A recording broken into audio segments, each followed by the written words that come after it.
And it's live. I'm pretty sure. Yep.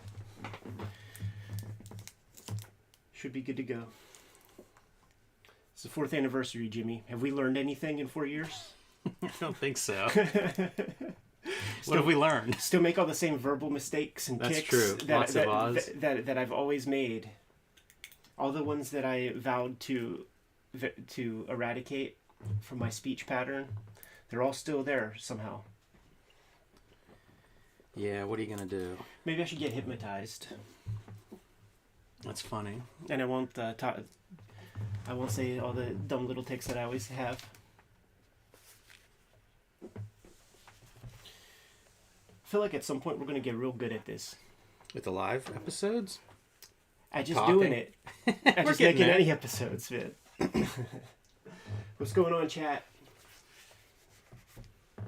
Yeah, we're starting a little bit early today. Yes, we got a lot of vids to cover, man. This is the last live recording before I split to Tokyo.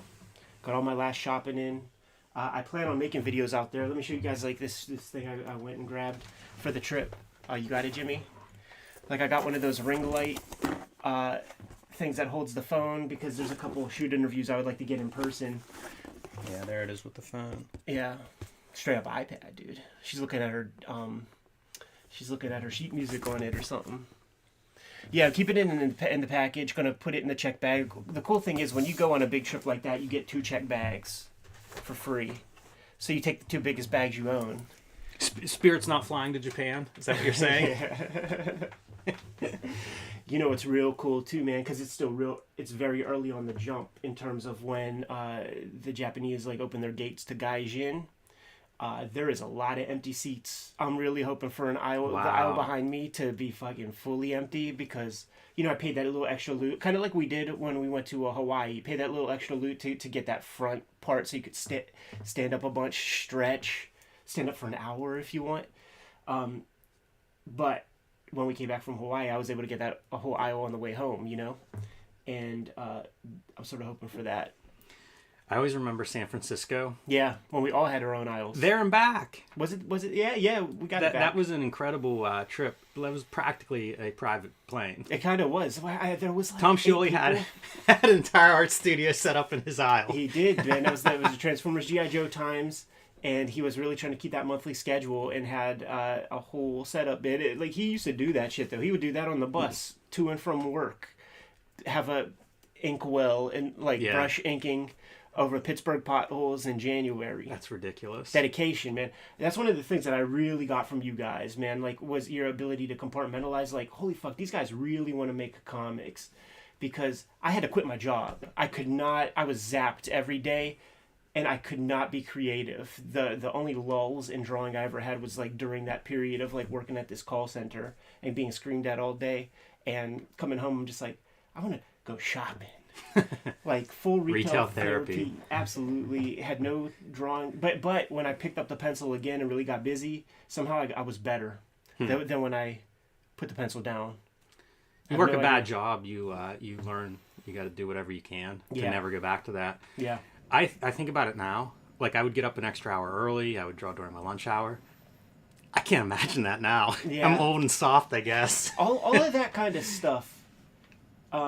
The old timers said it when we got in the game, like, oh man, if I had it to do all over again, I don't think I would have the energy. And you just have that youthful naivete or just that arrogance that like, oh, I'll make this happen by any means, and you just keep rocking. You don't think about it, and then it's with hindsight that we can look back and be like, God damn, like, you know, I lived in poverty for a couple of years. Like, you know, the things that you do to try to establish the footing, the career, whatever, you know, and then once you're past it, and if you do the right things, then it is the path. Like you don't have to worry about that sort of shit, you know. It seems like a lifetime ago. Kind of is, man. It's a half a Eddie P lifetime ago when we got started on that shit. Yeah, I'm trying to think. I think it's been like 16 and a half years since I quit. 16 years, 9 months, I think, since I quit my, 8 months since I quit my day job. But we were hanging out for years before that. Yeah. You know, like it was such a, like when we started kicking it, I had no job. no proper job. I had to quit. I was doing the Harvey Picar stuff, and I was scraping by $300 a month rent. Scraping by doing like free weekly covers and the odd job illustration gig. You know, like sending out the postcards to a million art directors, all that bullshit, making, I don't know, 12 G's a year or some crap like that, and like able to actually live somehow. And then you quit your job first before Tommy did. And I remember kind of celebrating with you. Like, it was the same get-together that we would always do every Wednesday. And like really celebrating that it's like, dude, now you're all in. You're all in, dude. Fuck yes. And I know that put the battery in Tom's back to set his life up, establish himself deeper, and do the same thing. And once he was done, there it is. There's the Trinity, you know, like the Pittsburgh dudes are now full-on cartoonists. It is a weird business. I remember Tom coming over because I had like the big scanner. I think I was the first one of us that had that 11 by 17. Yeah. And he was doing he got a Captain America comic. Yeah. And would come over and scan the pages because he was drawing them. I think we'd have to scan them in 2 pieces. Even that. Yeah. Damn. But it was that energy of like, oh, Tom's doing Captain America now. It's on. Right. And then you look at like the books that he does, and it's such a strange line, the direction, how that unfolds. Yeah. Yeah, all this stuff, dude. And then probably for the best. Like, imagine if Marvel just hired Tom. You know, like if it was like, okay, Tom, we've always got a book for you to draw. Right. That would, you know, like think of where Tom has gone. Yeah. And how different that path would be if he's doing Avengers or something. You know what? I'm gonna break kayfabe for a second, man. You know, I'm going to Japan in a couple of days, and we're not gonna miss a video. We're not gonna miss a day of video because we have a giant queue. It's a lot of pressure. A big backstock of material. But I also compiled a couple good biggies that are like the complete Watchmen. You know, we did an issue a month, and then I compiled that all up. It's 6.5 hours long. I was going to ask how long. And what is super interesting going through it, because I clipped out our buffers, you know, mm-hmm. our intros, except like every third video. So like chapter 1, like I have our intro, complete intro. Chapter 4, I have not our complete intro, but I have like our promo piece, because like we're not doing this for our health, you know what I mean? Following the trajectory of that 12 months, I'm showing bootleg Red Rooms, I'm showing just the cover. Oh, that's interesting. I'm showing bootleg Red Rooms, and by the end, the trade paperback. So it's like I didn't even have one issue, then I have one issue, then I have 2, 3, 4, then I have the trade over the course of that 12 months. It's a really cool record. So I never even think about that. Yeah, I didn't think about it either until I put that vid together, man. But it's real fun because it's like literally just the printouts at the beginning, and then people started sending in their bootlegs, and I'm showing a couple of those off, and then issue 1, 2, 3, like all within that 12-month span. So like there's a lot of history that's being captured, sort of in the moment by way of the channel. You know, like Hulk Grand Design was nothing, then we teased it for years. I feel like. Then it's something. Yeah, I'm trying to think about it. I don't know that it was even talked about. Like when we started this channel, that's all. I was still in X-Men Grand Design. Wow. So like within working on the channel, that's when like CB and those dudes hit me up and are like, "Who are the next guys, man?" And I'm like, you know, Jim, Tom, Fife are the dudes. You know, like those are the dudes. And then I sort of laid out the strengths and the pros and cons of each or whatever. And then they just proceeded, you know. Marvel really needs to do Fife Spider-Man. Yeah. Because we ain't going to record together for 4 weeks. You know, I'm going to miss you, Jimmy. This is sad. Parting is such sad sorrow. You laugh, but I really am going to miss you. You're not going to have time to miss me, Ed. I've seen your itinerary for Japan. Jimmy. It is going to be very full. Manga Quest 3 2023. Ed Piskor, Jim Ruggan in Japan, dude. Let's do it. Yeah, that could be. A lot of question marks, though. Got to see how everything goes. See how Tokyo Comic-Con goes. See if that's a regular show for you. Yeah, like it's a fun thing to do now. I remember like when I went last time, I had the opportunity, and I'm like, why would I just do an American Comic-Con so far away and spend 3 days down, whatever? that's sort of in the middle of my trip. I'm And curious about the spectacle of it. Me too. The scale is just bigger. yeah, and I want to see like if there's like digging and shit like that. But what I'm really, Uncle Jeff Darrow, I hope you're ready, sir, because I'm coming with a virgin sketchbook, and I'm going to show you I'm going to get you to show me how to draw a side view of lats properly, and the obliques, and how a wrist moves, and how a hand connects to a wrist, and all of that shit. How does the collarbone really work? Let me see you draw it in the most basic form. I'm gonna stretch the dude in between potential people coming up to our booth. I'm just pretending like going in with no expectations, 0 expectations, Jimmy. Just have a good time. Plus, I'm gonna be at the table with Jeff Darrow the whole time. Like, it's just gonna be cutting up. It's gonna be having fun, bullshitting for 3 whole days. Can't beat it. First video up today, man, we're going to look at the superhero section of Kirby's Heroes and Monsters. We did the monster version in a video. Go check that one out. The impetus for checking this one out is Klaus. You know, when I asked him, dude, what artist editions that you have laying out over there? Man, I see those things. And what are your guilty pleasure ones? Do you got a Mike Zeck? You got Mike Zeck Marvel covers? Got all the ECs, of course, and he's like, and I have the big Kirby one. And this is the one he's speaking of. Yeah, I can't say stuff till we hit the record button. Well, you ready to rock? I am. All right, man, let's get off our duffs. Hopefully the camera's in a place where you're just not staring at our fucking dicks all day for 40 minutes. That's all we're seeing there. Especially if we see a particularly stellar image. See, this is, you know what, dude? This is my monetization cap on. This would be the angle for the Blue Chew ad. Like, hey, Blue Chew, sponsor the show. You know what I mean? Hook us up with That's right. 20 G's for 30 reads. This is when you do your read. Something like that. And then we will do your Blue Chew ads. We need, man, when you do an artist edition this size, I feel like you need a bigger studio. Yeah. Yeah, for sure. Like, at one point, we're going to absorb this whole joint. And there's going to be like a dedicated studio space for sure. It's just, I see what it's like to be a landlord and know what they talk about that. Like, what do they call that? Passive income? Passive income. Yeah, like my house is 10% paid off You already. and Hannibal Buress. Yeah. You all ready? Yeah, let's do it, man. Let me see where you standing. That light is... Yeah, if you could stand, like, hit it and then stand about right where you're at for sure. That'd be perfect.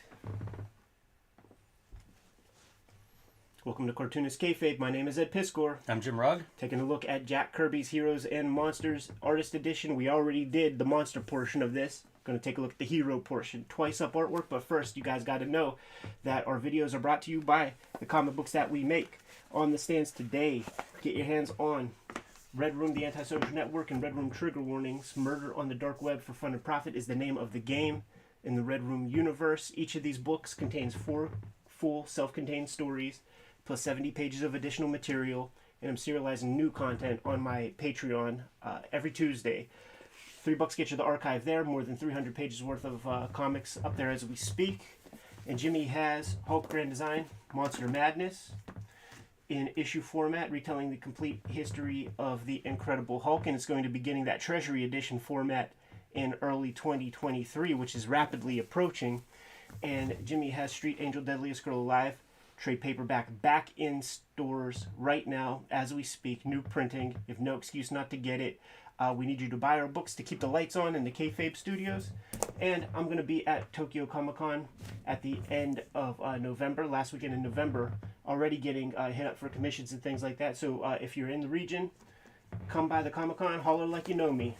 Hey, before you take these away, we talk a lot about size, and whenever we talk about this is the big Jack Kirby book, it's known as 2-up. Yeah. That is how they used to draw comics. The EC comics were drawn this way, double the size of the printed page, and you can see it perfectly illustrated because here's your comic book, twice as tall, twice as wide There it as is. a regular comic. That goes away, I guess, in the late 60s. Mid to late 60s is whenever they switched that to 1.5 up. And so smaller art, and there's always the story of Kirby's first time working the smaller size. Goes to lift the page up, and half the artwork is still on the drawing table, which sounds like pure kayfabe. Yeah. I don't think that's a true story, but that is the story that I have heard that more than once. And obviously that 11 by 17 piece of paper is less pencil mileage, and when you got a Jack Kirby who's laying out 8 books a month for people, drawing 4 or 5 of them. Give the guy some help. Yeah, for sure. So right off the bat, amazing cover. This is one of the short lists for best artist editions, in my opinion. Absolutely. I love seeing this art twice up, and I think depending on what your era of Kirby is, it's hard to argue with this being as good as he ever is. Not too long ago, we interviewed Dan Klaus, and behind him, I just kept staring at a stack of artist editions behind him, underneath his new book that he was I was going to say, behind his stack of original art, his future artist edition material. And asked him, Dan, what guilty pleasure ones do you have, man? Do you got a Jim Starlin joint? He's like, no, but I do have the big Jack Kirby one. And this is the one that he means. Yeah, this is a phenomenal book. I mean, the end pages, this is 3 feet across. You know what I mean? You'll never see a Kirby piece. Well, that's not true. The Kirby Museum has some big pieces. But I love seeing these kinds of brush strokes blown up to this scale. And it still looks good. You're still getting very sharp points on the end of your lines. Oh, yeah. Like all those radiating lines, they're razor sharp on the tips. And that thing must be blown up, I don't know, 5-6 times.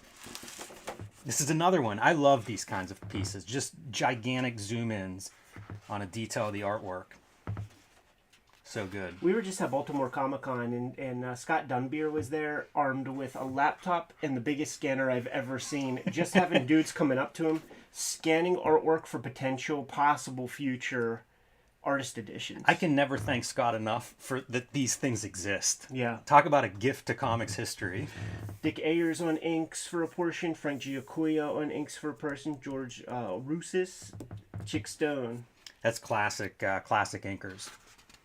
Classic inkers out of like that 50s monster stuff into the superhero early years. Yeah, and that's kind of what this era is. It's an evolution of their monster books. I think the Ant-Man feature is one of the early features that it's a mad scientist. Anything that shrinks is like such a good gimmick. Absolutely. And we're going to see it in this story as we go through. But yeah, it's you're right. Like you can see the monsters around him and those ants. I had a comic that I used to make when I was a kid called Tidbits, and it was like a little boy character that I had all the best play sets at the time. The G.I. Joe headquarters, the Ghostbusters, HQ, Dick Tracy car toy models, and I'm like, man, if I could only like drive all this, and if I could only like use this fire pole, You're doing company crossovers. Yeah. And this is Ayers up front. Look at that, dude. The amount of detail on these pages is kind of startling. It really is. Look at this. You're getting glimmers of what Jack Kirby grows into being. Like, this is really capturing that early evolution. And it is very detailed. He's not doing 8 books a month at this point. Could take a little bit more time in. And the ink is all over the place. Like, like some of it is very, I don't want to say raw, but this is inked fast. You know what I mean? Like certain parts of this you can kind of see. And I think they know it's going to reduce down and what that's going to look like whenever it's reduced. And as a result, what is it? Pencil tight and then ink the hell out of it? Yeah. I'm guessing that we're doing Marvel method already at this point because the visual storytelling is so on point here. This is your argument for it too, because you do get to do visual storytelling, as opposed to if a writer writes this, they may not be thinking in these terms of like, okay, how do we maximize showing how small he is? This is just gorgeous. Like, I'm surprised that's not a blown up panel somewhere. Sure. But even those panels, it feels like Kirby's going out of his way to make Ant-Man even smaller within the panel. Absolutely. We're seeing some real interesting marks that are vestiges of the 60s here. Dick Ayers, certainly inked them a very particular way. And he's the favorite inker of a lot of people. When I asked Los Bros who your inker is, they say Dick Ayers. Yeah, it's definitely, it feels like, depending on your era of when you got into this stuff or what you were able to get your hands on first, big impact on who your favorite's going to be. He's a superhero, baby.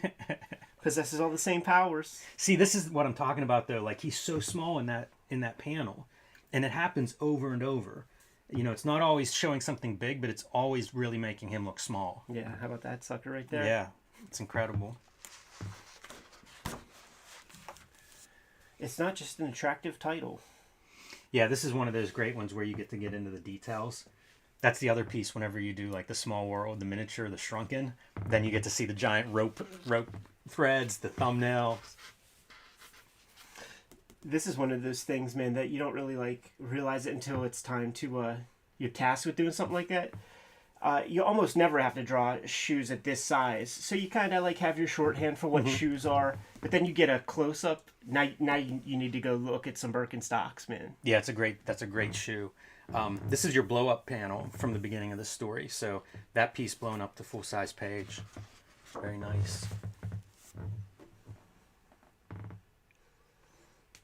The ants dropping dookie inside the gun barrel. Just drawing little dabs, man, to communicate the ants. Like, you establish them, then when you pull back, you know what those little dots are. Yeah, I feel like this is inspired by bad printing of the time period. You know, you'd always see like missing eyeball on Peanuts or something, or you'd have those extra specs. A lot of, I wouldn't call them money shots exactly, but I feel like so many of these panels, like you could just pull them out and blow them up. Yeah. Now we're getting a little later and more established into what Kirby is. And there it is off the bat, dude. Yeah, there's your end pages. And look at the almost the chisel tip on some of these folds in the clothing. It reminds me of that Nightingale line idea where it's like you're taking the side of the brush and pointing it. Yeah. This is one of those stories where I feel like the inking it's wild. You start looking at the close parts of these inks. Starting to establish that the chunky blacks. Yes. In the art, the tech, yeah, the cosmic. It's all in here. How great is this for kind of a I feel like this is that point of view that you'll see on, say, a Joe Quesada cover, where you're getting like the buildings merging and stuff like that. Very strange, like worm's eye view. Pretty cool for just random panel on, page 3. And I do think that Kirby, he's not concerned with vanishing points. No. So it's all about eyeballing. But I'm looking at like the crowd, and it's such a good depiction of a crowd. He also does this move where like this is carefully inked, and I guess this isn't him. It's probably Giacoa. I think so, yeah. But then your background, one line weight, like a pen, Right, yeah. doing the background. The cover is built that way as well, that cover image. And it's something that I think, if you're thinking about ink and how ink works in terms of depth, it's a good example of it. It's true. That cosmic cube always creates a opportunity for interesting lighting stuff that really gets adopted by Gene Colan. Yeah. Some years later. That's a spectacular page all around. Having your golem figure there in the middle, it's really great. It's interesting to see some Gene Colanisms here, where these guys kind of overlap. Yeah, and some of it might just be Giacoa, because there's certain images that feel rooted in 70s, actually. Like, that feels like a 70s. Yeah, definitely. I just wanted to point out the lettering, Yeah, it's good because we're stuff. going to see some of this classic, iconic lettering, and I love that stuff. Big image. That's a splash page, especially in the new size paper. Yeah.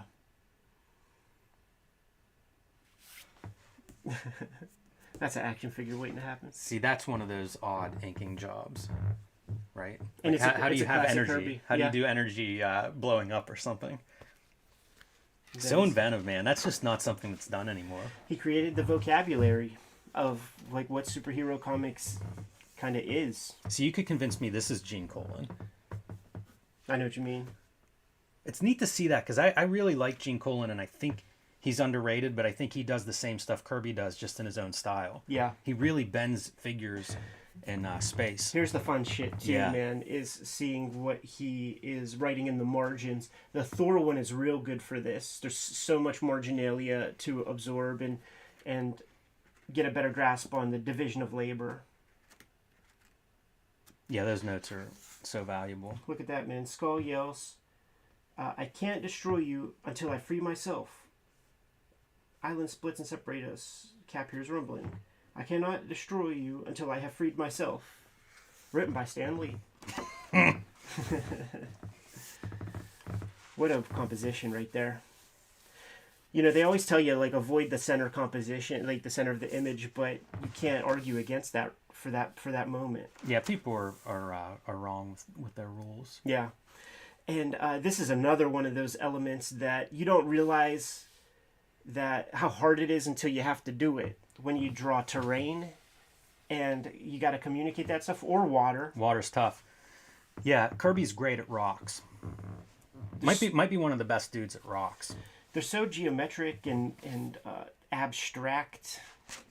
Giacoya hitting it with a little bit of white to give you the smashing waves. And just look how simple that stuff is. You know, we've seen that a million different ways with lots of white out dabs and things, but handling it in line, like, that reads. It's a beautiful line, too, that thin, swooping line. That's almost an animation line.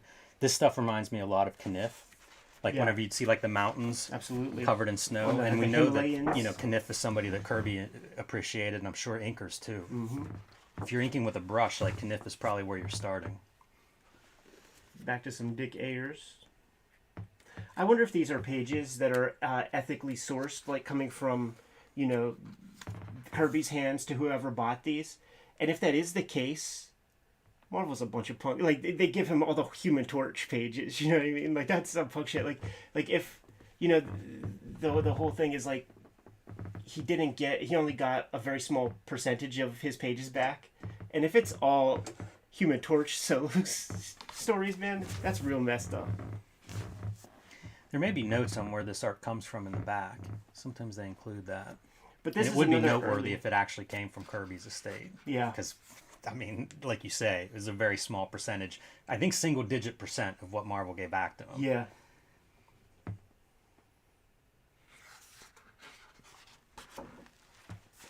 You wonder at some point if these artist editions are used in court. It's like, this is Exhibit stolen A. art. Yeah, Where'd you Exhibit get A. this scan from?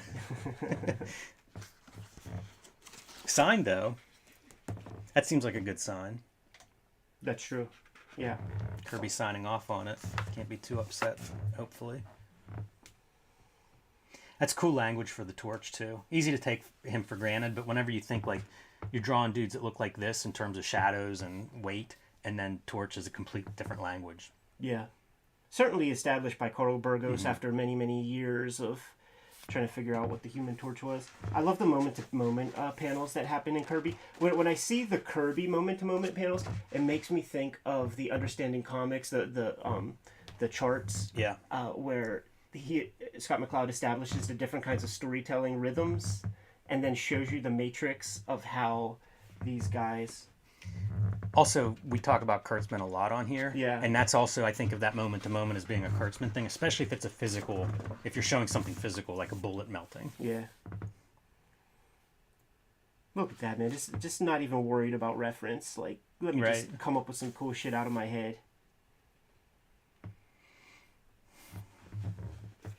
He's able to shorthand all the space, but it still reads. It's true. The space and the depth is all there. You mentioned him not rolling out maybe perspective lines, but it still reads that as 3D. It does. Yeah. Yeah, that's very believable, that space.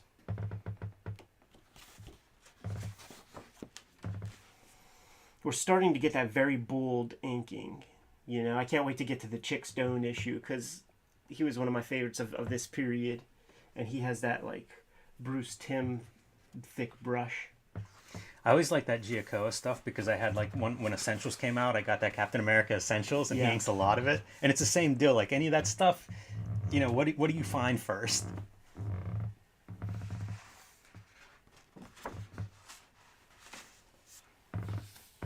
Sergeant Furies were always the Racket comic, because I have, like, maybe 3 issues that were all different numbers, all reprinting the same story.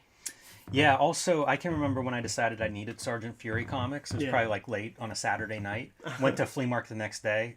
That's exactly the comics I found. Sure. Like, you always find those, and it's usually, like, somebody's parents selling them where their kid was in the Army or Marines or something like that. Yeah.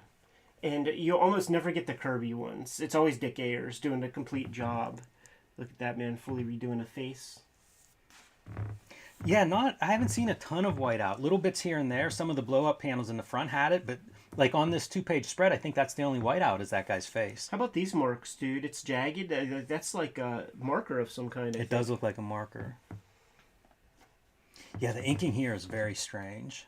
Because even that light line looks like it could be a pen. Yeah, still pretty early, you know? Still pretty early. Yeah, these are very dead lines. Very, very tech pen-like.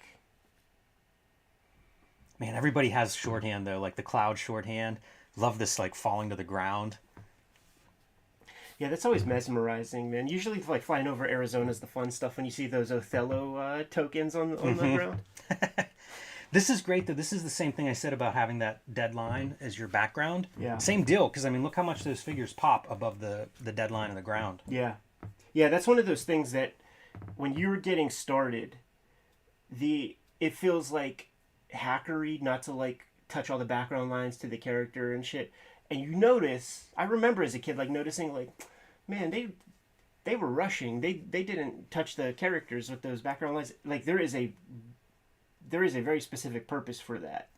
You know, this Klaus does that, and like I would copy that for a long time because I'd look at it and be like, I don't totally understand it, but I like how this looks. He does what? Does not touch lines a lot of times, especially like background lines to a figure or around a figure. Most guys don't. Like a lot of dudes don't, and certainly before that, Crumb is the dude because you just imagine the hatching.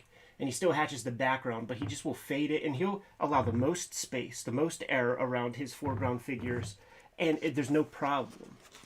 Especially a piece of black and white art, like where you're not coloring it, so you don't need to know where the buildings end and stuff. So we always talk like 70s and how like Mike Royer, you know, the most faithful to Kirby's pencils. I feel like when you see a face like this, super faithful, because you're getting that craggy, like chiselly face. And not softening it, you know, it's maybe the reason we get whiteout on this face because maybe it goes too far in that direction. But this is like a chiseled out of stone kind of face. This guy's whole character's face is redone by the bullpen. Mm-hmm. So it totally is very soft. So I think it's like we need a handsome guy, and maybe Jack Kirby did his version of Gene Autry or something, and it just didn't work. So they had to get some bullpen fella.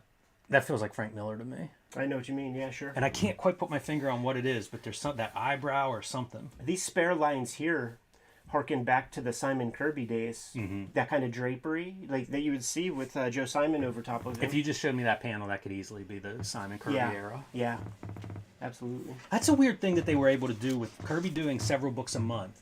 Sergeant Fury feels totally different than like the Captain America or Ant-Man, you know, any of that stuff. And I realize it's a different inker, but it feels like more than just a different inker. Like, I wonder about Kirby channeling a different style a little bit. Jimmy, how hard is it to draw tire treads, man? Yeah. Ain't that a bitch? Look at that whole panel. It's like a couple of bombers flying by, some kind of heavy cannon ordnance thing. You wonder how much he's thinking back. That Jeep looked really good, too, in the next panel. The tanks. All of this stuff is very atypical. But look at this.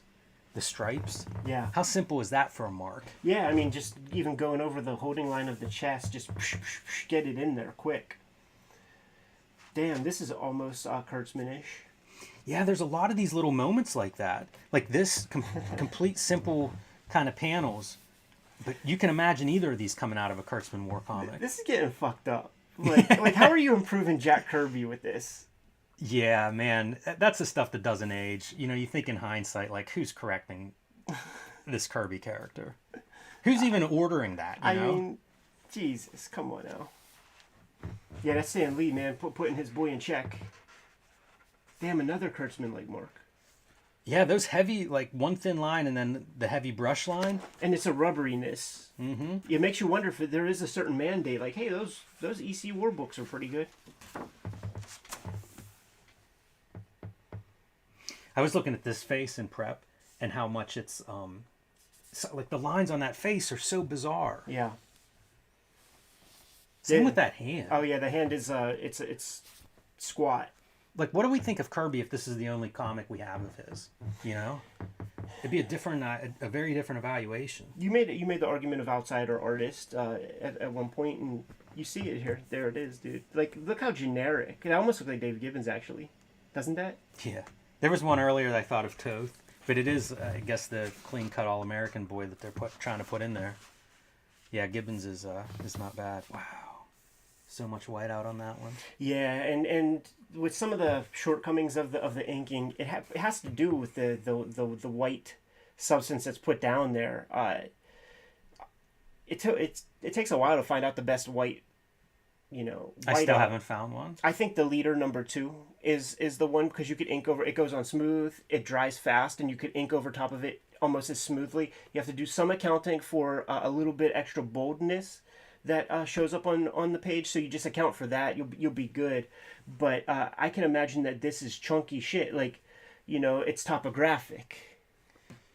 You know what's weird is you can see some black line on here, Yeah. and I don't really understand. His hair's like down. Is that what you're seeing there? Is that what he's getting, like a different haircut? Because look, you can see a little bit there too. Yeah. Oh, was he fucking burnt? I don't know. I don't know what those lines 'Cause indicate. That's like, it looks like meat, like marks. Mm-hmm. Rather than like hair. Right. I don't know, man. You pose an interesting question. But see, no, there's a part right there. I see the part that's ink. It's like a what's that haircut? Like the Beatles haircut on this soldier. I was thinking Mo Howard. Look at this piece of pop art, Junie. Yeah, that's beautiful. Boy, Lichtenstein must not have seen that one. I know.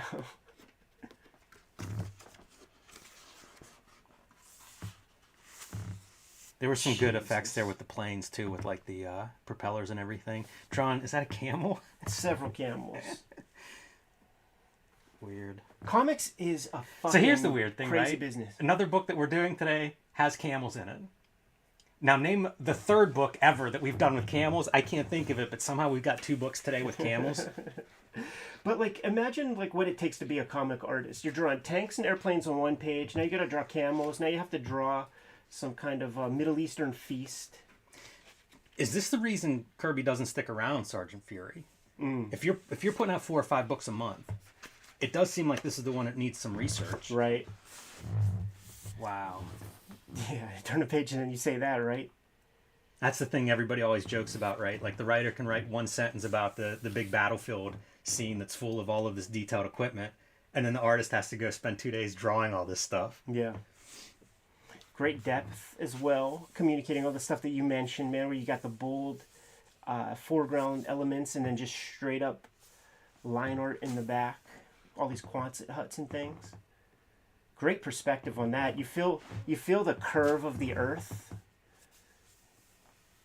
You feel a roundness. Yeah, it looks massive. And then by just adding this dude right here, you create so much more depth. Yeah, you're standing on the ledge with him up above this whole thing, surveying what's... Just a master of composition. You see like the marks on here, on this crate? They're just like quick dashes. Yeah, it's very interesting, too, that you have like 2 sets of blacks, because like the rule is white, black, gray. Mm-hmm. And I guess this is black. Yeah. And that's gray. Or they're not even, or this is the reason they make up the rule. Yeah. Because you're getting guys that are not following it. Just so generic in DC Comics looking. Yeah, that's really weak.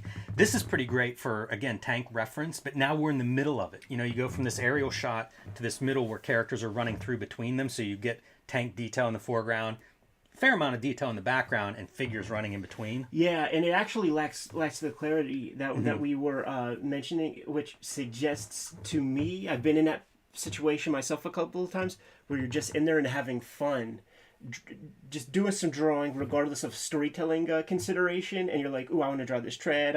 I learned a cool texture for treads. I'm going to try that out. And then at the end, it's like, well, the colorist will save it. Yeah, it makes me wonder if they did. But you're right, because we've talked about, like, just do line for the background. So, would it save it if this row had no blacks but just lines? Yeah. Who knows? And all those lines are touching our guys, too. So in terms of clarity, it's not the most clear. It isn't. You have the black, gray, and white on all 3 layers. Exactly, and you just can't do it.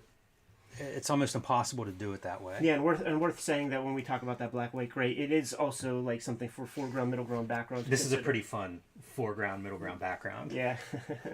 And probably that's another one saved by the colorist, because you get flesh tone on those foreground arms. Right. Man, this is another one that feels like Frank Miller to me. Sure. That head is real big. and we're busting on the bullpen guy who did this. It might have actually just been Dick Ayers. His guys have that generic kind of quality. It's so funny because it looks different from page to page. Like that one, I see a little bit of Gil Kane in it. Yeah. Yeah, that's another one where it's like, Hollis Mason when he was young Night Owl. There's another center composition. The centers that you're not supposed to have, but that feels good. It feels like they're racing towards us. This one too, man, because it's like these guys are coming in from stage left and right and fucking smack right in the middle there. You got the gunshots coming up. Like, look at the simple language for that, and we know what this evolves into in comic book idiom. American comic book idiom. You're getting spatter. You're getting like white fucking. I look at that and I go like cut to 1993 and Stephen Platt. Right, where you got a million shells and a million impact points everywhere, little explosions everywhere that gun is hitting. Or as Todd McFarlane puts it in that video where they're creating overkill, bullet wounds in the wall. Yeah. Those can be effective. See, there's a nice background where your tank is black. Yeah. This is always short for communicating 3D, where you don't have holding lines, but you just have some shadow hatching to give you the volume of that helmet top. Using a lot of, like, he hasn't created Kirby Crackle yet, but you're seeing the germs of it. You do. Established by Ayers, it feels like. Here's some more, like, you take the face away, but Miller would lay his blacks down like that. This is wow. This is like Power Comics almost. That inking where it really is like I have a pen line that's light, and then I have like it's the Sharpie with two ends. Right. With the fine liner on one chisel, side. the chisel tipper. Yeah, you get it here, and it. I mean, you can't not think of Kurtzman. Yes. Like he established that in American comics language. This is always such a great Kirby trope too, where you got your like tricorn hat guy. You get, Yeah. What does Neil Gaiman call it? The magic hat theory. Like you give like literally gave the dude magic hats, and I think he even might have cited Jack Kirby as like the creator of magic hat. That's hilarious. Wow. Yeah, these zoom in panels. I love these pages. Chickstone's a good guy to zoom in on too, man. Like he's Senate light. He's got that very, very sharp, tight ink brush. You see it on these radiating lines. Because you talk about like thin, thick, thin. I mean, he's doing it at a pretty fine level there. Yeah, and this is what separates him from Senate, because Senate's tighter. Yeah. Senate would be much tighter. Well, this is impossible because you're like if you're doing it to the edge of a panel, you got a thick line you can at least buffer it into. Sure. You've got a thin little round line like these are way tougher than they look. I'm just saying, and then doing it on top of a thin line. I'm just saying he's freehanding these. Yeah. Senate doesn't freehand that shit. But I like that blob. Chickstone, real good for always keeping in mind to have that big, bold outer stroke and then the thin tick marks on the inside. Like I would love to talk to Bruce Timm and see if Chickstone, like, just corroborate that for me, man, because it feels so close. You also I can't look at this and not think of All Red inking. Absolutely. Yeah, All Red, same principle, man. That thick, bold outline with small details on the inside.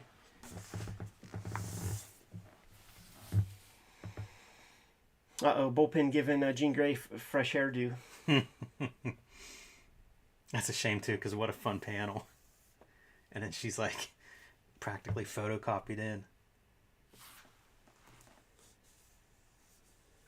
Chickstone not doing great on separating foreground, middle ground, background. Very much there. Yeah, you lose that tree. Leaving that up to the colorist. Yeah, I wonder if you silhouette that tree, if that would be something that would bring it out and maybe get rid of the black windows. Hey, we're doing 2 comics with Mastermind in them this week also. How about that shit, dude? And knowing that Kirby probably didn't look at anything. I mean, this is X-Men 7. He's at the height of his output with Marvel pretty much. Do you think that dudes like Kirby's looking at magazines in whatever couple minutes of downtime he has? Right? Almost photographic memory or something to be able to pull those kind of backgrounds out?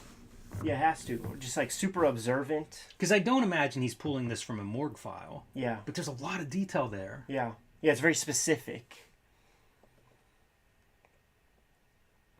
The OG Cerebro, how about that, man? This is an iconic image to me. that's hard as hell. Yeah, that's a great, especially in the middle of the page. Yeah. It's neat whenever the pages look like they reflect that idea of you spotting blacks. Yeah, it's like really some of the only blacks on the page. I like to see the depth created by cutting these lines in front of the black there. Pretty impressive too, because it's not white out. Right. Yeah, so they're painting around it. You got your marginalia here also. Yeah, I'm trying to read some of them, see if you can find like the actual dialogue being used. Right. Yeah, these panels where he's really creating 3 layers of depth are great. We did that Greg Capullo perspective exercise thing from Wizard Magazine 50, and this is totally fudging. Yes. Yeah, the clown. I was trying to figure out, like, are they like chest height? There's nothing, man. No. Like if he's the main figure, it's about here where you start to see the things starting to, you see that pant line bend it down that way. So, like, these people are way far down. It's totally all over. Let me ask you this, because we know the rule. Yeah. And you see it's not being... There's no perspective rule here. This is fake perspective, and if you put down your tracing paper, it's inaccurate perspective. Yeah. So does perspective not matter? Because I don't feel bad about this panel. Yeah, not at all. Not at all. This is the stuff you get docked on by teachers and editors. Yes, except maybe this doesn't matter at all. Yeah, It's one of those things that you can look at and be like, oh, you're wrong. I can see the horizon line. You messed up. Right. But does it matter in terms of, like, I'm going to make a really good panel, or I'm going to make a good comic or a good drawing? Oh, guess what? That rule that you're able to apply mathematically, useless in the whether it's good or not. Absolutely.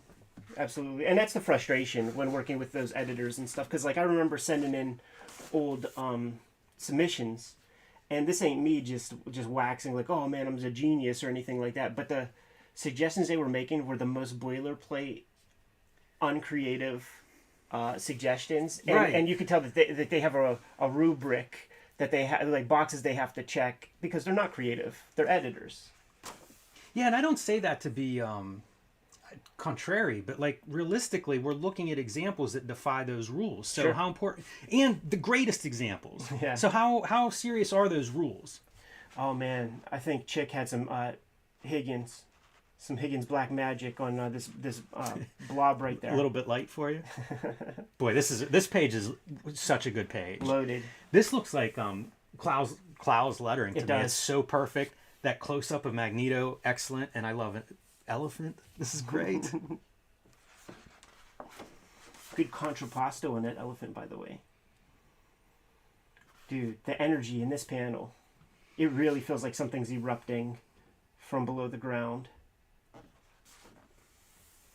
Pretty wild concept in those top 2 panels, Yeah. where, like, the stuff transforms into snakes. Right. But you see, like, the motion lines set it up visually. That would have to be a weird thing to get back as the writer and be like, wait a minute, what's going on here? A little Donkey Kong action there.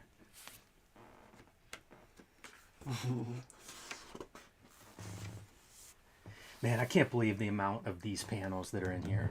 You know, if you Right. count the figures on the pages, there are so many of these pages that are just loaded. Like 20 plus figures on a page, several of these pages. Kirby gets into that flow state. You know, he gets into that state and he stays there. Look at how weird this is. Drawing Yeah, a face and super then bizarre. keeping it here. Super bizarre. That does not print, I'm sure. That's got to be black trenchfoot frostbite when it's printed. Twice Very up? odd. Come on now. This is another one of those classic, these horizontal, like the widescreen as they were known in the early 2000s. He kills these Oh, totally. over and over. Doesn't this feel Ditko-ish? Yeah, I like Specifically these marks. that. And just, you never see a panel composition like this. Yeah. Where it's just the heads are the bottom 10th of the panel. Look at this Stepford wife right here.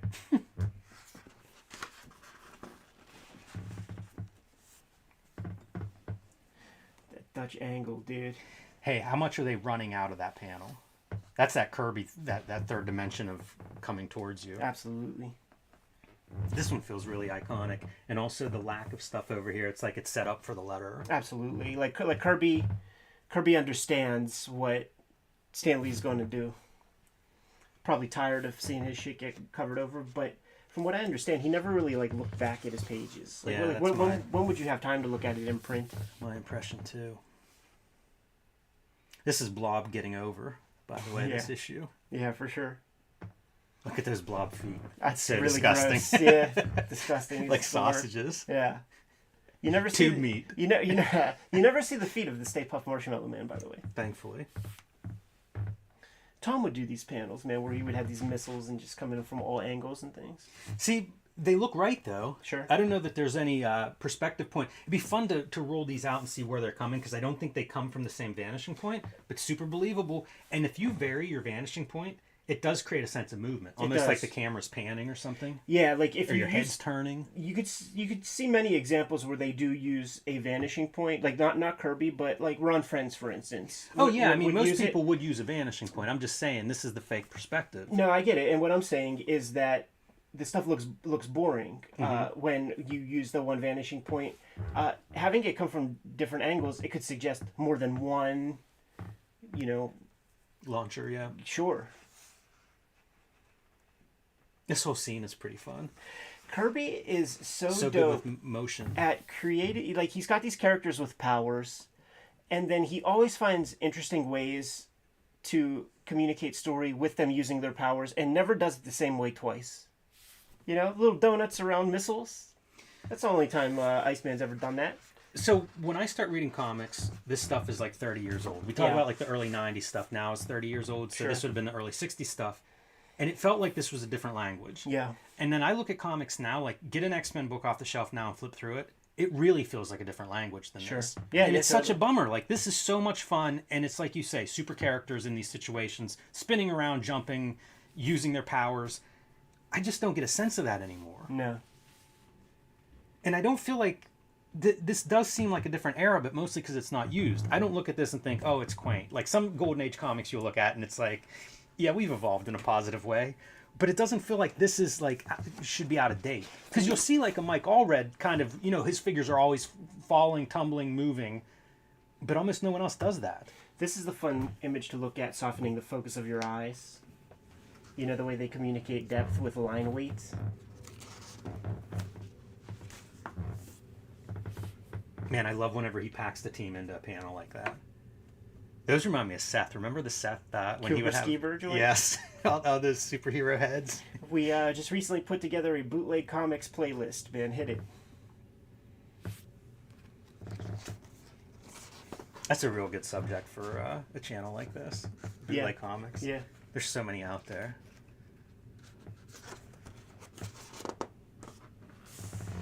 And there it is, dude. No. That's not it. That ain't it? There's some more superhero shit? Yep. Those are the comics portions of this. Say. But here we go with some... Like, seriously, this is about as good of an artist edition, I think, as you're going to get for this. Like, here's another, 25 great images. Hey, Doc Martin dies. What's he coloring that with? If it's dyes, it might be because they fade. They fade, but they can fade so quick. This was never on a wall if these are Doc Martin dyes. I was looking at the face and trying to think, because I've never used them. I just know, going by your description, of sort of like a little overpowering. Yeah, and this like if you were making a color Xerox of some Doc Martin dyes, it would look like this. Yeah. Yeah, that was the part that most made me think that. And he, when we see his topless photos of painting his robot gimmicks, it's a bunch of those Doc Martin brown dyes right next to him.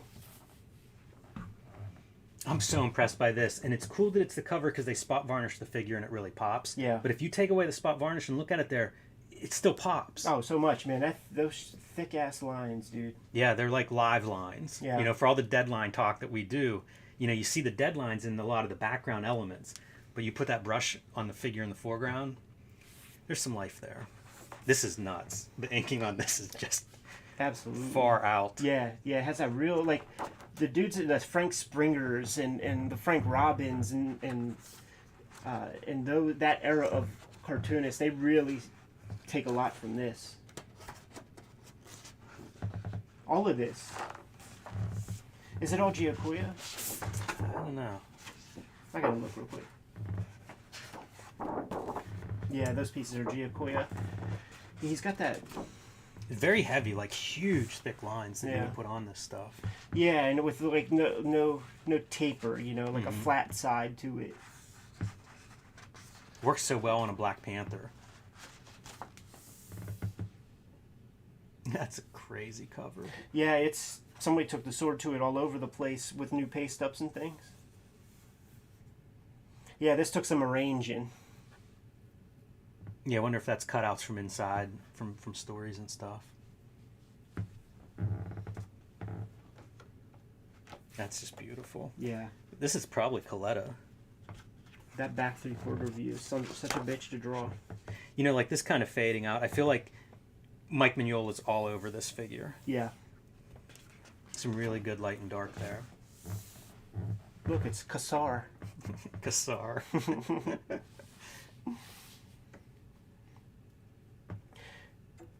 When the cartoon was out, the X-Men cartoon in the 90s, and there would be like a Kazar episode where they go to Savage Land, and then all of a sudden, like, I'm a Kazar fan. Like, I'm going to the flea market, I'm like, I need to read more about Kazar. I don't know anything about Kazar. You were in for a surprise. Yeah. It's the same thing with that Toad character. Like, I got that VHS of that 1989 pilot. Yeah. Never heard of Toad up to that point because it's still early enough that it ain't in X-Force, you know? And then I'm like, oh, Toad. Like, and if I just see Toad on the cover, I'm scooping up a comic that has Toad. Yeah, man, you see these super bold captions around these title letterings, and it's because of paste up. Yeah, I've heard people talk about that. That was something Stan Lee apparently was really big on. Like, they're constantly, you know, putting those on, changing them.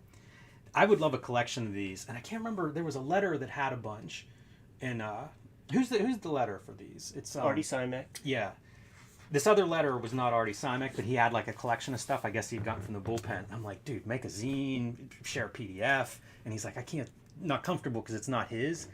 But I love that lettering. Shouts to the BWHAM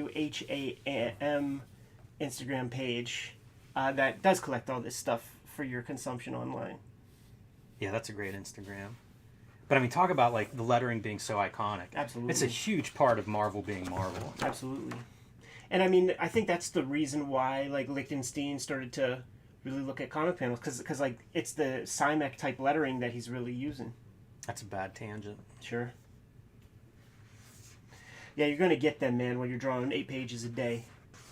And then I always think like this is possibly an issue with an inker misinterpreting a line, because chances are you drew this as one line, and then maybe erased a little bit. But when you're looking at those pencil lines, you know, and you're inking probably equally as fast as the guy's penciling, so you just go, oh, there's a line on his arm. Here's what I will say: it's up to the inker to save the day. Yeah. So you know, he should have figured that part out. These are the Giacoa pages that I remember falling in love with his inks. Look at how he flattens that head, though. That is weird. But look at his eyes even, too. Like, those are pretty strange shaped eyes. Yeah. Yeah, it's always been that way with Kirby, though. With Captain America. See, like, by having that definitive stop at the end of the black creates the better volume than tapering, because that just fully flattens him. Especially if you taper on both sides. Yeah. I got this in the 90s, the facsimile edition. It was, I don't know if it's like the first crossover between teams. I forget why that was significant for Marvel to you know, put that out as a facsimile edition, but this is where I get introduced to Chickstone inking.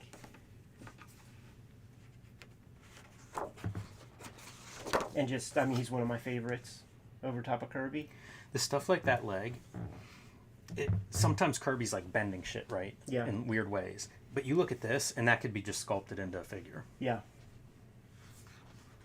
Got to get a Hulk appearance in there. Little disappointed in the lack of Hulk in this this collection. Monsters and superheroes. Get him in there. Sure. Those are probably all unethical Kirby could be. pages. Could be. And then the rest is probably the monster stuff that we that we do look at in a different video that we will link to in the description below this video. Fantastic, man. Really gets the juices flowing. Yeah, And this just is take a look at some primo original art from the classic Silver Age. Kirby establishing the Silver Age basically with his vocabulary. Yeah, all these artist editions are not created equally, and like I said, this is as good as you're gonna get. Yeah. And still readily available, man. I got this at like some fire sale straight from the IDW website or something. You know? It's a beautiful one. Those 2-ups are, talk about looking at Kirby art the way it's meant to be looked Do you at. ever think you would have a book this size in your collection?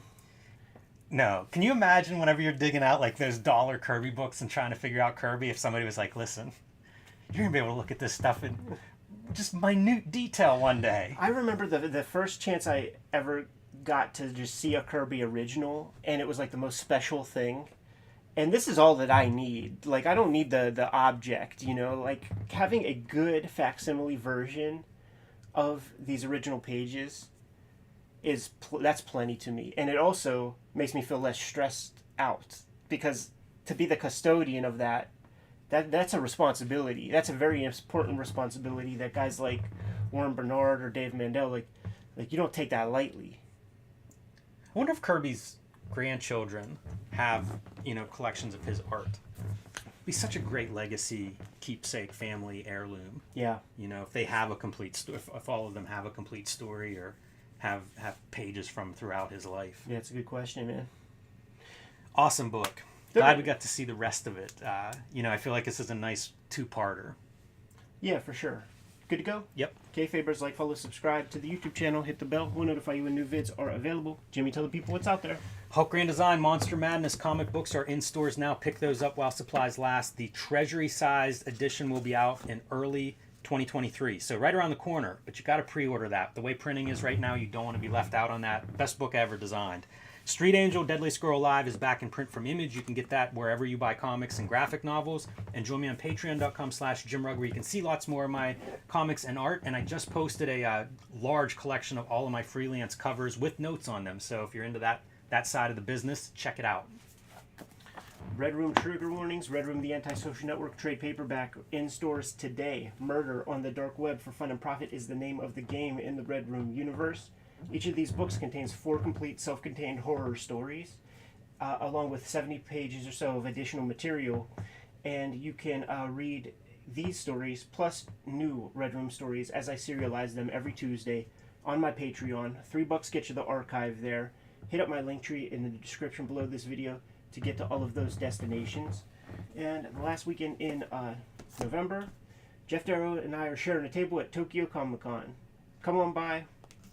Draw some stuff for you, sell some prints, sign your comics. What else do we have out there, Jimmy? Subscribe to the Cartoonist Kayfabe newsletter at the links below this video.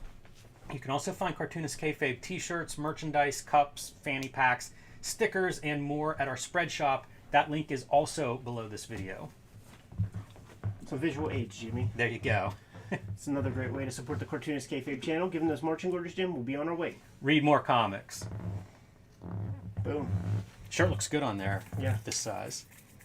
Yellow's a good color for that shirt. It is either black or yellow to me. But you know what? I saw like a powder blue, like a Tar Heels kind of color one at the Baltimore Comic Con, and I thought that looked pretty sharp. I've never seen that color. That colorway they call it in the in the biz.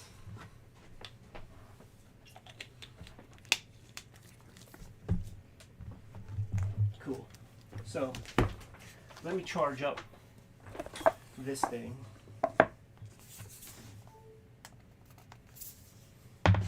And fuck it, I'll do a render also.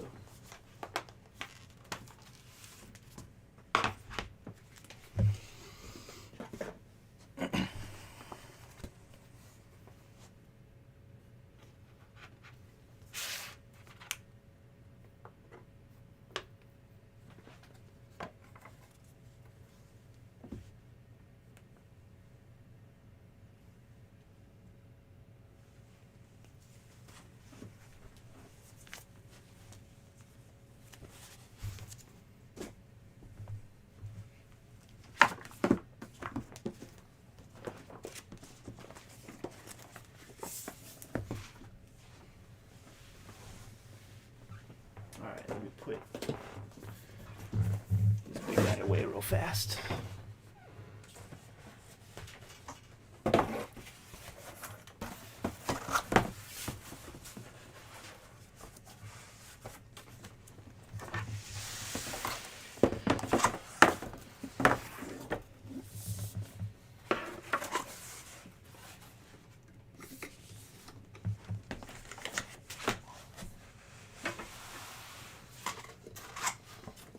Rest in peace, Kevin O'Neill. Yeah. We lost him and Carlos Pacheco in the same week. Yeah. But I was These things are tough. I was looking at the that artist edition of O'Neill's work, man. The League of Extraordinary Gentlemen. Fucking amazing. Just amazing ability that guy had. Yeah, nobody drew like him. No, sir.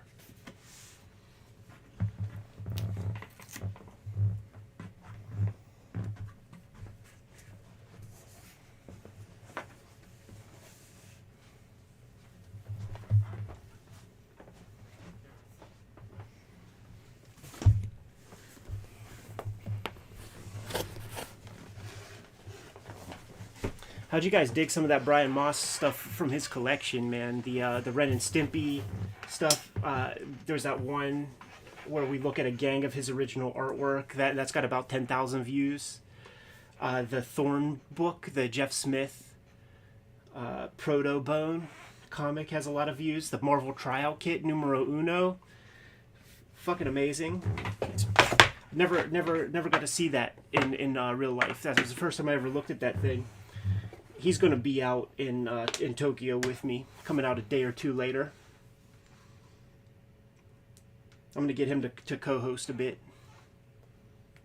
depending on the stuff that we uncover.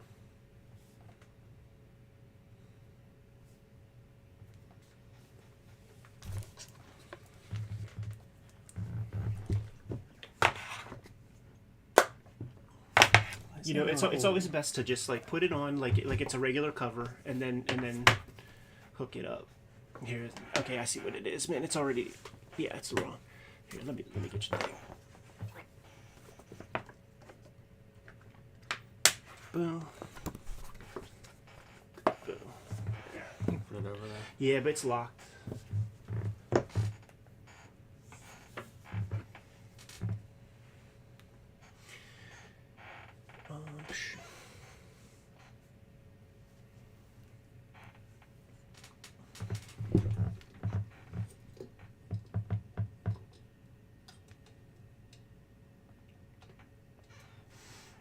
Today's going to be edit day, where I get all the videos that we record done, edited, before I go to bed, like hell or high water. And then dump. I use the iPad for that. Just use iMovie. And I'm dumping it all. That's for the blue line vid. Sick. I'm dumping it all. And then just going to load up my iPad with like as many man bends as this iPad can hold for that 13 and a half hour plane ride, dude.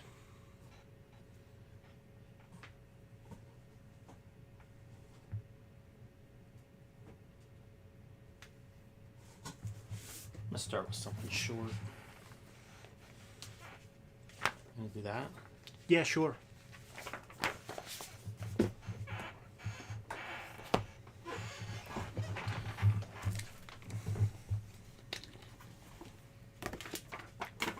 Maybe just do a little plug for this essential, because it's like you get all of that.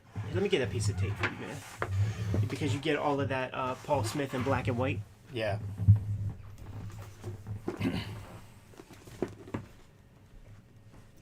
You know what else we can show off? The a little snippet of Cockrum before Paul Smith shows up. Because I thought about pulling out some of those issues to show the contrast. Yeah. But you can just show it in here. Yep. Because that seems like a pretty conscious move, style-wise. To divorce himself from Cockrum? Yeah, and Burn to a lesser extent. Yeah, that Cockrum is it's like Lass's fastball Cockrum. He comes off. It's thankless though. Like he comes on right after John Byrne, and like John Byrne pushed some things forward. Yeah, for sure. This is my first X-Men comic, in classic X-Men. So whenever this one came out, like I fucking read this one a million times with Binary on the cover. All right. Well, should I flag some things? Yeah, definitely flag this issue in case there's Pass anything me there. pass me a gimmick. What is it? 173? 174? Yeah, 173.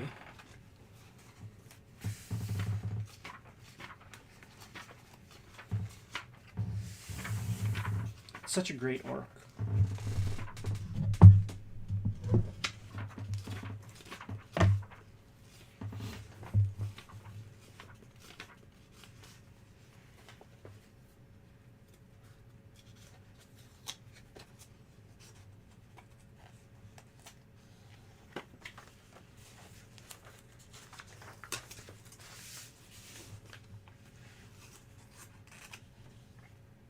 And I just have that binary issue. What the fuck here?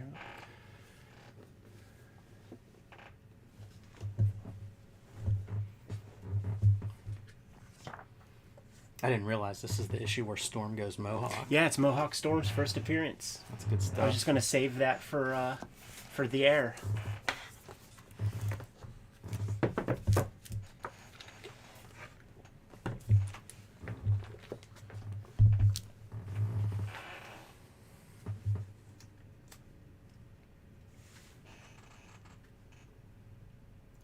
I can find this one, but I can't find the square. It's right over the green corner box top.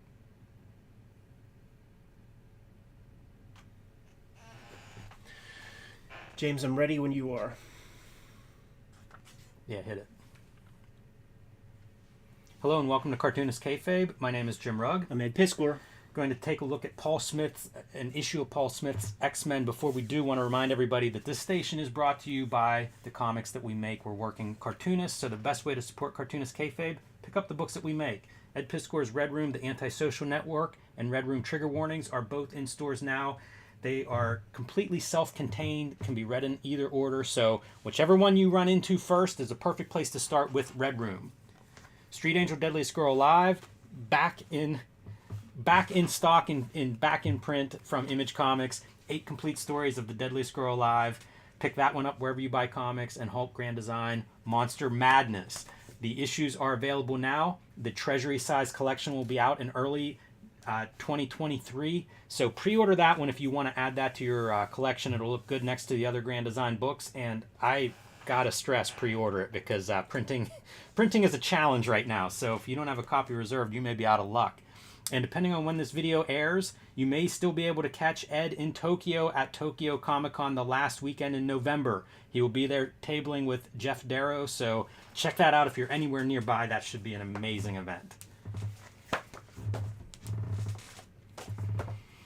So we are going to look at Paul Smith's X-Men work through the lens of this single issue. We just talked about Paul Smith recently in our Wizard number 50 coverage. There was an interview with him.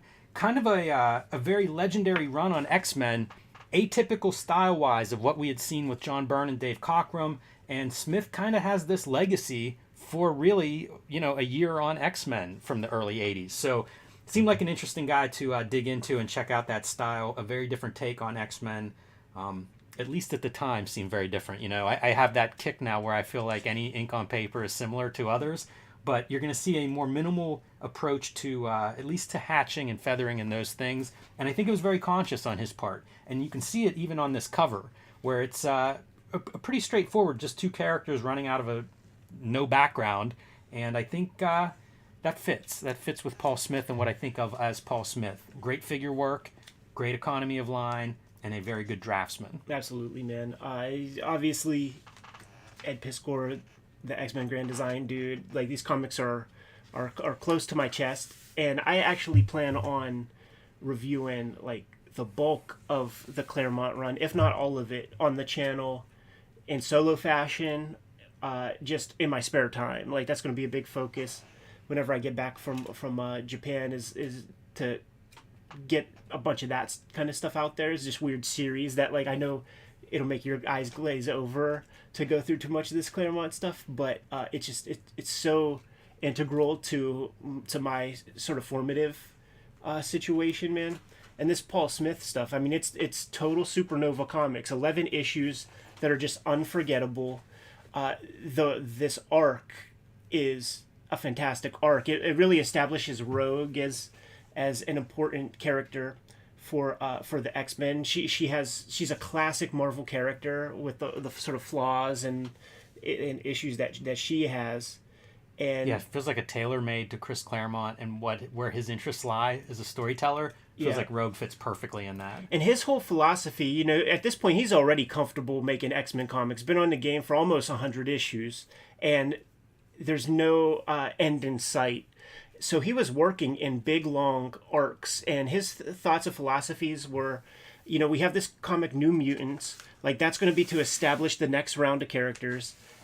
Then there's going to be waves of X-Men, and Rogue was to be, you know, the X-Men character of the 80s, you know, like that's what he was building, and he's establishing her as like a hero in this story. Look at that spread.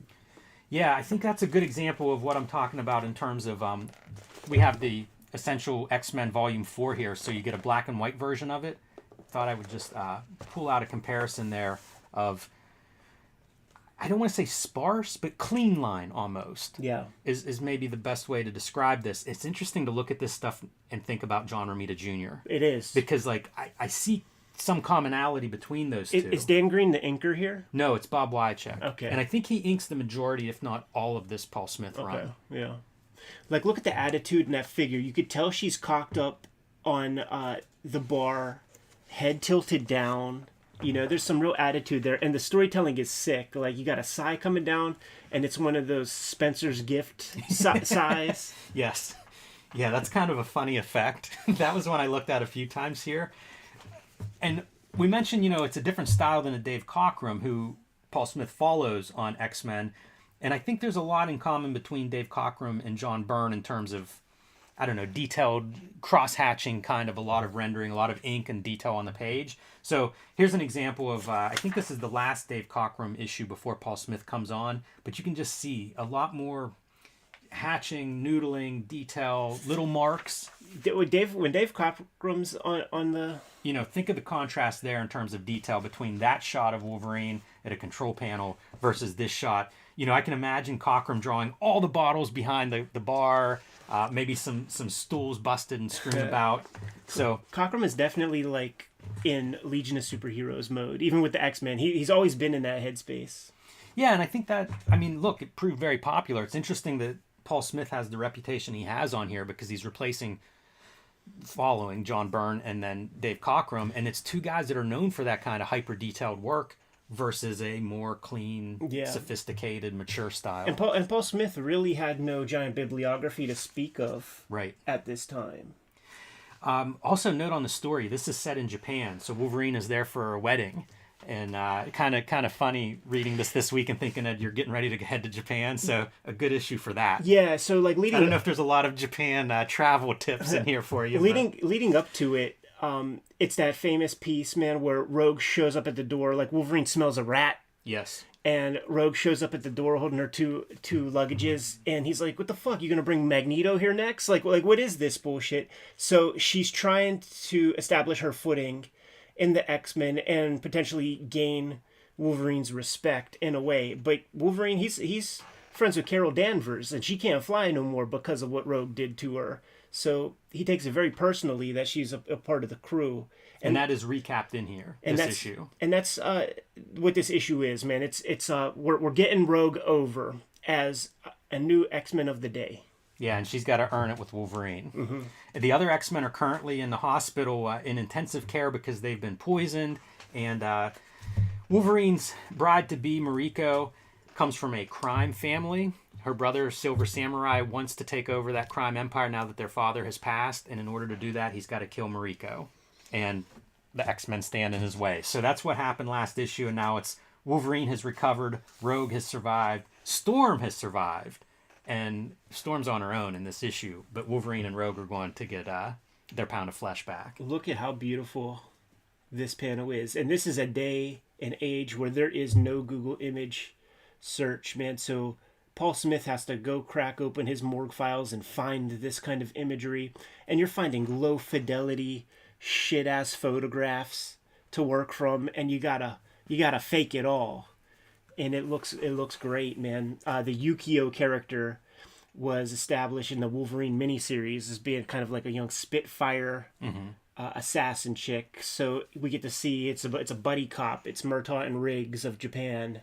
Yeah, and a fun story going on in this issue is Storm is changing. Yeah. And sort of embracing a more reckless, I don't know if it's from hanging out with Yukio or just where Storm is, but you see her like, okay, six on two.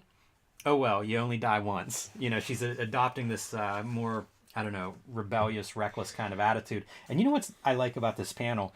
I feel like as a vertical composition next to these, it's really nice. You know, it sort of leads your eye down. It also has these tiers that complement the other rest of the page layout. It really does. And by not having any humans appear and having all this stuff pointing down, I easily read this before I read this. Yeah. I do not go here to here because you just like it's almost like your brain intuitively is like, well, what the fuck? Oh, okay, it's like, you know, it's a roof. It's a series of roofs. Okay, there's our girls. There's even the stuff that makes sense because they're on the ground level pounding on this door to like, let us in, let us in. And where's he? Upper level, right? So you have to go back up the page to get to that point of him looking down from above being like, I can't, you guys are too hot. Can't touch you. Can't shelter you.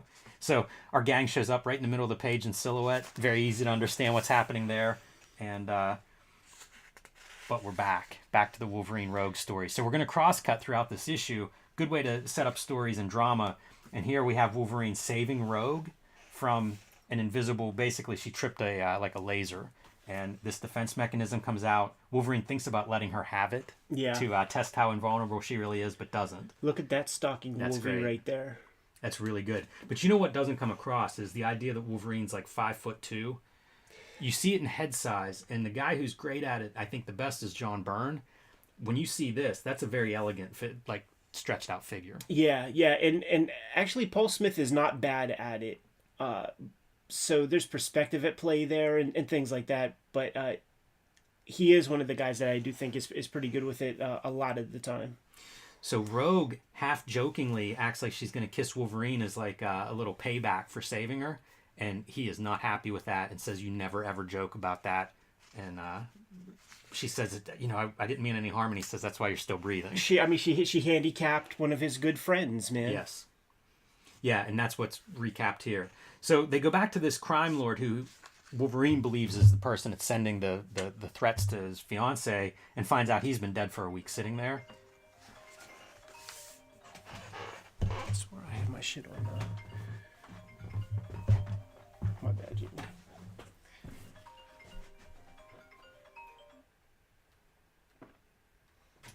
I see. Do not disturb is only on when my phone is not on.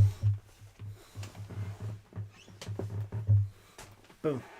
All right, man. Cut back to Storm and Yukio fighting this little gang. This is supposed to read as thunder, or as lightning, rather. I think that part doesn't read well to me as lightning. No. But I think it's an example maybe of Paul Smith really trying to differentiate his style from what's gone before to try to be unique and stand out. A lot of times that works really well. You know, I think this looks super cool, but for lightning that just doesn't. I don't get it. I know it because of the text. And who knows? Maybe that's not what he intended. You know, there could be some Marvel method here too. Yeah. That Chris Claremont's making some changes along the way. And so once they find the dead drug or the dead crime lord, now they're racing to the hospital. Realize Wolverine and Rogue realize they've been set up. It's to get them away from the X-Men and away from Rico, where now they're super vulnerable. So Rogue flies them back there as fast as she can, just in time to stop the would-be assassins. Pretty great. That whole setup I find really good. And there's a series of this where it's these horizontal panels, that widescreen thing that got so trendy in the early 2000s. Paul Smith is really using it here, and it looks great. These pages read well. I feel like they're action-packed. Feels a little Frank Miller-esque to me at times. Yeah, he comes to mind when it comes to these kind of panels, especially the volume of 5 of them stacked up. Like, that's a lot of... And it makes sense when you think, like, this is right around that Wolverine miniseries. Yeah. So, one of the more successful books of the time period, and now you're doing Wolverine in Japan. Of course, there's some going to be probably some similarities there. You'd be foolish not to do that. So, Silver Samurai Wolverine, great showdown. And this is kind of round 2 after the last issue. And part of the reason we picked this issue is this wordless sequence. Yes. Chris Claremont, a lot of words per page. and steps back and allows this to be just a fight. Just Paul Smith, man, go at it. Almost 3 pages of wordlessness. Makes me wonder if Claremont's pages were lost by FedEx. Great red background. That makes a lot of sense to me, man. This is heightened energy. This is murder. This is sick as fuck right here, dude. Silver Samurai got him. Yes. If not for that adamantium skeleton, decapitation. Yeah. You know, like I would have liked some sparks. Like psh, psh, psh, psh. That would have been good. A sound effect maybe there. He also stabs him through the middle. Yeah. Shades of Ronin, speaking of Frank Miller stuff. But Wolverine not done yet, and he comes back, and he's got him exposed now. His neck is exposed, claws are out, and Mariko stops him. Of course. Too much bloodshed. Look at the eyes, like, you know, trying to get expression out of these blank eyes. Pretty well done. Yeah. Yeah, these guys were really playing around with that at that time. I like the composition space, too, where you have your 2 figures, and now once she steps in, we, like, spin. We, like, move back. Look at the Mariko hair, and that's very Paul Smith. And you can see he's consciously not hatching. Mm-hmm. You know, everybody else would feather that. But we're not done yet. So there's 2 halves of the would-be assassins, and one of them has everybody dead to rights now with the gun pulled. Silver Samurai's in bad shape, but we still have Viper ready to go. How much Steranko-esque is in Viper? 1,000%, man. Like, is she not a member of Hydra or something like that? I guess that must be what she comes from. But there's some cool stuff here that Smith is staging where, like, you can see Wolverine getting in front of Mariko, protecting her. And the monologue is that he's going to try to get her out the door, is his plan, although he's pretty banged up himself. So, nevertheless, going to be chivalrous there and protect his fiancée and then worry about Viper. This is one of my favorite pieces of the issue where you see, like, the bullet is shot and Rogue is faster than a speeding bullet and gets in the way to block the civilian. This is such an odd panel that you have, like, a corridor going down this way. You know, it feels like 2 panels. Right. It's so strange. I like it, but it's very, very unusual. So it does allow Wolverine to get out, and Rogue is taking full-on blast. And she even comments, like, she's like, "Oh, I hope your peers appreciate your sacrifice." And she's like, "They don't care if I live or die." That feels like classic Claremont characterization right there. Right, and I mean, this is the hero's journey. Like Rogue has to prove herself, and she fully does. And how good is this moment? So dispatches, well, maybe not dispatches, but her gun malfunctions, so Viper and Samurai teleport away. Yeah. Amazing that teleporting was just, yeah, that's fine. Middle of the fight. Big climactic moment. We'll just use that. But it does give us the Wolverine Rogue bonding moment where Wolverine gives her his healing power there to save her life because in his mind she saved his fiance. And think about the stuff that's required to just make a good story. You got to have your setups and payoffs. And in comics, you got to do that every issue. So earlier we established the part where Rogue is about to kiss him. And then, establishes her powers like what they are. And so he's going to be able to give some of his juice because we saw what his powers are. Because like he could have been decapitated, but he wasn't. Right. Yeah, super well done. I was going to say, though, I wish comics did that now. Yeah, sure. It's really well done here, though. You're right. All the rules are set up in this issue. If this was your first X-Men issue, you'd get a lot out of this one. Totally. This is so great, though. I think Paul Smith's use there of an open panel, a very long shot. I mean, visual drama. I almost use that composition in a way in grand design because to me the moment is more about establishing Rogue really more than it is about the Mariko wedding stuff. You know, I think that's true too, and I think Claremont at least would have been very conscious of that because like this is man and woman here. This is Wolverine kissing Rogue. You know, like this is the union that we're seeing. Right. This is the X-Men union here, and it's how many unions do you get? You know, one couple is going to come out of this issue, and it's these two, and not romantically, but you know, in terms of the bond, that's what happens here, and this is a strange bit of storytelling. I think. Yeah. It's very subtle what happens here, but we have somebody pass through Mariko's life and maybe change the trajectory of her plans. Yes, and it's very mysterious right here. But you flip the page, we get through the rest of the bit, and we're set up for a Shinto wedding. You know, like that's all going to go down. Here we got the establishment of Mohawk Storm making her first appearance. I think if I remember correctly, like what happens is she's knocked off her high horse about the god, like being the weather god stuff. The Morlock shit goes down where she becomes like leader of the Morlocks, and she sees that kind of punk energy. She sees like how they're living, so she's more humanistic or something. What the heck are the editors thinking whenever this shows up? Like that's a crazy thing to do to one of your team's big characters. Gotta update her for the 80s, man. Pretty wild update. You know, that's about as extreme of an update as you're going to see a character go through. She goes through more arcs than everybody. Because like, how... I mean, is it 3 years? She can't even shoot a lightning bolt? You know, like, those 2 life deaths are far apart. Yeah, she's a kid. When I start reading X-Men, she's been reincarnated as like a child. Yeah, she gets her powers back with Silvestri and then goes through the Siege Perilous and is a little kid. Like, so she goes through the most. Pretty iconic, though. You know, I still get requests to draw Mohawk Storm. So, an incredible contribution from an artistic standpoint that this is still a design that's popular to this day. Some of my favorite stuff to draw in Grand Design, for sure. Super fun. And I also want to note, like, Paul Smith going from, you know, these 5-panel horizontal pages, action kind of scenes to the wedding. And it's not just a different scene, a different setting, more in daylight, but also like page layout. It feels like it's a different approach. Another open panel that's spectacular. Show off the bride on the day of her wedding. Yeah. This is a really fun moment too. Madeline Pryor is Scott's date, and Kitty Pryde's like, "Hey, watch Lockheed for me," and she's like, "Lockheed, that's a good name for a cat." There's a dragon sleeping in here, and she's starting to freak out. Who are these people? And here it is. Mariko calls off the wedding. So kind of abrupt, you know, just walking away from Wolverine. Great body language of them being back to back. Yes, and you see the back view of the guy that she was talking to, and all you need is this right here to know that fucking Jason Wingard, the mastermind, is back in the game. He already fucked up Jean Grey, so now he's working on destroying Wolvie's psyche, and you can tell that it's working because there's that stoic tear. That's the one like from the Smokey the Bear, or no, it's the litter commercial with the Native American dude. Jeez, where he squeezes out that one tear piece.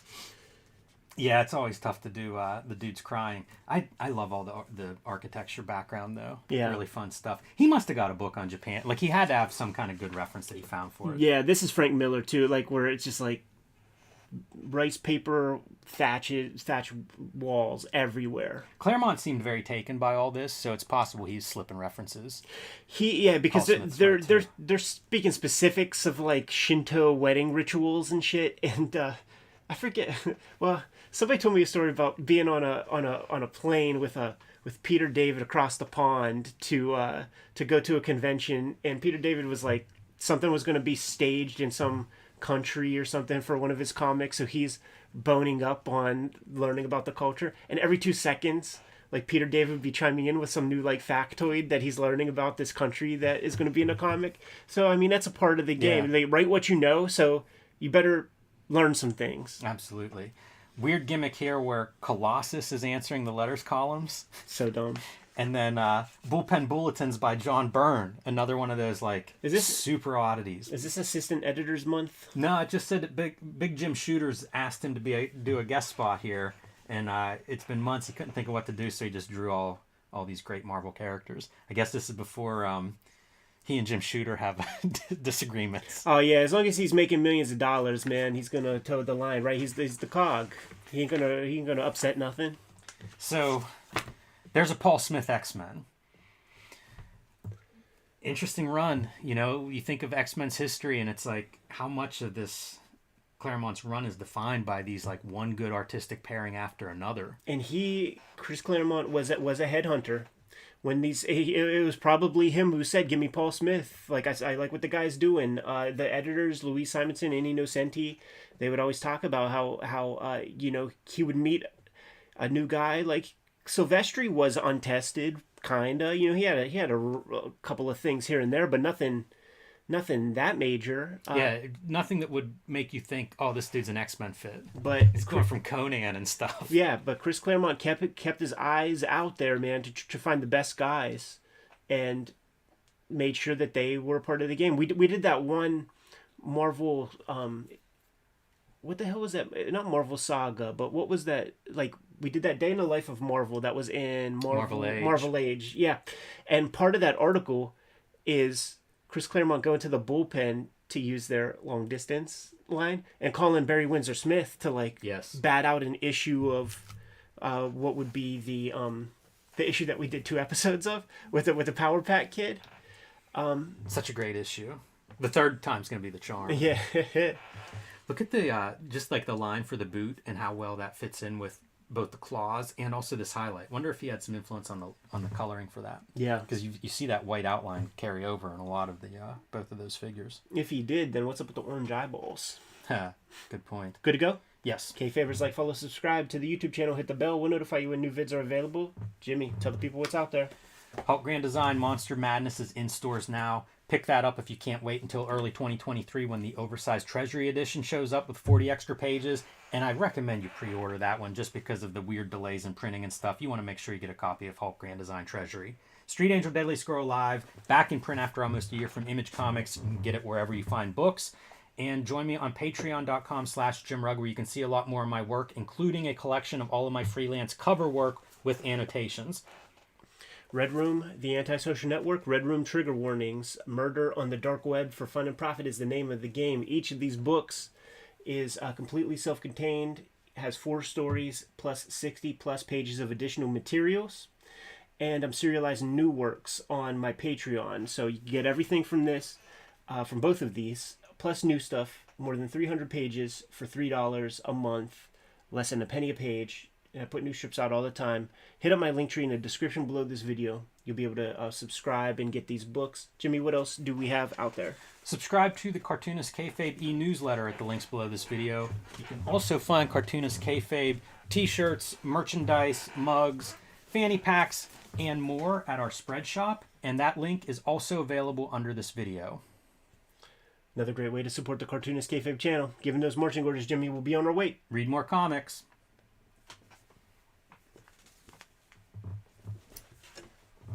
Yeah, I didn't mean to trip you up there, man. But like, I saw that, like, my shirt is in view of the camera real easy, so I had to, like, show the magic trick, man, to the crew.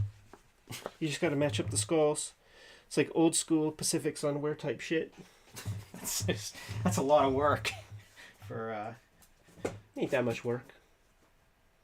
Adam Brooks, thanks for the super chats, man. Let's do it. This should be a fun one. You want it inside? Look at how chaotic that is. Yeah, for sure.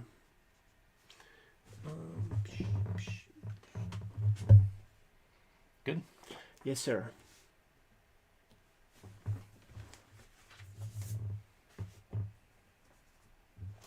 Good. Hello and welcome to Cartoonist Kayfabe. My name is Jim Rugg. I'm Ed Piscor. Going to look at Alan Moore's Spawn entry. Before we dive into that, I want to remind everybody at home that Cartoonist Kayfabe is brought to you by the comics that we make. Ed Piscor's Red Room Trigger Warnings and Red Room The Antisocial Network are both available now in print. These have 4 self-contained stories and can be read in any order. So whichever Red Room collection you find first, that's the perfect place to start. Also want to remind everybody, Ed will be set up at Tokyo Comic Con the last weekend in November with Jeff Darrow. So if you're anywhere near there, you have to go to Tokyo Comic Con, and I will be jealous of everybody that does. Street Angel Deadly Scroll Live, one of my latest books in print from Image Comics, 8 complete stories of the homeless ninja on a skateboard, and Hulk Grand Design Monster Madness. The comic books are out in stores now. The collection will be out in stores in early 2023, and I recommend you pre-order that one to make sure you get a copy, because printing has been a strange adventure with that book. So we are here today to talk about Alan Moore coming to the Todd McFarlane universe. Once he started dipping into Image, it feels like all the Image creators are Alan Moore fans, and everybody is vying for his attention. And one of his early projects, Spawn Blood Feud, with artist Tony Daniel. So this is issue 1 we're going to look at. And 1995, kind of a strange time in terms of the industry and where it's at, but this is a big getting Alan Moore onto your character. Absolutely, man. I think that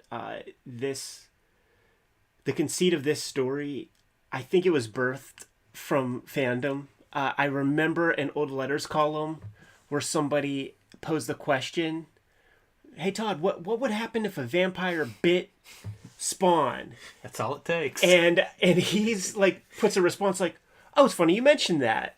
Like, yeah, we're working on something like that for sure." Like, I think that like inspired him. I do not think, this is just me projecting, the tone of the letter, like the way the letter read and the response to me felt like McFarlane's like, fucking genius. We're doing it. And then you just give that basic boilerplate idea, elevator pitch to Alan Moore and send him on his way. Tony Daniel, established from X-Force Comics, doing a solid run on that, man, for a little while there, and is making his name known over in the Marvel space. Gets wooed over and becomes a kind of fan favorite artist.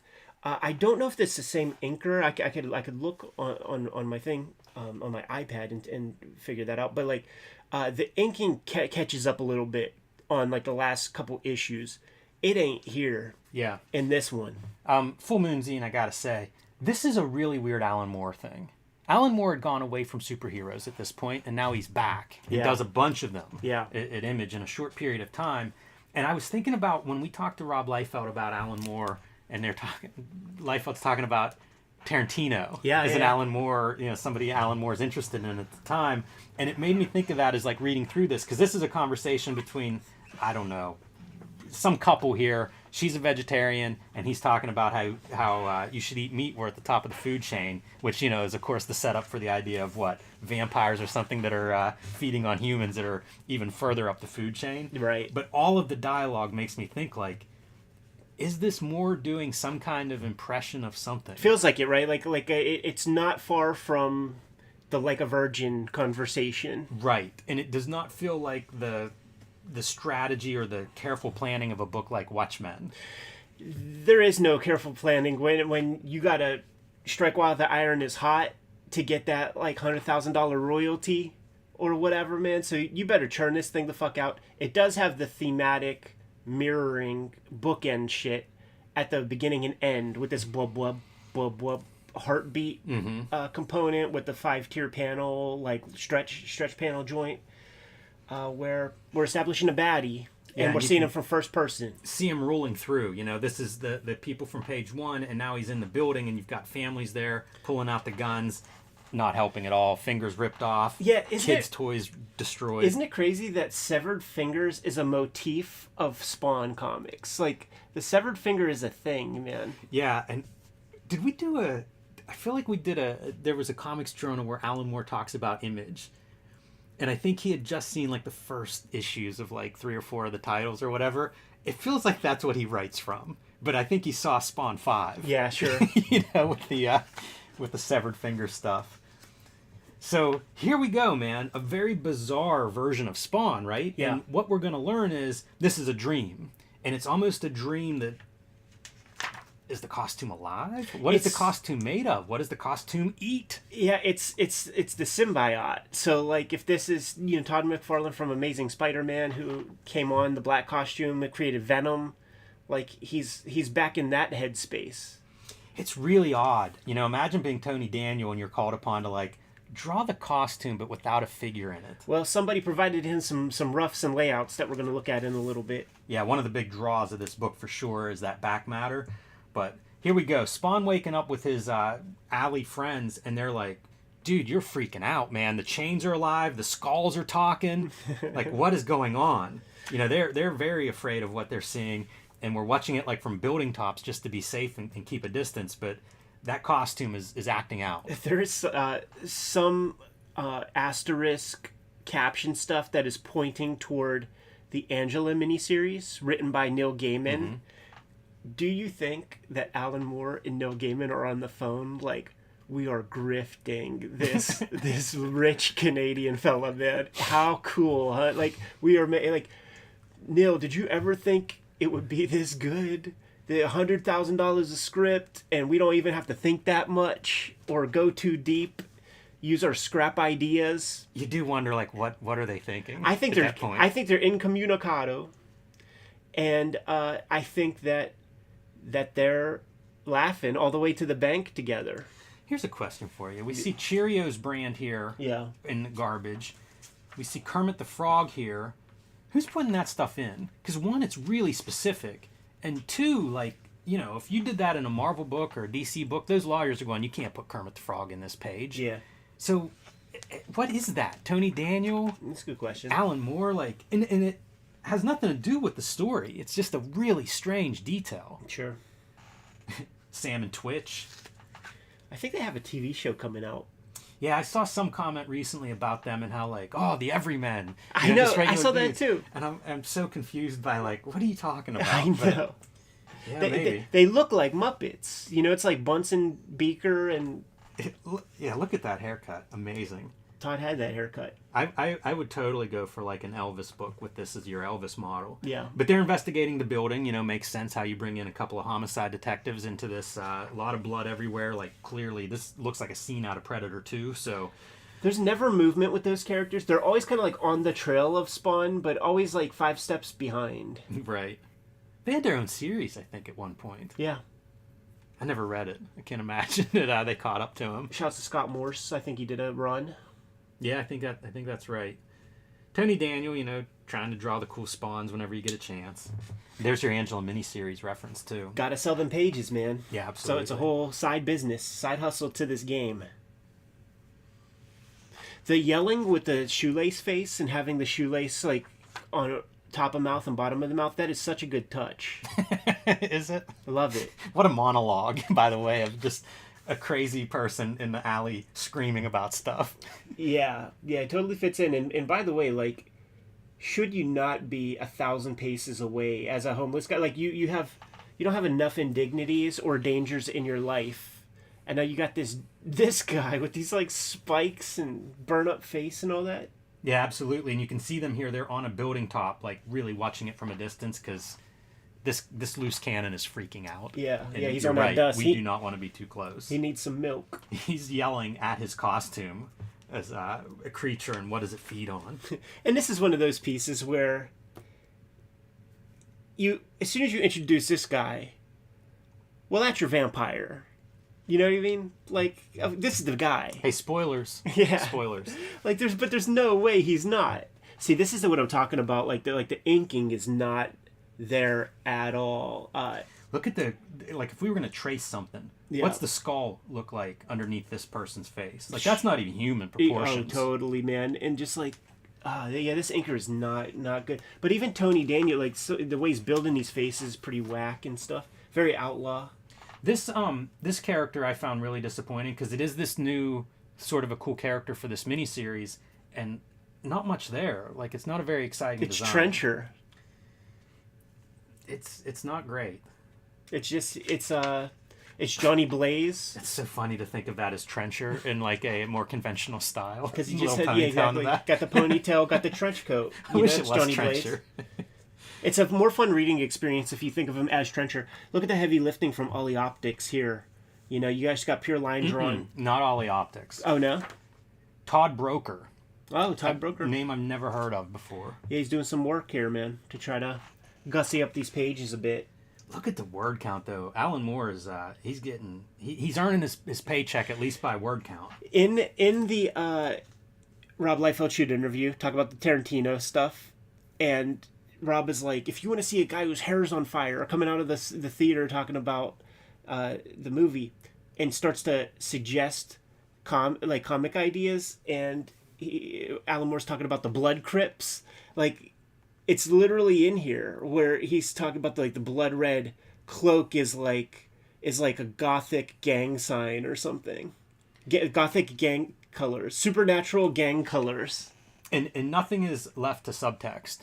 He is spelling out the case for Spawn as vampire. Yeah. And it's literally doth protesteth too much, and it makes sense, right? Like if you're going to be like, he looks like a Van Helsing. That's like almost all that you can say is for this guy not to be the vampire, but like you just know he is, and just making every case to be like, let's go look over there. Like there's this guy in your town. Let's go kill him. Don't look at me too closely. I think that this is like the establishment. Like I remember around, Clinton White House, like post George Bush, the first one, where the term like political correctness was like in the lexicon and shit. And then there would be great George Carlin bits about like using hyperbolic language to describe being a dishwasher and shit. And I feel like some of this is that, man. Extra normal hazard, like the idea of like language, hyperbolic language for sales purposes. Yeah, and he's got a whole plan of how to handle Spawn. Yeah. Look at that arm.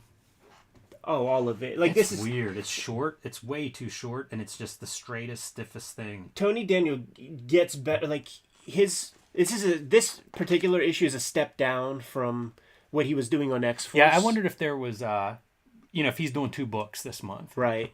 Because it does feel like some of this stuff is hit and miss. This to me feels fine, but then like other pages don't. So. Yeah. Well, this one's going to be a 5-figure page. He's going to sell that. And this is Spawn as Silver Age Marvel character. It's a Spider-Man monologue. I've done all this stuff for this city. I've killed all these bad guys, did this or that, and now they want to put a stake through my heart. Like the very next page really can be the trash can with the Spawn cape and Al Simmons walking away. Man, the coloring. Very Image. It is very so 90s, like that first real coloring, digital coloring kind of stuff where it's just like, every color! We've got every color! Let's put it on the page! There was your purple to orange was on that previous page, and now we're back to the blub heartbeat section of the comic to round things out. The regular people that are sitting around, they're so ridiculous. With striations in their wrist, forearm muscles. Strange storytelling with you get half of the pages, just that sound effect. You gotta love that, I guess, if you're an artist that's trying to get these pages together quick. Absolutely. And I'm sure this is copy pasted. I'm sure that's not hand done. Or if it is, it's done once. And more of our weird dream Spawn symbiote. The other thing with the artwork is it becomes far more McFarlane-ish too, with the ticks and things. Like he really exerts himself. Yeah, I always over his wonder people. if that's what I was going to say. McFarlane's influence on people, because I feel like Capullo went through that. Yeah. In the early days of drawing Spawn. Yeah. And it would make sense that Daniels would do it as well. And this is a great ender for an issue, because here we are with Spawn over a body, blood everywhere.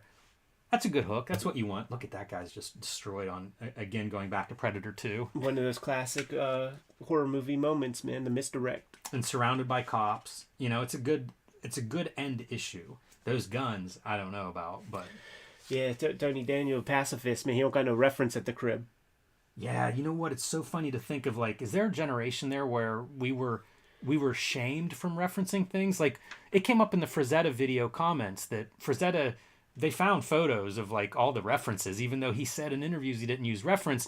And Comics Journal at that time, I would see all the swipe files. Like I thought it was like you don't get to use references if you're going to try to draw comics. And it feels like if you look at the Image books from this era, a lot of them weren't using references. Definitely not. And you cannot use a reference when it's a Rob Liefeld Zappy gun, but something like that. And there was absolutely, positively no excuse not to have proper gun reference, because those magazines were right there at the checkout aisle, guns and ammo, and it's gun porn.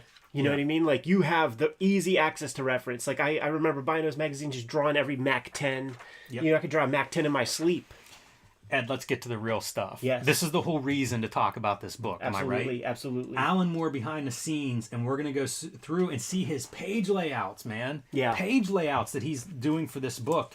And you can see that weird, like the blub blub kind of pages where it's half a panel and half a sound effect or and look heartbeat. And look at this, man. Like I didn't even notice like a heart monitor flatline kind of thing, like in the issues. And this is so much better than what they give us. Yeah, it's there, but it is not something that's prominent or something that you really pick up on. Because like look at what he's establishing. It's like the monitor part, the peaks and valleys is more important, and he's subduing the text, and they're the opposite. It's the bubble letters that are everything, and then the heart monitor part is second fiddle.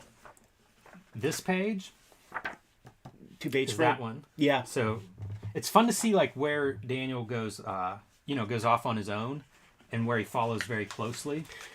This is so sexy to me because it makes me think that that Alan Moore drew all of his comics. There are versions of every single comic, because if he's going to this level for a shit ass McFarlane Payday gig, he's doing that with everything else. And so I think he's got like, a Henry Darger fucking cachet of original artwork, and he is a badass, man. Like there are hundreds of pages of comics that he's drawn before he even really started doing 2000 AD in weird music magazines and things, and he had a very underground style with like heavy stipple. He could draw real good, man. Yeah, it always kills me whenever Grant Morrison's another one where you see their drawings and it's like they could have done this as artists. Yeah. Like it's intimidating whenever the writers are pretty good artists as well. And several of these pages you can see where the artist does deviate, which Alan Moore seems to be fine with. There's that piece of From Hell layouts. It's in one of the big Alan Moore storytelling books.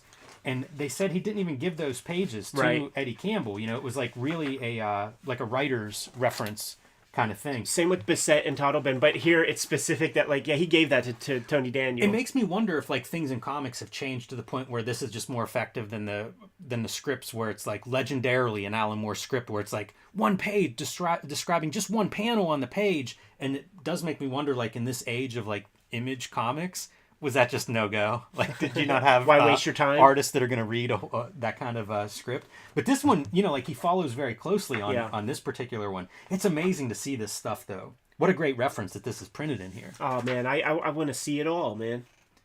Yeah, it's pretty fun. It'd be cool to see the scripts. Like, how much of this is he describing? Yeah. And then also, what's the process? Yeah. Like, is he writing this and then drawing it, or drawing it and then writing a script? I do think most of the time it's the script and then the visualization. It's funny to think of like Marvel Method, where like you're the writer, but you're a good writer. So part of your Marvel Method is you're drawing it. Sure. So maybe you've got the plot figured out, and now you're drawing it, and then you're doing like your tight script render. I feel like all these writers, especially the schmucks that kind of invade our culture and come from outside and write their comic scripts, they should have to do this. Here's one more, and then we'll... Because it's one of those things, what everybody complains about when they get a first script from some novelist or something is like, you want too much shit in one panel. Yeah. It's impossible. You show me. Show me how to do that, and then I'll put it in stone. So this is page 10 here. Yeah. And the reason I call this out, so we've got like an above view of Spawn. We've basically chucked that above view for the first two panels because the point of view are these guys on the rooftop. It's such an odd choice. Like, you don't even see Spawn in this panel. He's going out of the panel, out of the frame. Very weird choices, the deviations. On Tony Daniel's part? Yeah, I think so. It just doesn't seem as clear to me what's happening here. And I get it. These are probably overly clear. Maybe you do want to spice them up a little bit. I don't think he's making that kind of this is just... I don't feel like this is an improvement. And, the Howard Chaykin description of comic book artwork is illustration in service of storytelling. So, like, just an arm with a spike. And also this chain, it's a giant chain. Doesn't feel like it's part of whatever this costume version is. It's far away from me, Jimmy. Is that at least the part of the book where he's talking about the spikes or teeth? Yeah, okay. it is. So that one fits in. I'm not sure about the Roy G. Biv color behind it. But Yeah, hey, that's- man, like I said, you've got millions of colors. See if you can use them all on every single page. Love it. I love the behind the scenes are so cool. And there's your snapshot. You know, Alan Moore is now on Wildcats writing that. This is this is exactly what Liefeld was talking about. Like you could get it. Like I snipped it out and made an independent video of it, where Liefeld is talking about how Todd calls him up, says that Alan Moore agreed to write a Violator miniseries, which is the one that Bart Sears is going to be drawing. 2 out of 3 issues, I think. And Rob's like, where did we go wrong in comics that fucking Alan Moore, the crown jewel of the comic industry, is writing a Violator? So he's like, I called Alan up and said, how about Violator Badrock? Wow. It's incredible, too, because it's McFarlane, Liefeld, Moore, and introducing Brian Denham. Got to find somebody to draw this hackery, man. What a time period, Ed. So bizarre. You know, like for everybody like closing their just ignoring the 90s, it is complete and utter insanity what's happening in the comics industry in 1995. You know, for all of the you know, the issues that Alan Moore like had as a creator in the 80s and all the wrongs that were done per his interpretation, all that kind of thing. Like this 90s period where he does about 50-60 comics between Valentino, Jim Lee, Rob Liefeld, and McFarlane, he fucking cleaned up. I was just thinking 2-3 years, probably made what $5 million, $6 million cold. I'm curious about just this issue, right? Because we know McFarlane's on record as saying he paid these guys $100,000 an issue for that Spawn fill-in writer issue. So are you getting $100,000 for this, $100,000 for each of these? Right. It's probably not far off at that point. He may not be getting that, but I mean that might be $250,000 these 3 issues. Rob talked about. He mentioned numbers. Like the cool thing about talking to Rob is like he will mention the numbers. He's the guy paying, and he was very upfront, and he described it was an investment for him. Mm-hmm. And he said I think he said it was $20,000 a script, and Alan Moore would turn in 2 scripts a Friday. Every Friday there'd be 2 scripts, 40 G's a week, dude. Yeah, pretty good. And that's a couple years after this. That is when things are kind of in the gutter in terms of how books are selling, even for the Image guys. Yeah, and Rob is at this point, like his first wave of these superhero comics, I bet you it's close to that Spawn number. This it may be 50,000, but I mean, if it's half of what he got paid for the Spawn issues, that's $150,000 from the 3 books we see here. Yeah, totally. And there's 4 issues of this, so he's making $250,000 pretty much. And this was highly promoted. This was all over Wizard magazine. Wonder how big this is for Tony Daniel. It's huge. It's got to be. It's huge.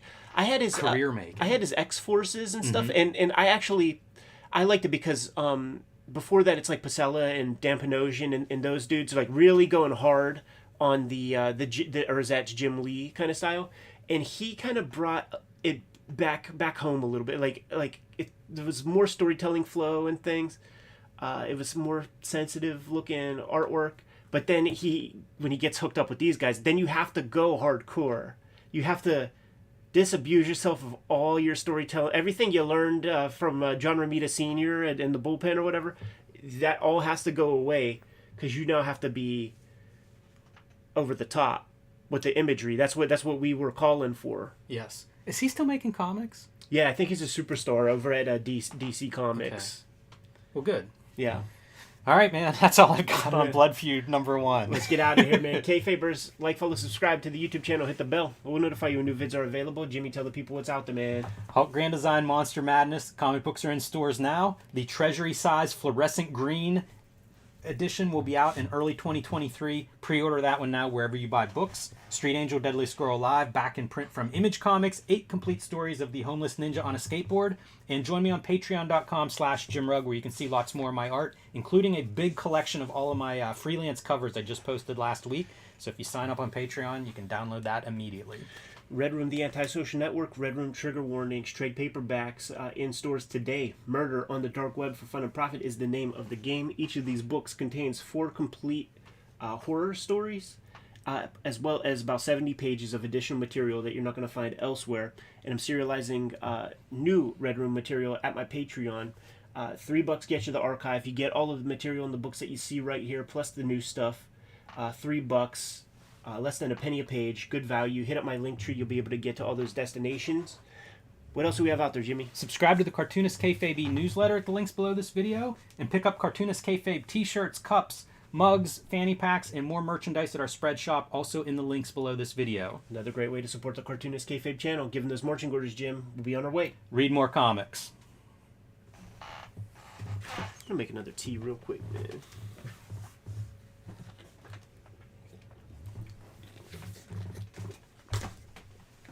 Now we got the big in. Yeah, you all ready for that? Yes, sir. This should be a lot of combo. What's that? That's a lot of conversation coming up. Yeah, I think so.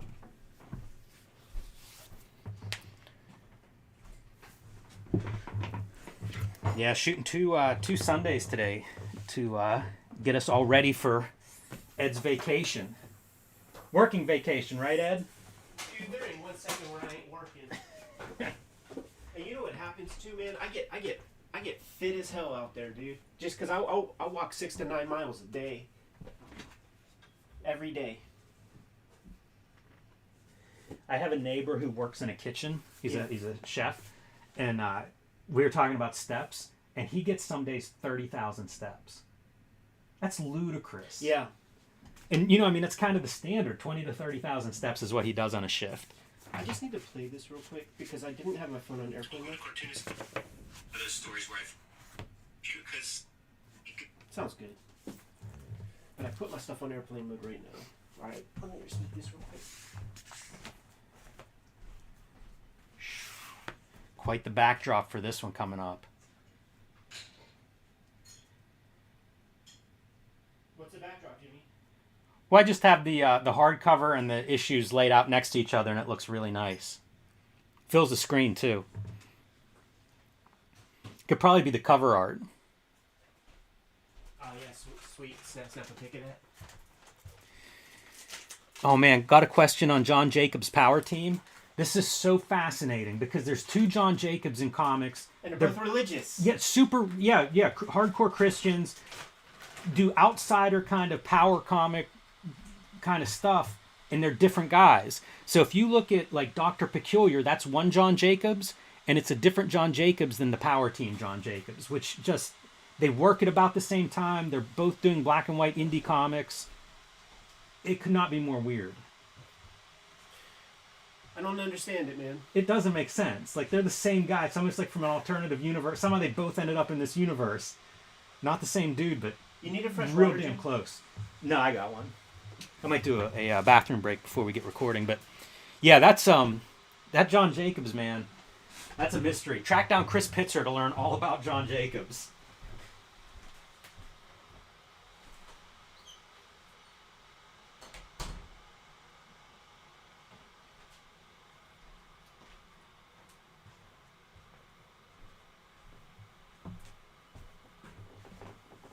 I just need some caffeine, man, so I'm heating up some water. Who's Dad? Thanks for the super chat.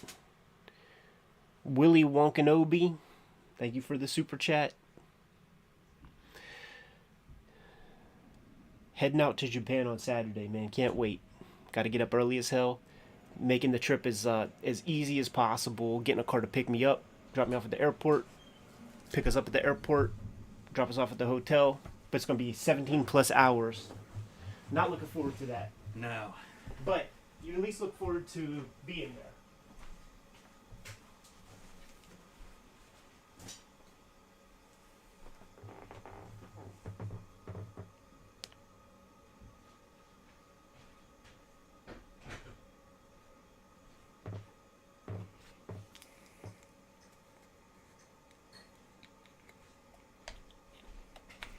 Wow, Power Team must still be up and running. This guy says he's trying to go to a live Power Team show to get his Dr. Peculiar sign. Take video of that. That'll be fun, Zach. You know I mean, that first generation of the Power Team, like, they must be, like, long dead. Like, because that's like Lyle Elzado type steroids. If I those didn't know it dudes was are still a fucking thing with. anymore. Me neither, man.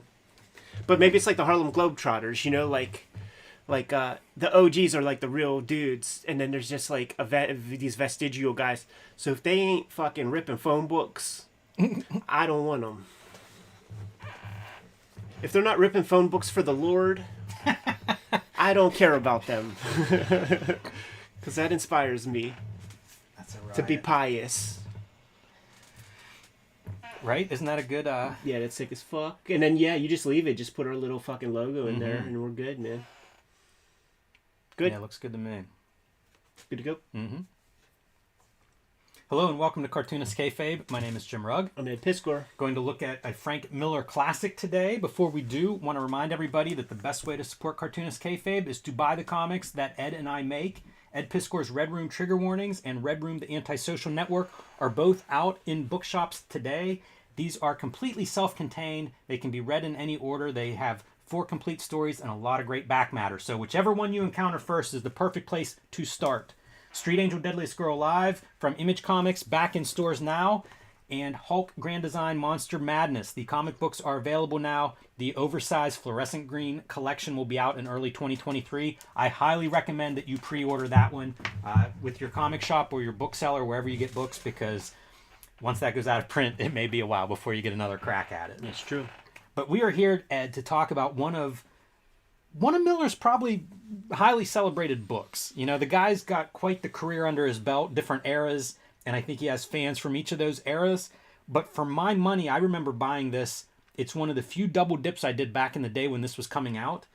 I just thought, this blew my mind. Yeah. This was one of those where it's Miller and Lynn Varley, and they are maybe the peak of their collaboration. Varley's bringing a lot to the table on this. Yeah. Miller knows to give her a bunch of space. I think at the time there was stuff about him going to Greece to get, kind of reference and inspiration. And I assume looking at color and lighting because that stuff's very specific. And this was just, I don't know what I expected from it, but I had never seen a comic like this. I was so young when this came out that like I actually did collect the issues as they came out. So like I was old enough to have a pull list, probably a young teenager, 13, something like that. And this is the one where this is like the swan song, I feel like, for the collaboration. There was Hell and Back, where Lynn Varley does colors. And I think that's after this. But it's, yeah, but it was never to this rigor. It was never to this extent. She was almost doing just kind of like washes, and it was much more simple. He's pushing himself further to the abstract, and you got a lot of cool, sharp lines, like you just straight lines that you could position in different angles to create these awesome compositions, and just give her so much space to do what she does best. And it's the collabo, like it's the problem. Like we'll look at Xerxes, we'll have Tom one when we do a Xerxes one, and you'll see where Alex Sinclair fucking lacks compared to like what we're looking Lynn at Varley's right here. special, and this felt like it was her showcase. And it feels European, revisiting this week felt very much like European albums. I feel like there's something that's probably on Miller's mind, and it could be the color, could be the reason that I feel that way, because that's something I associate with the European stuff, a lot of the liberatory kind of painted, figuring out how to do modeling and things like that. We are going to look at the single issues because I think it'll fit the camera a little bit easier, but I do want to just kind of mention the unusualness of this format. What you have here are 2-page spreads side by side.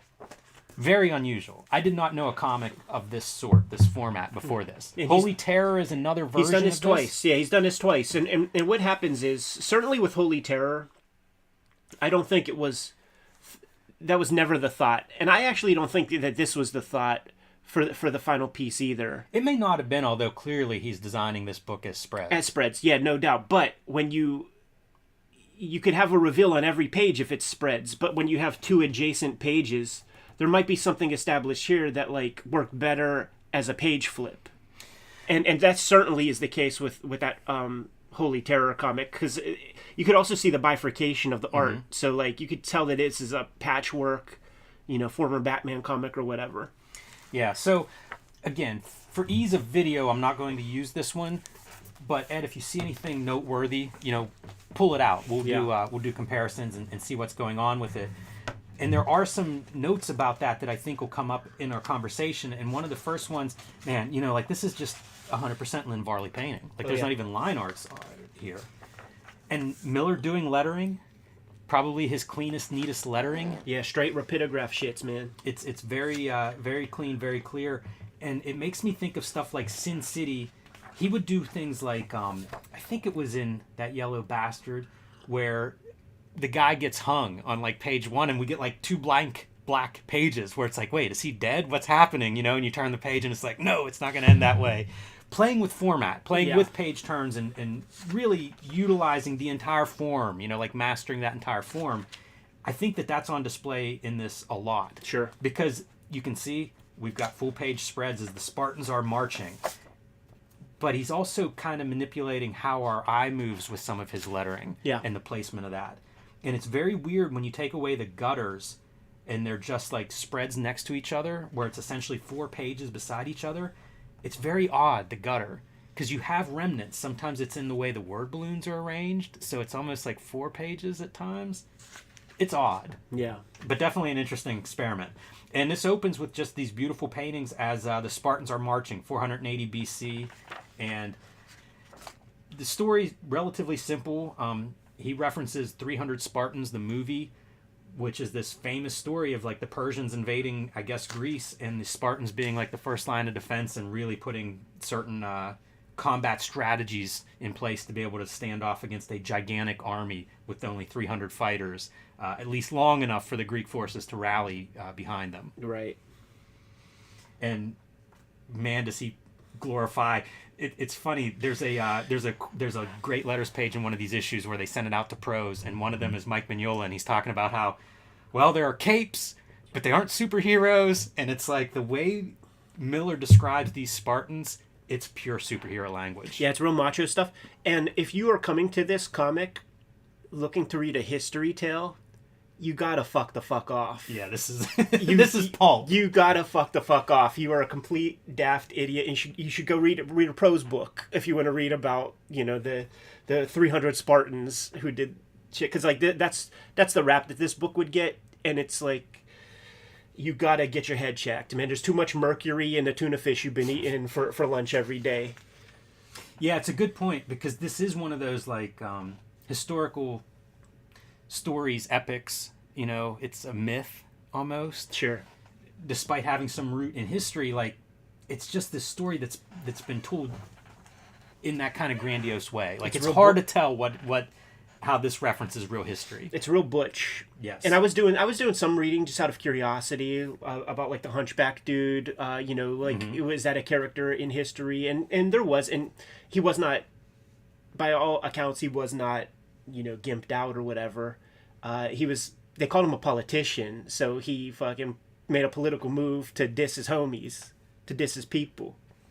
Yeah, that's interesting to think of him as a politician historically, and then how does Miller, who I think is very critical of politicians, how does he visually represent that guy? There's a lot of that. Like Miller's still putting his stuff in here, getting some artistic stuff across. Man, we'll see when Leonidas is going to visit the oracles. Right. So this opening part, as they're marching along, one of the soldiers stumbles and his captain's sort of kicking the shit out of him. It's all set up for just how tough these guys are. And it establishes hierarchy. Yes. Like so some goofball. There's no room for error. Yeah. Soldier, captain, your hierarchy. You know, kind of reprimanding him, punishing him, destroying him for stumbling, and would have killed him. The captain does not hear Leonidas give his order. Yeah, the next man up the totem pole. This is the top of the ladder with this group. So he has to punk down the captain. Yeah, exactly. Yeah, he knocks out the captain, and then he has the first guy. You got to carry the captain. Yeah, now. You didn't do right. I'm not doing you a favor. No. So you better fireman carry this dude. He's giving him Vern Gagne drills. Yeah, he is. Yes, that's exactly right. He's building up that cardio on that boy. They nickname him Stumblios. And I mention that because at the end of the story, we're going to refer to him as his real name as the battle really gets to a peak. He gets and it's a big moment for him. But that's the thing. Like there's a few separate characters established, and they all have their kind of arc, their purpose. There's not. The fat is so trim. This is a very lean story, and there's not Spartan, if you will. There's not one dangler. You know, like when somebody gets established, you know that you're going to get a full, you know, arc with whoever you're talking about. This is one of the great ideas. I think a lot about Neil Gaiman and Sandman and its success and how it's kind of about writing. Yeah. it's hard not to put that stuff in there, I think, if you're a writer. And this is Miller putting it in with Dilios, who is sort of like the storyteller, the guy who's going to entertain the soldiers at night. And we'll see him used a few times. And sometimes Leonidas is telling him, like, you need to inspire these guys tonight. You know, you need to rally the troops. It depends on kind of like where they're at. And that storyteller is a big manipulative part of the psyche of this army of 300. There's all those things that they're vestiges that we still use today. I mean, just literally banging a drum, keeping dudes in a rhythm. It has intimidation components to it. It has cohesion elements to it, and that's an old deal too.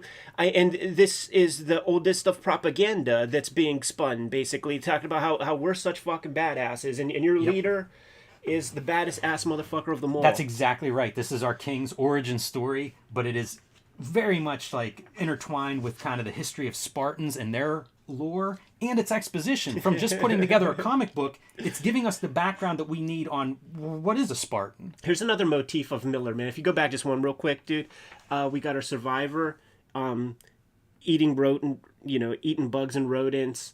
We looked at that Ronin 2 preview piece, talks about eating bugs and rodents, and can we forget the All-Star Batman part where he kidnaps young Dick Grayson after his parents get murdered and forces the boy to live in the Batcave eating mice. Wow. Propaganda for the New World Order, right? When we're all going to be eating bugs. Cold, hungry, far from home, and defenseless. Yeah, so dude, you're really getting prey. You're getting the dude over. Absolutely. You know, he's fighting a monster and he's going to win. How about that wolf, dude? Like, this is what you get. Like, this is what you get when you do not fucking trace photographs from Google image search when you type in coyote. You know, you could push things and get crazy with it. Yeah, and this is a preview of what our story's going to be. Absolutely. This boy cannot fight that wolf. Yeah. There's no way he's winning in this scenario. He's got to use headspace. So he finds a space that's going to take away a lot of the wolf's powers, and that's your moment. And I love this as a two-page spread. It's great. This is such a classic thing of having like the big projected shadow on the wall. You know, you often see it maybe in an alley shot or something like that in a superhero comic. It's so cool. And it's I did something like this in Street Angel where I have a punch on one side and you turn the page and see the guy getting punched on the other side, where like you're reading across the page. Yeah. And that's what you get here. Very cool. And the boy comes home. He's got some vines on, baby, man. He's got straight up like he's not iceberg cold, slim. Not cool anymore with his wolfskin coat on. And that's the king, you know. And again, it's a good way to handle exposition for this story. Good lettering here, man, because all these dudes have their cocks out as they're celebrating, holding their big spears, shouting their king's name. Like, you know, that ain't the greatest look.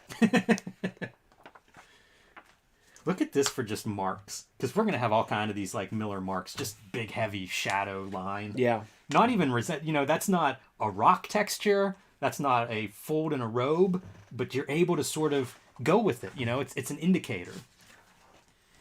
How about this stuff? This is what I'm talking about when you have these spears and you could do all kinds of design things with it. You know, you got the chaos of these guys laying there just trying to find some kind of comfort. Yeah. And the king is not sleeping. He's still, 40 years later, still the badass of the group. Leading by example. Great colors by Varley to kind of push that night sky. You know, we've seen the crimson. We know how red that stuff is. That little bit of illumination from these small fires. Yeah, and it works great, that little bit of orange against your blue and navies of the night. Here comes our Persians. Yeah, the other piece of the exposition, the backstory, like where are they marching to and why? And it is a messenger from Xerxes coming in to basically make a deal. We'll spare you. Harkens back. I mean, you have to think about that that Batman splash. Oh, for sure, 100%. I think even the pose is a straight-on reference to that. Which makes you have to acknowledge that Frank Miller is one of the great horse artists in comics. Man, horses. And it's then so cool then there is the Dark Horse. I feel like that's salesmanship. Yeah, this should be on Richardson's wall. Yeah. This piece of original. I like this choice of having your line art for the background horses not colored differently. They're background color. They're open. Just the dust just getting kicked up. Yeah, absolutely. And look, it's all earth tones. Like, you know, we always talk about like brown, like, but this is like this is where you should be using oranges and browns and neutrals, especially against that crimson red of their capes. Yeah, but you know what? We say that, and you can still find blues, even purples in some of the flesh tone pieces. So, and then it's punched. Like, you'll get the purple clear in like a ribbon or something on the horse. Yeah. And whenever you have the little bit of blues, what a focal point. In a world of orange and brown, we go right to our guy with the orange hat on, or with the blue hat on. Yeah, and you could really separate the gangs, through costume and color. So the meeting between the... Look at the cartooning here. Spartan King. That little guy. Yeah. It's amazing. The Spartan King and the messenger from Xerxes. And the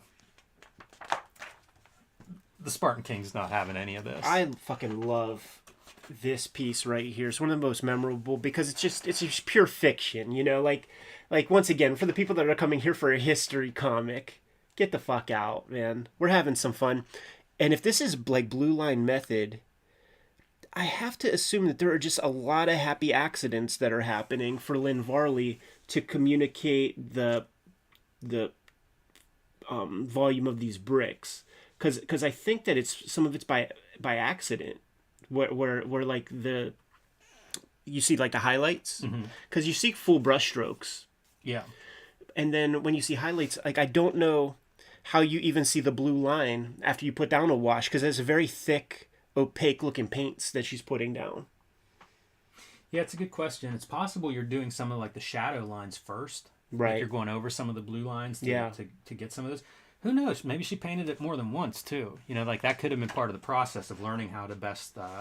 That's what Alex Ross did on that Fantastic Four thing. Like he would show like 3-4 pages of just different color choices and tries. Yeah, I see that with different people. Like Steve Rude's sketchbook, you would see like cover mock-ups where it's be like a bunch of these little tiny, and it just colors. Yeah. So Leonidas says no, kicks the messengers down into this pit along with their envoy, and then that's it. War begins. And that's the end of our issue. So once again, like Miller, this is Miller at the top of his game. Yeah. You mentioned no fat. I think that's a sign of being at the top of the game. But ending an issue like right here where the war begins, we started with the soldiers marching for that battle. Heck of a first issue. Unbelievable. Everything you need there. Background on both sides, at least enough to get it started. And we are off for the next issue. Duty. Duty. That's cool. Show the spread, man. Show the spread. Yeah, all of these covers are this wraparound deluxe. Look how minimal the drawing is on there. A lot of Varley putting in that moon, putting in your metallic surface on the shield. Absolutely. But really, really not a lot of drawing, In a weird way, like this is your sequel to Dark Knight. Sure. And I mean that from a visual standpoint. Mm-hmm. Yeah, no, this is her really showing up, doing her thing. And him, like, look at him pushing the abstract. Just shapes. Just shapes. And then just, you know what he's doing with this, man. If you divorce yourself from the color and really look at it, and there will be very good examples along the way, we've passed up some.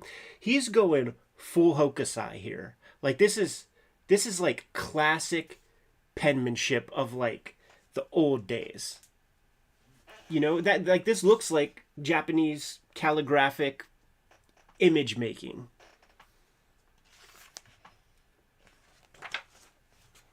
How he builds that face, dude. He spent enough time with Marv to know what to do, and didn't just create those Greek features. And I mean, again, when I say a visual sequel to Dark Knight, Yeah. hard not to see it right there. Right? Oh yeah. And why not?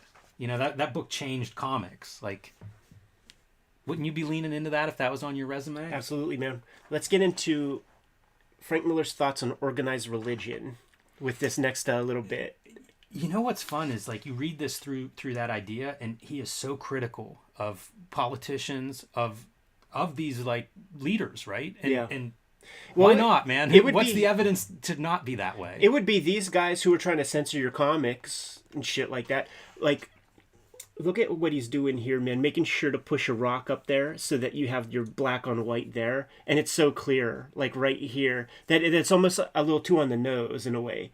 Like, when Mignola does it, there's like elegance in the design, and it almost feels like there just happens to be something black back there. But this is like so clear that you build that in there so that you can get that fire across.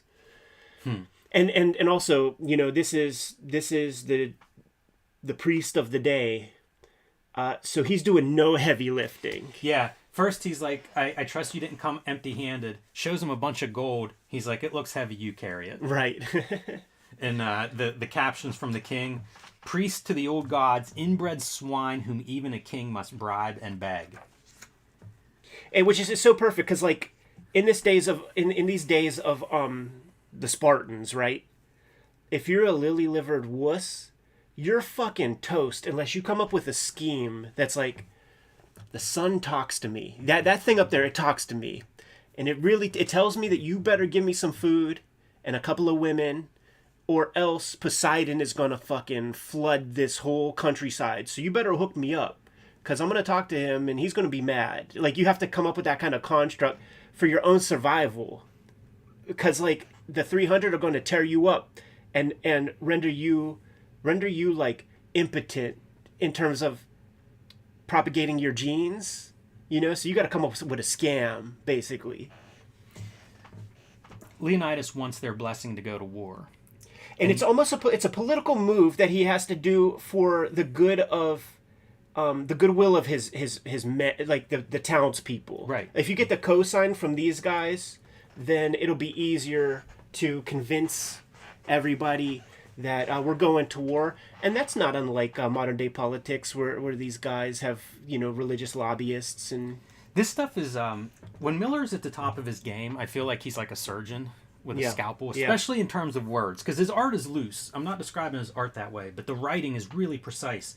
And it starts out with Leonidas talking first and saying the fate of all Greece hangs in the balance, and they're like, first things first, you mustn't insult the gods. And we see him paying in gold, right? And then it's proceed. So it's a cutting televangelist. promos. It's cutting promos. Yeah, it's a televangelist, man. Listen, I can't absolve you of your sins for free. How about this for just a drawing? We have like the column round building that they're in, and then we have this like round composition. 3-point perspective. Look at the gnarly fucking feet on all these dudes. They didn't invent toenail clippers yet. Oh man. You know what? They all have like 4 toes, Which which I think speaks to that inbred kind of thing. But they basically tell him, you know what? You can't go to war right now because we have this. We have Christmas. Festival. Yeah, you know, some sort of holiday, and that's probably a good fundraiser, you know, for the church to have their holiday. So they're like, okay, listen, let's ask the oracle, let's ask our chick, see what she has to say, and let's go by with what she says. And she just parrots exactly what those goofballs are talking while she's like rubbing her puss or whatever the fuck she's doing, man. Yeah, some kind of striptease. Hey, this is the one place where I could not figure out what in the heck is Lynn Varley doing. Yeah, totally, man. There's texture in this sequence that I really don't know what it is. It feels like a linen canvas kind of texture, but I don't know what that is. Yeah, it's like he's painting through a burlap sack or something. Like, yeah. If you know, tell us, because on the next page you see it, and and like it's a thing that I got that from that dude Jason Shithead. That is a ruler. It's a ruler that has ink, kind of like, think of like a bingo dauber. And so like there's ink in the thing, and there's this ruler that has the dots, and you could apply like series of dots to like get it to, like, you see how it's gone over a couple of times and like the dots don't line up. Like the ruler thing will do that. But while we're talking materials, yeah. What tool is he? Pen or brush on her hair? Good question, because that's the Hokusai line that I'm talking about, where there's like these weird kind of fat things. Yes. It's almost like the lettering nib, like the one that we were criticizing from Funny Pages, because you can't feather with that, which they tried to do in a thing, but you can get these kind of lines with that kind of pen. I have one of those. I have a million of these old books of, like, you know, how to make comics. Yeah. And a lot of them were from inking companies. That's who would publish the books, right? And it has like all these drawing things with pen nibs, and they're like C nibs and B nibs. They call out the nibs in some of them, but they're what I think of as lettering nibs. But they're showing like character drawings and stuff. So it does make me wonder like what he's drawing that hair with. Because we see that hair. We should have asked. We should have. Well, these lines are even used on characters, like from a distance, and there's even versions like these, just the oddest of thick and thins. Yeah, very strange. And this is interesting because this is colored like kind of like a blue line kind of method, I think. So like you have to convert. It can't be gray. It's not grayscale what this artwork, the line art is. So you lose a lot here. I imagine, like if you saw what the original was, I'm imagining far more white, but it looks like gray. Like you're seeing the whitest of white parts when he's doing his finger paintings because it doesn't taper off so well. And I think it's supposed to be like a smoky, smoldery, kind of like a dry ice kind of smoke and mirrors that they're doing because he puts it here also. Yeah, that's the same. That's another one of those pieces that I don't understand what we're looking at. Yeah, because you know what? Looking close, it's not even fingerprints, man. It's that same burlap sack thing. Right.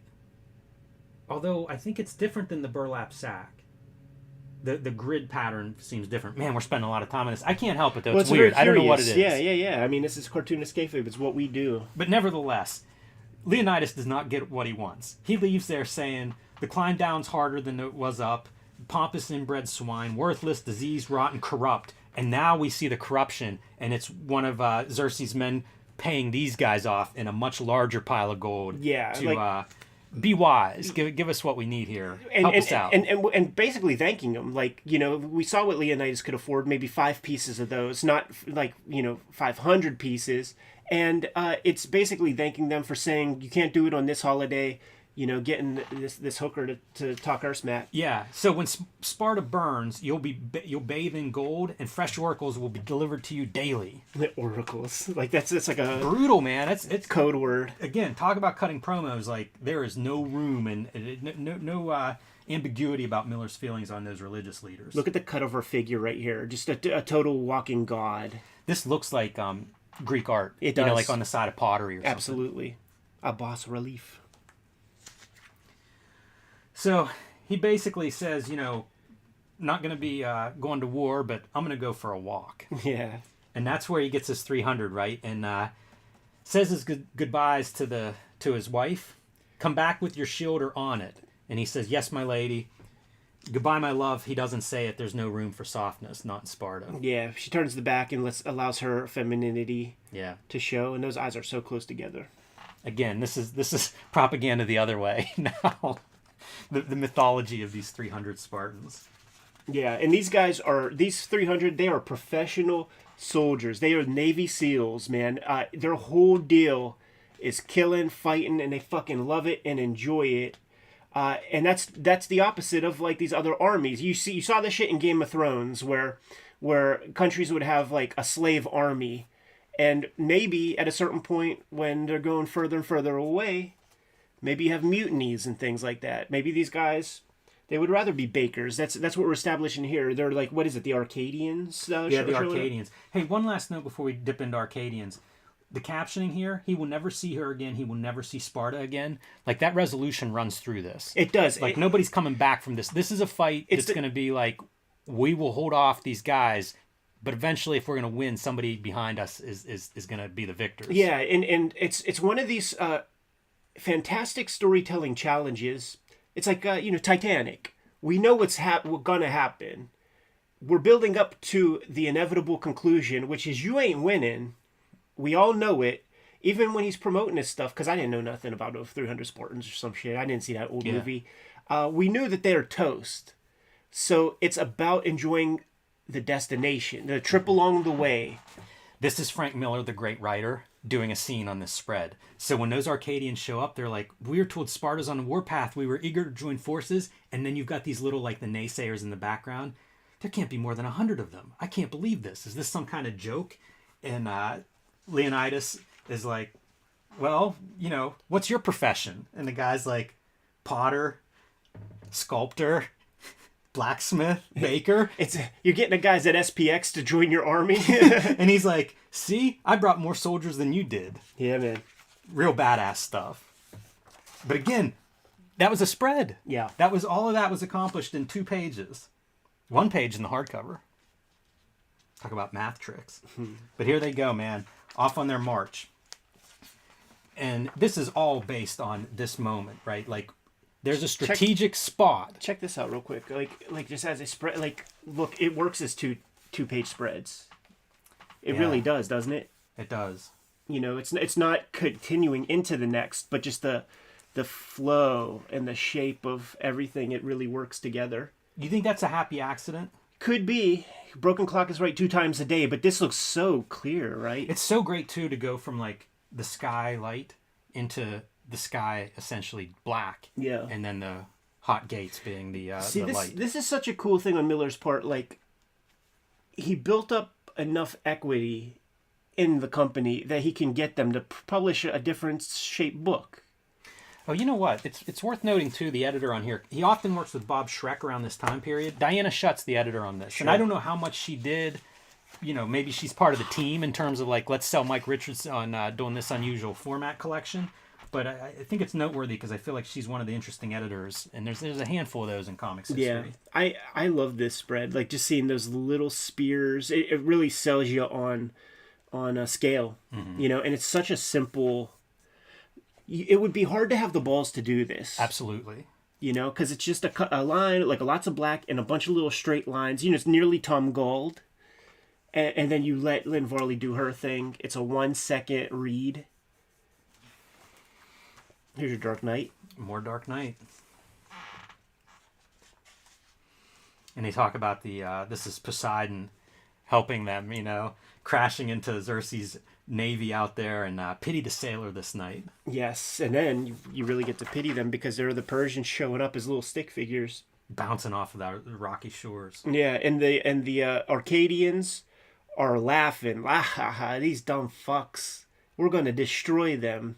But the one stoic guy, Leonidas, because he knows that ain't necessarily the case. Man, his eyes, like, they're not even symmetrical. Yeah, Miller does that. Really wild. The other thing, there's a cool arc with Leonidas that's very, very subtle throughout, where when they start to gain a little footing, he allows for the potentiality. He puts his mind in a place where maybe we can beat them in a way. He just tricks himself to kind of keep going. I feel like it's a self-preservation maneuver that's just built in where it's like, oh, fuck, we might have this. So these were the advanced... they sent out black and white previews to everybody. Yeah. Well, let me tell you who they sent them to, or at least who wrote back. Joe Kubert, Maggie Thompson from Comics Buyer's Guide, Walt Simonson, Jeff Smith, Jill Thompson, Dave Gibbons, Mimi Carroll, who is a retailer. Night Flight has a store in Salt Lake City. Bob Schreck, his other frequent editor, and Mike Mignola. Again, as a reader, I'm buying these off the shelf. I'm a teenager. This is incredible. You know, like, it's blowing my mind. Like, these are some of my favorite artists, people that I'm aware of in the industry, and they're just heaping praise on this thing, you know, like really giving it this context. And why not? You know, what date is this? Is this late 90s, I think? Yeah, is when ask this is me, coming man. out? I feel like it's more mid. 98 I got here. So late 90s, but it gives you that context of, like, the 90s were... You know, I'm checked out of a lot of comics by this point. So this is popping. This is something that's pretty exciting at that time frame. Show the spread. Show the spread. When I went to the Kubert school... Does that make you think Barney Wrightson? That's what I think of with, like, that grotesque kind of shape. Yeah, it's amazing. Joe Kubert did a Sin City pinup with Agamemnon and eating a sandwich. And then you see him in the back there. When I went to Kubert school... The very first Frank Miller original arts I ever saw was Frank hooked him up with a couple 2-page spreads of Hartigan in the cell at the beginning of That Yellow Bastard, like when he comes back and gets convicted and shit.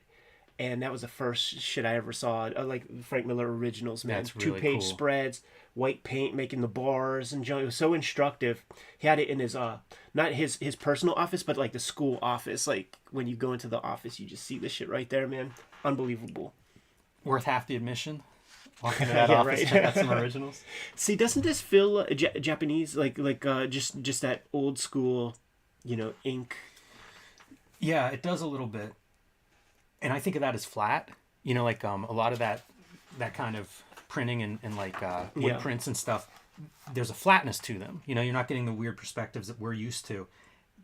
What I find interesting is how that works with the color, because that's such a fight in modern comics between like the black in the color, especially this mottled color, and yet it works beautifully here. You know, it's a very warm black. It's almost brown, but it still is this huge flat swath of color. Whenever then you have like Lynn Varley painting stuff. Yeah, she has to color it very dark. Like you can't have like light colors on top of that. All right, so we're gonna introduce this this guy who you say is based historically on a politician. Yeah.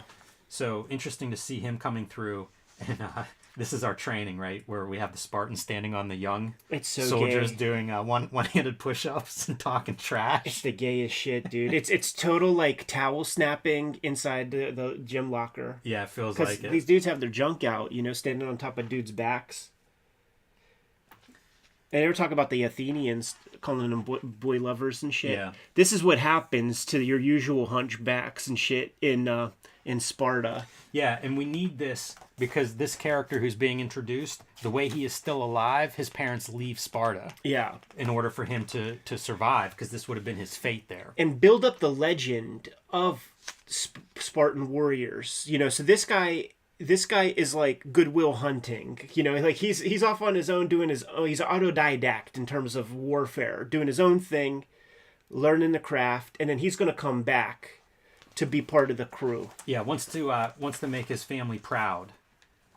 So there's another group sent from Xerxes to negotiate surrender. Yeah, look at the avarice too. You got your slaves kind of carrying these opulent. There's some really Seats and shit. cool visuals of this as we go further along. Like when we see Xerxes, it's like a team of Yeah, people it's carrying amazing. him. It's a whole giant throne setup. So it goes, that escalates. The carriage they're riding and escalates as they go up their chain of command. That's the kind of thing that you see in such amazing fashion in like a Game of Thrones too, where you see the scale and the regality of it all. And the note here is, perhaps he wonders why he hasn't heard from his scouts. And that caption right on top of a scout with a spear through ass to mouth, I think. Straight cannibal holocaust. Man. Yeah. Skewered. You know what's great too? Lynn Varley color here. If you go from like this page, and the palette's still almost all black or Yeah. all browns, and yet it feels totally different. But you noticed the little move that she's doing, man. Sparta red, Persians gold and blue. Yeah. Yeah, very subtle, different palette, but it certainly works. Yeah, it's A only Spartan on 2 welcome. key pieces. Yeah. Just horrific. And like the coastline, that was something that I would read in interviews about Miller, talking about doing the research for this, for landscapes and things. Yeah.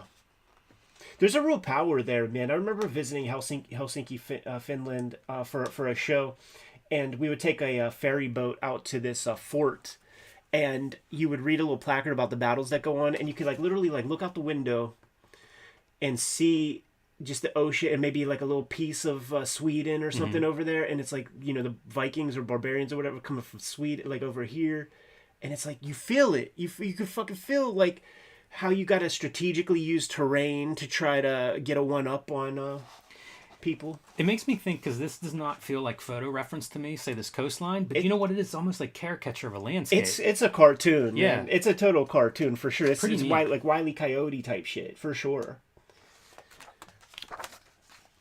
Look at our boy, man. One of the subtle things that Miller does right here is he has like the overbite of the bottom of his lip coming right under that shield to just add some grisliness.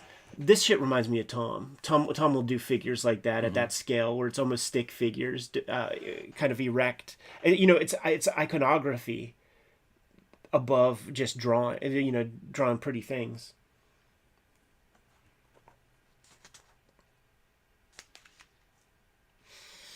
And this is important to you have like a little calm area where these guys could spin their yarns, rest, all of that. So if this is given up, that's a bad thing, which gets established.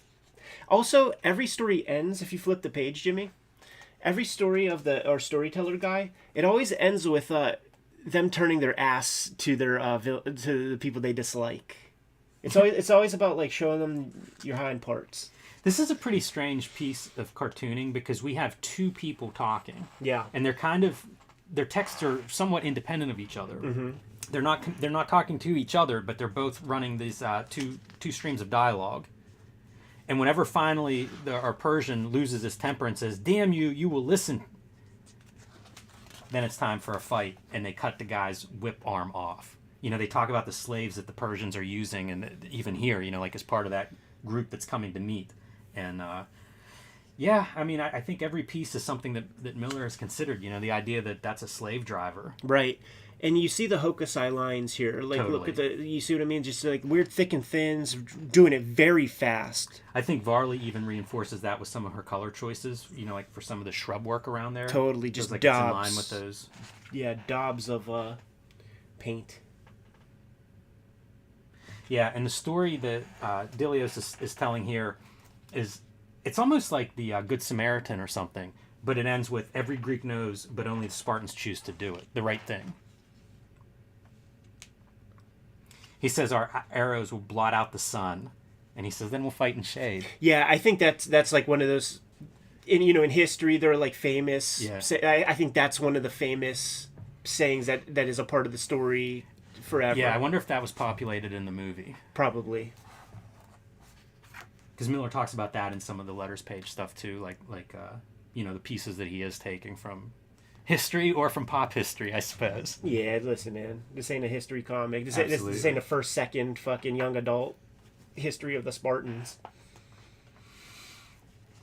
So our deformed guy shows up, and it's interesting. They're talking about arrows and the way that the Spartan shield, like how their battalions work. Yeah. That shield is not to protect you; it's to protect the guy next to you. And so whenever this guy shows up, our hunchback, he's like, "Raise your shield."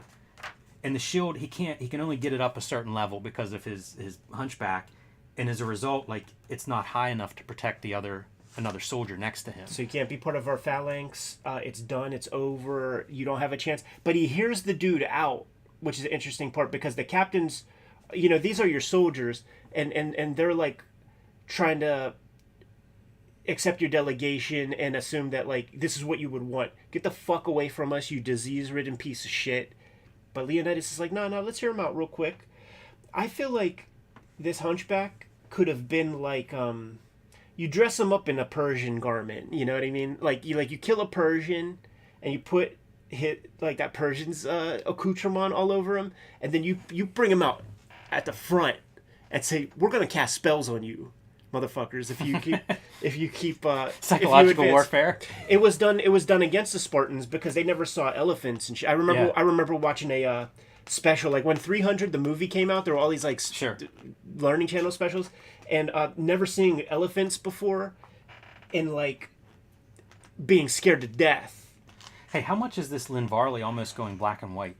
This is kind of this emotional scene. And then if I read this correctly, our guy attempts suicide, right? Once he's rejected from the king, it's not like he's pushed to his death. The king leaves, and we leave our guy in the top of the mountain, and he just jumps off the cliff. Go back a page. This page. Look at the paint sitting on top of the black. Okay. It is not. This is not blue line, because the ink is. I mean, her painting. Look at Leonidas' stuff, man. You see what the black you is. can see it here too. And then, clearly. So she is painting on top of black, like a black piece of art. Interesting, because that's not every page. Yeah, because it's not every page, it does make me wonder if that's something with the if printing. The transparency is not opaque. I just don't know. Because some of it really looks like paint on top of a black line. Like this part right here, you can see outlines almost like not a halo, but you can see where like it's black on the inside, but the edges are redded. You know what? If you just look at the something that's fully black, right? Yeah. It's a CMYK black. Right. Like you look on the previous page, the black is pure black. But like it's a total CMYK black everywhere. Do you think they're controlling that's black. that, or do you think that's just a print? I variation? Don't. I think that maybe this page was fucked up. Like they had to do it some other way. That's a question.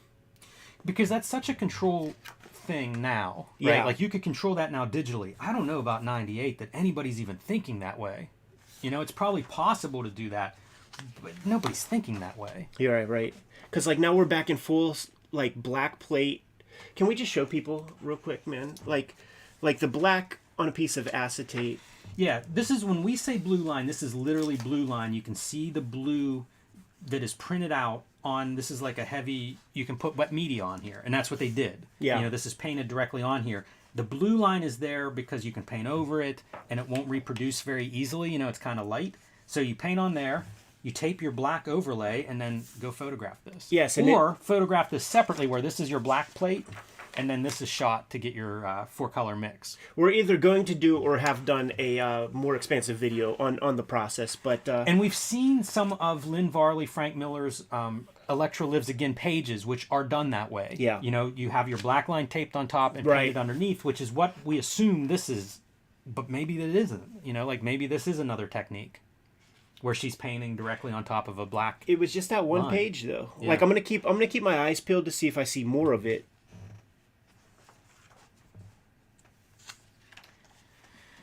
All right, one other piece that we learned from our Hunchback is that there is another path that you could sneak up on the Spartans from behind.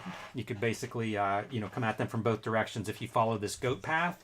So Leonidas says, send the Phocians. I don't know who those people are, like what city that is in Greece. Yeah, no. But send them around to cover the goat path. And then there's an earthquake, but it's not an earthquake. It's a gigantic army coming. Can you believe it? Shit your fucking pants. And that's what a gigantic earthquake-causing army would be. And I've done races where it's like 10,000 people. It is amazing because it does feel like the ground is shaking, Sure. like beating, pounding. It's, Absolutely. You can feel it and hear it. It's really neat. And I mean, once again, more of the Hokusai line, where it's almost like, not combat photography, but like a guy just witnessing this and having to get it all down by hand as quick as possible. Yeah, it's really cool. And I love the use of black and silhouette for the nearest stuff. Really Right. good stuff. Man. And just more of it, man. It's just...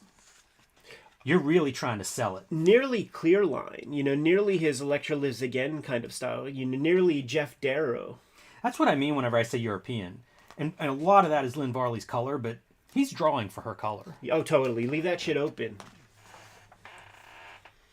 Now And this is what you're meeting. and- And how great is it to go from like these 2 pages of chaos, right? Yeah, Just disorder. movement and motion.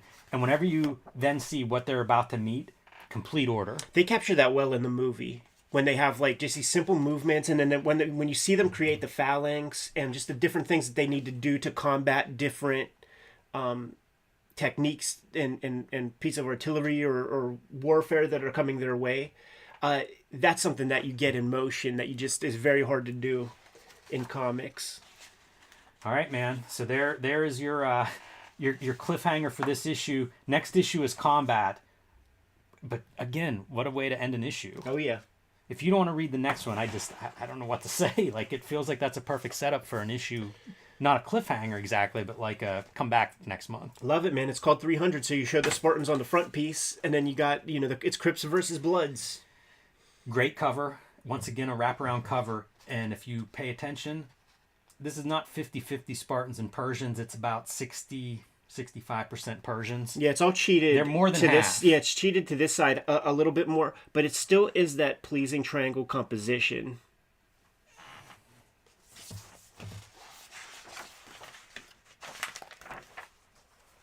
The one move I wonder about is this opening spread in the single issues is the same every issue. Sure. I'm kind of surprised by that.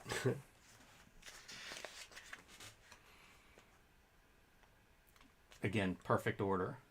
Your spears all look like they're coming from the same point. Yeah. Almost your perspective, right, or your spears. Get that vanishing point together. And now it's just fights and carnage. Brutality and mayhem. A lot of get the red splatter ready, Lynn. Carnography. How about that for a spread? The first day. It feels like a nod to the famous Hal Foster Prince Valiant composition, man, where the Knights of the Round are pushing a bunch of invaders off of a bridge. No prisoners, no mercy. We're off to one hell of a good start. Yeah, so Butch. And here we get to see the arrows that are going to blot out the sky. Those are some Frank Miller arrowheads too, man. They're neat. You see those several times where it's almost in silhouette and they have those different shapes and stuff, very ornamental. Yeah, the one looks like a straight up fighter jet. It talks about like 1,000 harpies It does look like a screech. fighter jet. That's a good one. Yeah, they'd be making noises. Like shaped like this, they would make noises coming through. This one looks like a horseshoe. It or does. an omega sign or something.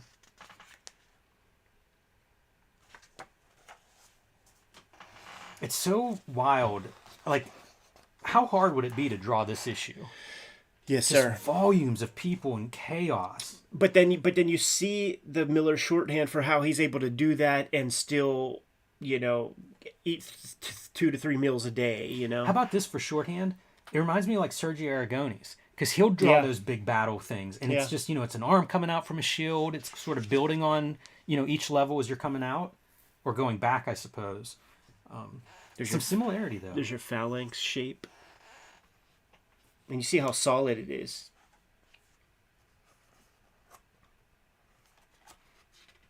Yeah, it feels like the special teams wedge busters on a kickoff. Yeah, right. Look at our boys, man. They're having fun. Eating apples in the midst of pornography. Man, and if you guys want to make this a drinking game at home, go for like no prisoners, no mercy. Every time you see no prisoners, no mercy, throw one back. Probably won't make it through the series.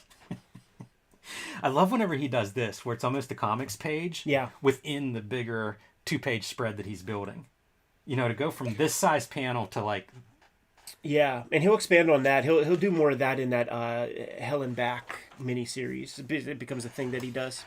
So here we go. This is our first view of Xerxes, right? Yes, sir. You give him the money shot. You give him that big low angle, big full page splash, and you make him look like $1 million, as Jim Cornette might say. Yeah, and it says so much. Like there's promo cut in here, man, because this is avarice. This is opulence. This is a soft punk that like a guy like Leonidas like should not respect. You know, we spent a lot of like I killed wolves when I was a little kid. You probably got hands soft as Charmin.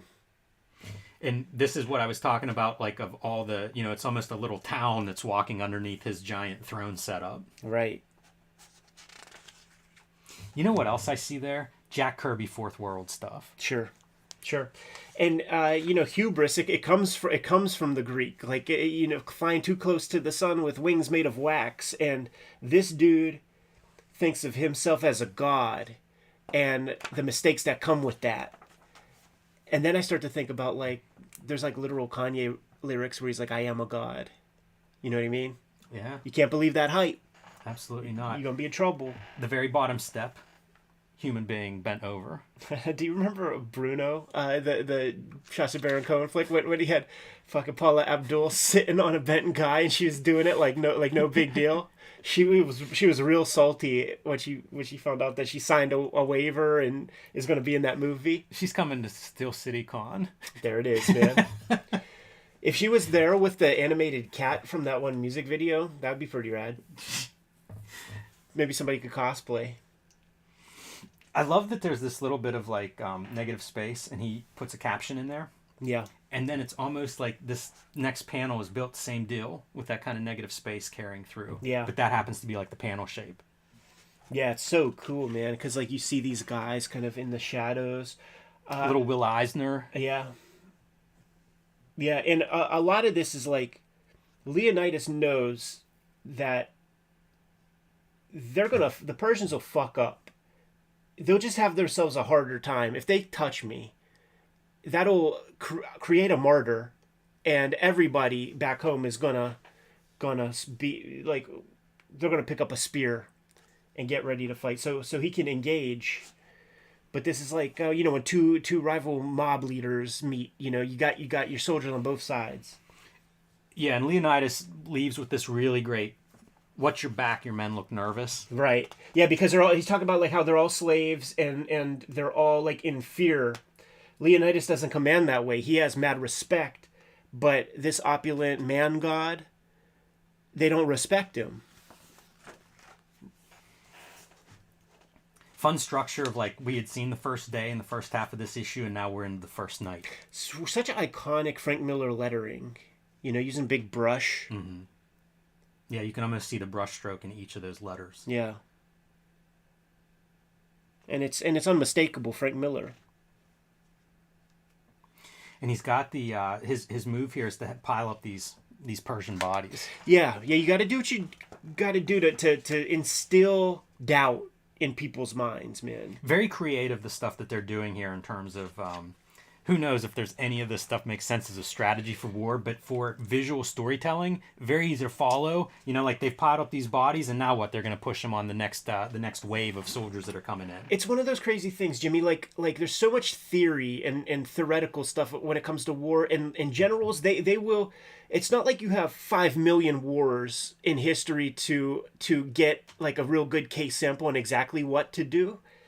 And technology always changes, and it's like, imagine that game that you're playing where you got the fucking globe and terrain and maps of that stuff, and you got to like use history, even recent history, but you get one chance and it may or may not work. You know, like it's not that refined a science really if you get down to it. Yeah, I feel like you could probably, an example would be the Ukraine, right? That's certainly gone differently than everybody expected in terms of a war, I think. Yeah. What do I know? I just make comics.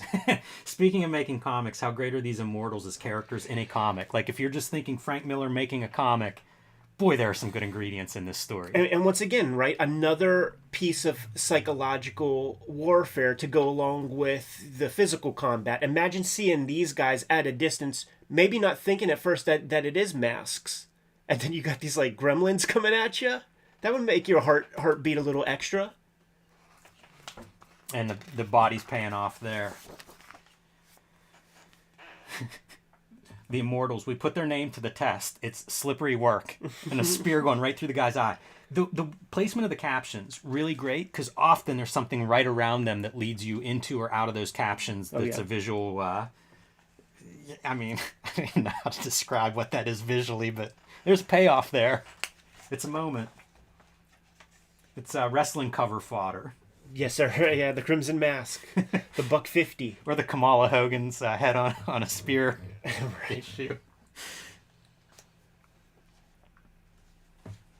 Brings in the Arcadians with the place, something for them to do now. And they have big Call A's us on their amateurs, will they? They got big A's on their show. See, even that piece is the suggestion of good leadership in terms of directing, right? Like manipulating these guys into feeling like less than, so now you got to prove yourself. Yeah, these guys aren't main event level, but there's a place for them on the card. Yeah. You just need lots of them to use up a bunch of arrows. Yeah. Brave amateurs, they do their part. And a man who fancies himself a god feels a very human chill crawl up his spine. This is his A-listers. This is his special forces. And to kind of be beaten by Arcadians, boy, that's the ultimate psychological warfare insult, right? Yeah. Once again, more color over top of the black layer. Mm-hmm. I think there's a function to that here where you need that background color and the black line to just merge, to mesh better. Yeah, man, I wonder how this comes about. Would love to talk to Lynn Varley about some of the technical stuff here. Yeah, because you could even see brushstrokes and spatter and stuff like over top of the black. Because I've played with things like this, but it's, again, with like 25 years later in digital, where I scan original art and you don't do the level adjustment. You let the unevenness of the black ink come through on your final art, and it's exactly what this bottom piece looks like. I just know that's not how this was done. Yeah. Yeah, you can see some of the red paint on the top. It's clearly on the surface of everything. It is, yeah. Yeah, it's pretty cool. So this is the part where like they had such a successful little battle, and this is the little bit of an arc change for Leonidas where he's allowing himself to actually think like they have a shot, and that feels human to me. That feels right. It feels like you have good balance in terms of your own psychology, because why should you feel like you're just going to commit suicide? Stay measured. Hey, man, we do have a shot. Trick yourself. It's fake it till you make it. Miller never lettered a book better than this. It's great lettering. This is phenomenal. This is exactly what I said, and it's even like a parallel to whenever we see the spear go through the eye. It's the same eye. You know, it's another one of these eyes tied in with our eye as we're reading. There's a wave of books, and we haven't gotten there yet. Big Fat Kill is lettered great. Yellow Bastard is, and this, like, those are 3 primo lettering jobs for sure. And he's got that sharp ass, probably, I would say the yellow rapidograph, maybe the brown. Yeah, and I'm with you on this, his moment of hope, you know, for more than glory. It's such a great line. Such mad hope, but there it is. We can win. Good stuff. And at that point, what do? Flip the value. Cut to our guy who tried to commit suicide whenever the Spartans rejected him, but he lived, and now, damn you all. To the Spartans. And he's, you know, he leaves his Spartan helmet behind as he slinks off into the night. Sore loser, you know, little wuss, little punk. And once again, man, good ending there, and slinks off for victory. Probably the weakest of the covers, this one. Not too exciting. That's true. Spartan, once again.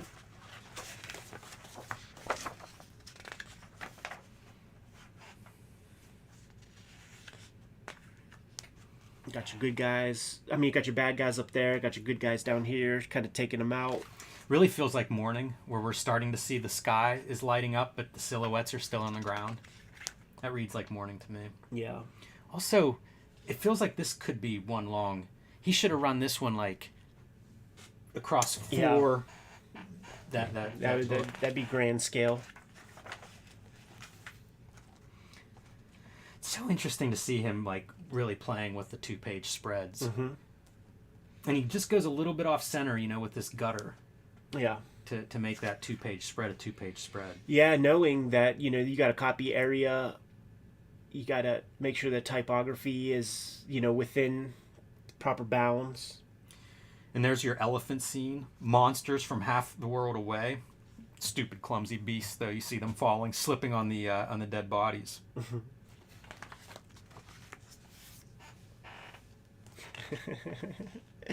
And this would work, man. It's like fucking douchebag, hunchback, surely a virgin. You know, couldn't pay enough gold Cougarans for an oracle to wet his whistle. I feel like there should be an asterisk down here, and it should be like, by the creator of Sin City. Yeah, sure. Other books by Frank Miller. So, you know, he's got his chicks. Like all the simple creature comforts, man. He's a simple man, you know? Like, he's got no attention, no love. We saw earlier that the Persians, like money is no option. Like, they will spend money to their ends.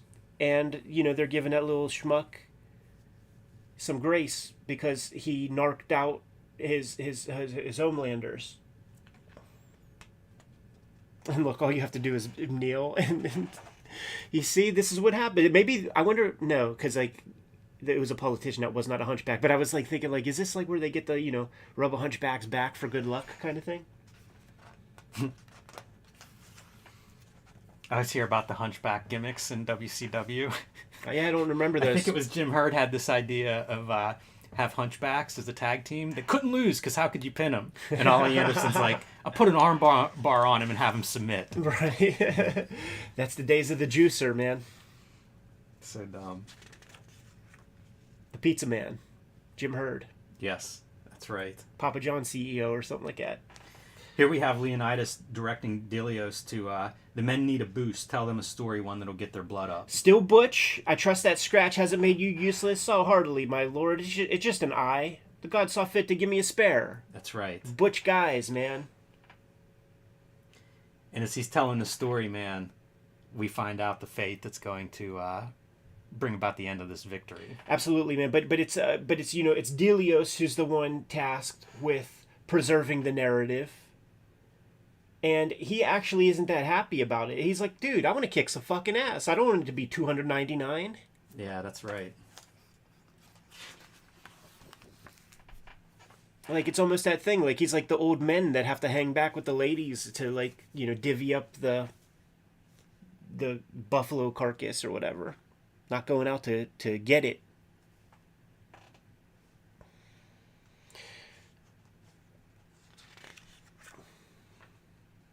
I wonder also, like, how much is Miller and Varley talking about how to approach some of the color? You know, that face lit up by the fire, it's such a good piece. And he is providing lighting for that, for sure. In the black. And there's your moment. Dilios, let's take a walk. Because they kind of know at this point, they're not coming out of this. Yeah. Glory is all they have.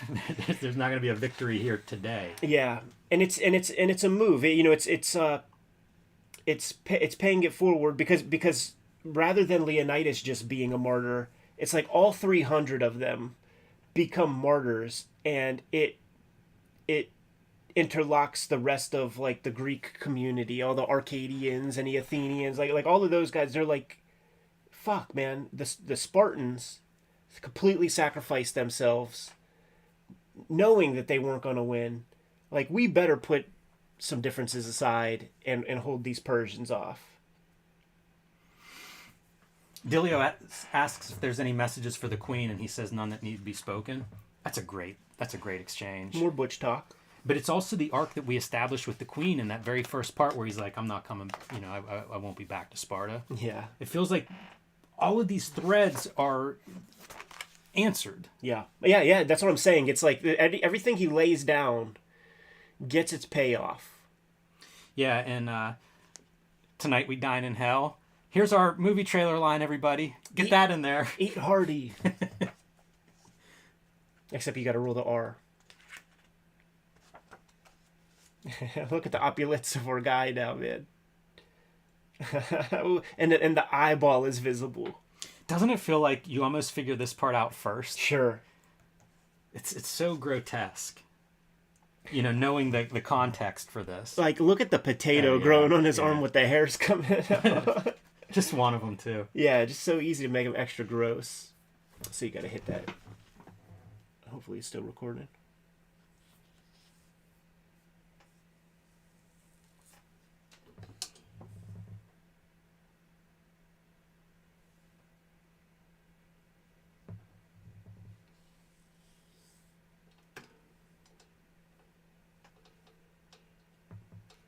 Good.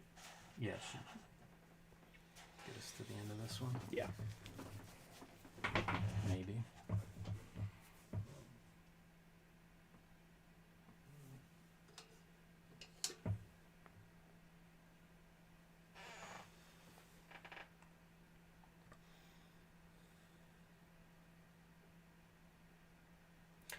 Yeah, remote control's on. Mm-hmm. I don't know why that's not connecting. Maybe restart your iPad. Let me try this one.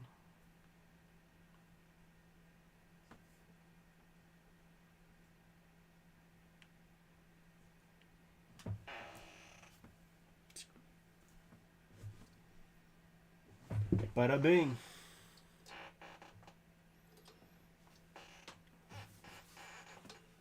Yeah, we just use our phones to record our vids.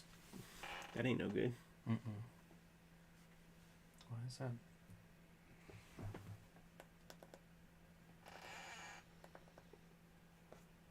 And on a new phone, we're using Wi-Fi for the monitor. We could get 2 hours per phone probably, like on a very good battery, fresh battery. My phone's a couple years old, so there's only like 83% battery life, like at its full charge on my phone at this point, after 3-4 years. Good to go? Yeah. Hello and welcome to Cartoonist Kayfabe. We are recording.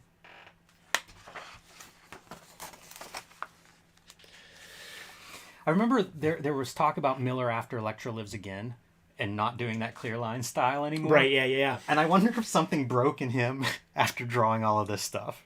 Sure. Where it was like, we're not doing any more historical things. Yeah. Nothing with armor or armies. Yeah. It'd be interesting to like relook at that Eisner Miller book, because he talks about this a little bit, about like the referencing of pottery and clothes and all the simple things in life that can be anachronistic if you fuck it up. Not easy. Not easy. That's a lot of time away from the drawing board. And this is very spare in its work. You don't see the inside of homes and stuff like that, really. And there's that big pit. Like, he's taking liberties for sure. Probably using the movie. A lot of those guys would do that. Just use Hollywood. Love this, man. POV shot inside the mask. Like, I stole that for X-Men Grand Design inside Magneto's mask versus the Master Man. The cross-cutting between outside looking at the guy versus the point of view, really strong. Yeah. Really sells this visual. Great that it's a wordless spread, you know? Taking out the Immortals. Now you got the archery dudes. Look how great this is. The cut in the helmet. Yeah, it's and then there. you see the scar in his eye from that cut. Yeah, it's there. I mean, you see the cut in the helmet. Yeah. That's a pretty fun detail. Then there's our guy. We're hardwired for betrayal and like wanting the betrayer to just have the worst death ever. Like, once he turns heel, like, you just want him to be fucking destroyed. Oh yeah, for sure. And fiction and stories just work this way.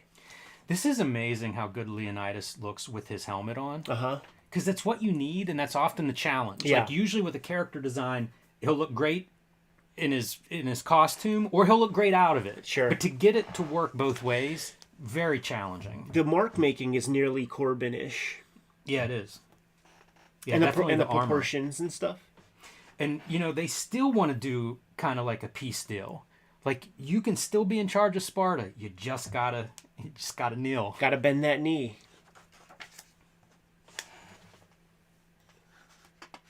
Yeah, not gonna happen, of course. Flashback to the wolf story that we saw early on. Flashback to the cover art. Yes. Still some of that Corben, those little dots and dashes. Yeah. I'm telling you, man, in the movie, when you see them do these kinds of things, it really feels substantial. The sound works great.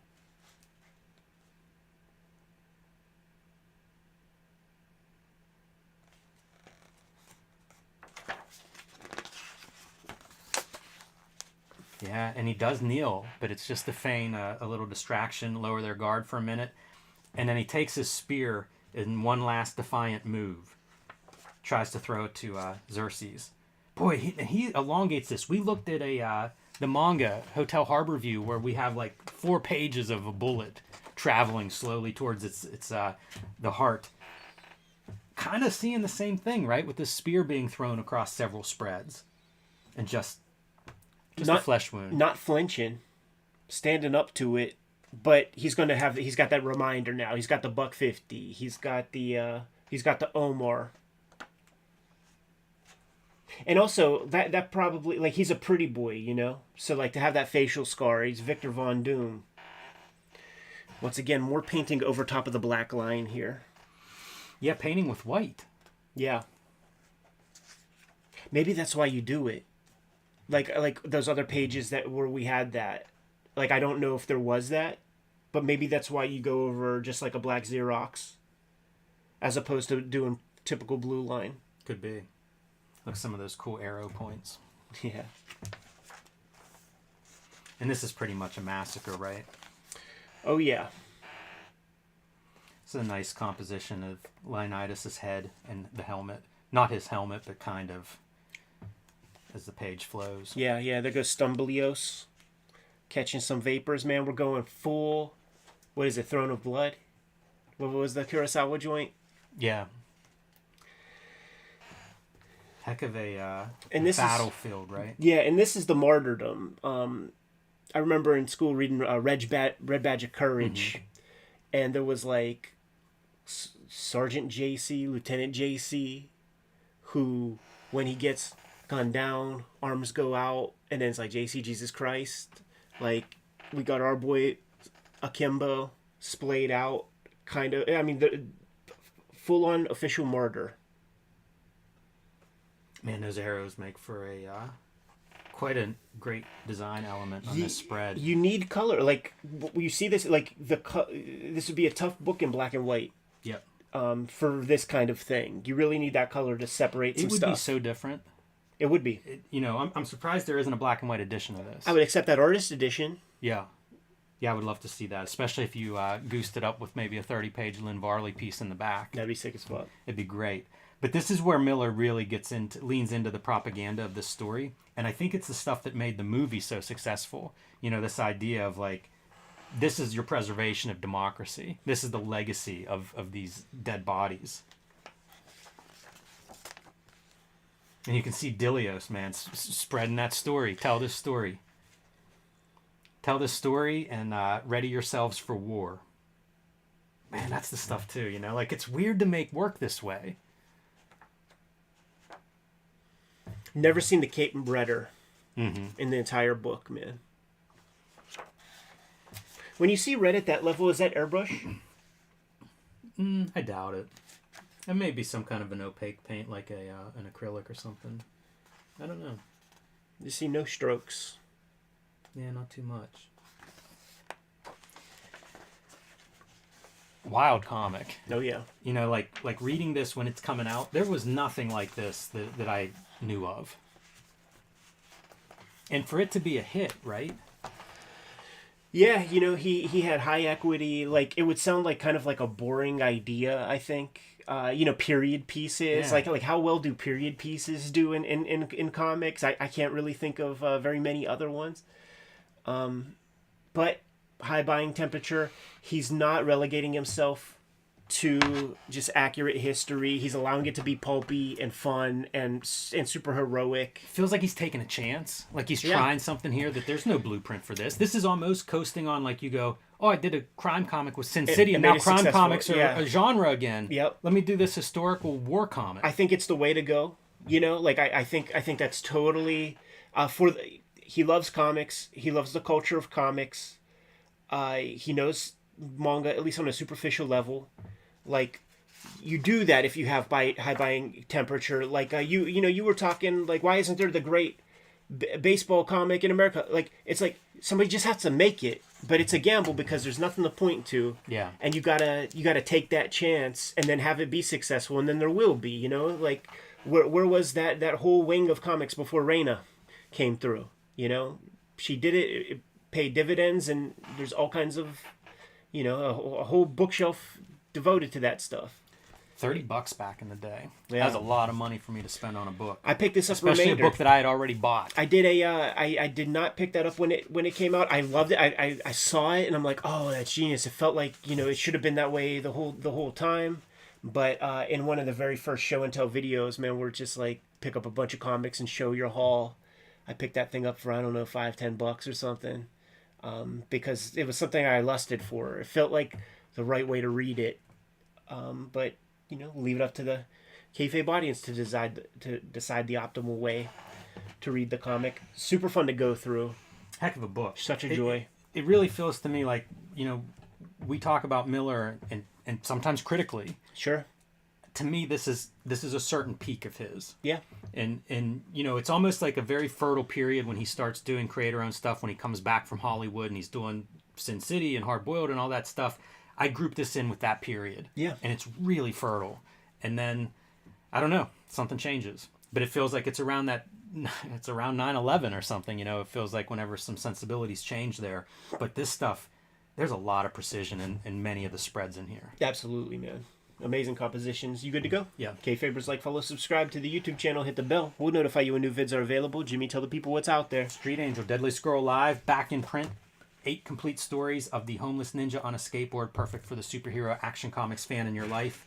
Hulk Grand Design Monster Madness, the comic books are available now, so if you can't wait, pick those up. But the oversized Treasury Edition, fluorescent green, will be in stores in early 2023. Highly recommend that you pre-order that wherever you pre-order books. And join me on patreon.com/JimRugg, where you can download a lot of my out-of-print zines and mini-comics, as well as some e-zines, like a collection of all of my freelance covers I just posted last week. So join me on Patreon. Red Room, the Antisocial Network. Red Room trigger warnings. Murder on the dark web for fun and profit is the name of the game in the Red Room universe. Each of these trade paperbacks contains 4 complete stories as well as about 70 pages of additional material, and I'm serializing new stuff on my Patreon every Tuesday. $3 get you the archive there. Patreon.com/EdPiscore. I have all this material up there, more than 300 pages. Get to those links in my link tree in the description below this video to get to all those destinations. Keep buying our comics. It keeps the lights on in the Kayfabe studio so that we can keep making these videos. Jimmy, tell the people what else we have out there, man. Subscribe to the Cartoonist Kayfabe newsletter at the links below this video. You can also find Cartoonist Kayfabe t-shirts, merchandise, mugs, stickers, all kinds of good stuff at our spread shop, also in the links below this video. It's another great way to support the Cartoonist Kayfabe channel. Give them those marching orders, Jim. We'll be on our way. Read more comics.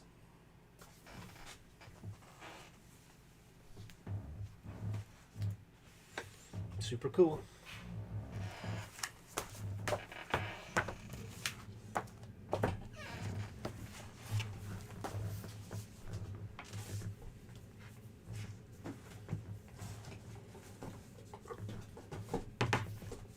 Alright, I gotta charge some stuff. Yeah, you do.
Hey, Jimmy. I think you might have pulled the plug on our light. Something happened. This light turned off.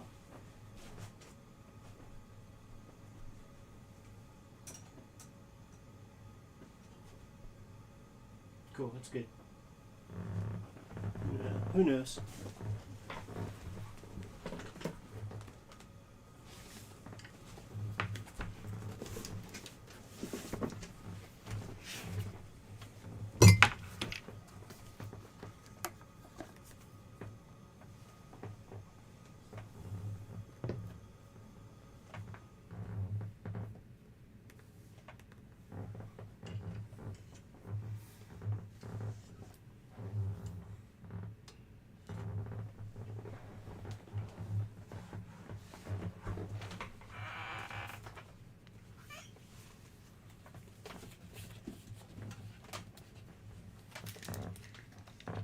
To little Corben. Mm-hmm.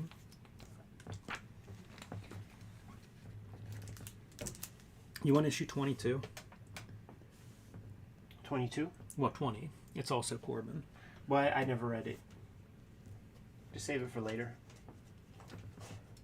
Could show it. Yeah, you can show it.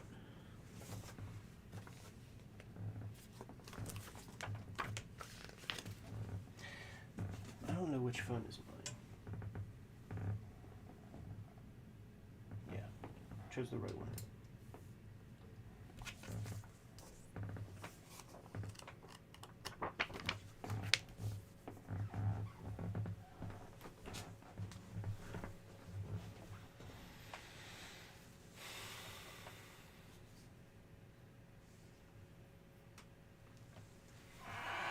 Is there a lot of charge on your iPad still?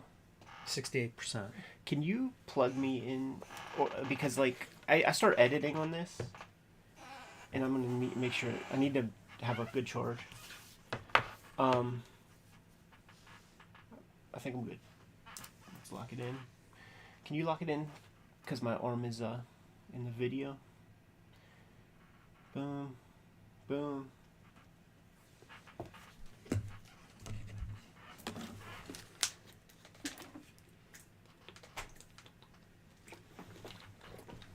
Alright, Jimmy, let's do it then. Welcome to Cartoonist Kayfabe. My name is Ed Piskor. I'm Jim Rugg. Today's video is brought to you by the books that we make, so buy them. Red Room, Trigger Warnings, Red Room, the Antisocial Network, Murder on the Dark Web for Fun and Profit is the name of the game. Each of these trade paperbacks contains 4 complete horror stories and also contain about 60-70 pages of additional material that you're not going to find anywhere else. Jimmy has Hulk Grand Design Monster and Madness on the racks right now while supplies last, but don't you worry because it's getting that Treasury Edition format that you need to pre-order ASAP because it's going to come out in the early part of 2023, and you know as well as I do that it might be hard to find if you don't get in on the ground floor. Street Angel Deadliest Girl Alive is an example of that in a way. It was out of print for a little while, but new printing, it's in all good comic stores. No excuse not to have this comic on your bookshelves right now. Support Cartoonist Kayfabe, buy our books. And Jimmy, it's been a little while since we had some Richard Corben under the microscope. Shouts to the Kayfaber who sent this to me. I had no idea that Corben even did the Swamp Thing issues, and I guess he also did issue number 20, which we'll look at again in the future. But 7 and 8 of whichever series this is. Good luck going for grabbing the indicia and trying to figure it out because you ain't gonna. Yeah, it used to be that they just made it harder for you to find comics. They're in fewer locations, right? Now it's like hide even what volume it is. Exactly. Like good luck tracking it down even as a back issue. Yeah, right. Like when the dude told me, I was like, okay, is it the one where Brian K. Vaughan did the little girl Swamp Thing? No, that came out 2 years before a completely different book. Is it the 52 relaunch Swamp Thing? All right. Is that what this is? I don't think so. I think this is yet a different volume. Who the fuck knows? But the cool thing is we got two issues. Richard Corben has never lost his fastball, and there are certain things that he draws great. And when you have a fucking Yeti on the cover looking like this, dumb in the face, like this, this is a Richard Corben comic. Yes. You know? It's a monster book. Fantastic. What else do you need? Fantastic. The color ain't bad. Looking at it at this level and looking at the monitor, it feels like good coloring on top of Corb. Yeah, and the story is basically cryptozoologists. They're hunting down these monsters like a Yeti, like a swamp monster. Good setup. What else do you need? This is before Bitcoin is invented, but there is kind of like a Silicon Valley zillionaire guy, and I like to think that he's a crypto bro. He kind of acts like a crypto bro, but obviously it's before that time. But I just like the idea of adding a little more crypto to it. You saw the face without a bullet going through it, and just look at that distortion. It's a really good facial expression for a Yeti. And our guy fucking lighting up, a stogie, job well done. Look at even the detail on his ice snow chomper boots. Those metal strap-on claws. So happy with himself. See, this is the kind of shit that gets you canceled these days. You do this kind of thing like that. I think it was a Western PA story. There's some dentist guy. It wasn't PA, but yeah, that story was a big one. I think Minnesota maybe. Okay. Milwaukee. I don't know where that guy was from, but yeah, he didn't do well. Couple different inner monologues. Here we have a cryptozoologist guy that's just he's a hippie and doesn't get along with humanity so well. Goes off on his own. If this is a modern story, he'd be that coyote guy, just traveling with his puppy and vlogging about it. I love the Corben head. Yeah. Especially with that hat on, the proportions are just distorted enough to make these guys cartoons. That's the thing, man, because he'll do some pretty accurate lighting, but he'll push it, that looks like it could be very referenced, but it's a Corben drawing through and through. Yeah, nobody's like him. Great textures. And that dull line, that blunt line that he uses, I need to see an artist edition. Like, I need to see what makes those marks. Is it a felt tip pen? It's so true with him too, because he does line art, just black and white line art, Yeah. and it's spectacular. And then he does the painted airbrush gradient art, equally spectacular. Yeah. Our guy has a knack for tracking stuff down. Finds this stump and thinks he found his guy. Dude, I was thinking about you while reading this, man, because of all your Ohio Grassman talk and like your Bigfoot love. I feel like that's in here. I'm on board. Because that's what the dude's doing with his monologue. It's, in Portland they're called this. In this part of the world they're called that. Man, and whenever that stump stands up, revolutionizing Swamp Thing, making it his own. You have your different versions. You got your Nestor Redondo Swamp Thing. You got your Bernie Wrightson. You got your Toddleben Bissett. That became the dominant. Like everybody was kind of doing their Gilbert version of the Bissett Toddleben for the longest. This is uniquely and unmistakably Richard Corben. yeah, absolutely. A lot of superhero in that one. That 6-pack of abs that he's throwing on there. A lot of muscle, I should say. Yeah, which is a Corben deal. If this was any other kind of book, you just know what would be there. Yeah. If Corben was left to his own devices. Yeah, you wonder if that's part of the instruction whenever Corben signs on. No twig and berries. Just menacing our guy. This is the last image our dude sees, and then it's cut for a while. I really like Corben, the design part on the face, where like you see the teeth, and it's almost like an opening, much more than a mouth. Yeah, kind of disturbing. Yeah, very much so. You know what? Note on the creative team, Will Pfeiffer is your guest writer for this these 2 issues. Brescia, I think it's Martin Brescia, is your artist, and the color artist, and if I'm not mistaken, that's Alberto's one generation. Fuck if I know. Offspring, 2 generations, maybe like a grandchild. Fuck if I know. Cut to Crypto Burrow's crib, and he's just that obnoxious rich guy. Yeah, it's another Corben monster. Look at that face. It's one of those funny things, man, where Corben probably designed this character 10 seconds before starting this page, because he refines him over the 2 issues and to kind of become what he is. Super obnoxious dude, backwards hat, nouveau riche to say the least, man. Porn star shirt, unkempt, fucked up hair. Got his own Jeeves kind of guy who plays an important part in the comic, who's very literal, by the way. You're the only one who's worth a damn, but sir, if I'm worthy of damnation, yada yada, dude. Just having fun here. Guy, yeah, fun guy to party. This is such a funny his bat cave of the things I guess he's killed and taxidermied. Yeah, man. And it feels kind of spare, like I feel like this is a 2-page spread that you could work on over the course of your month, and if you get any time over, man, maybe draw a couple extra gimmicks. Yeah, I think the coloring might have helped. Yeah. Put some shadow, disappear some of this room to make it a little bit more of a man cave.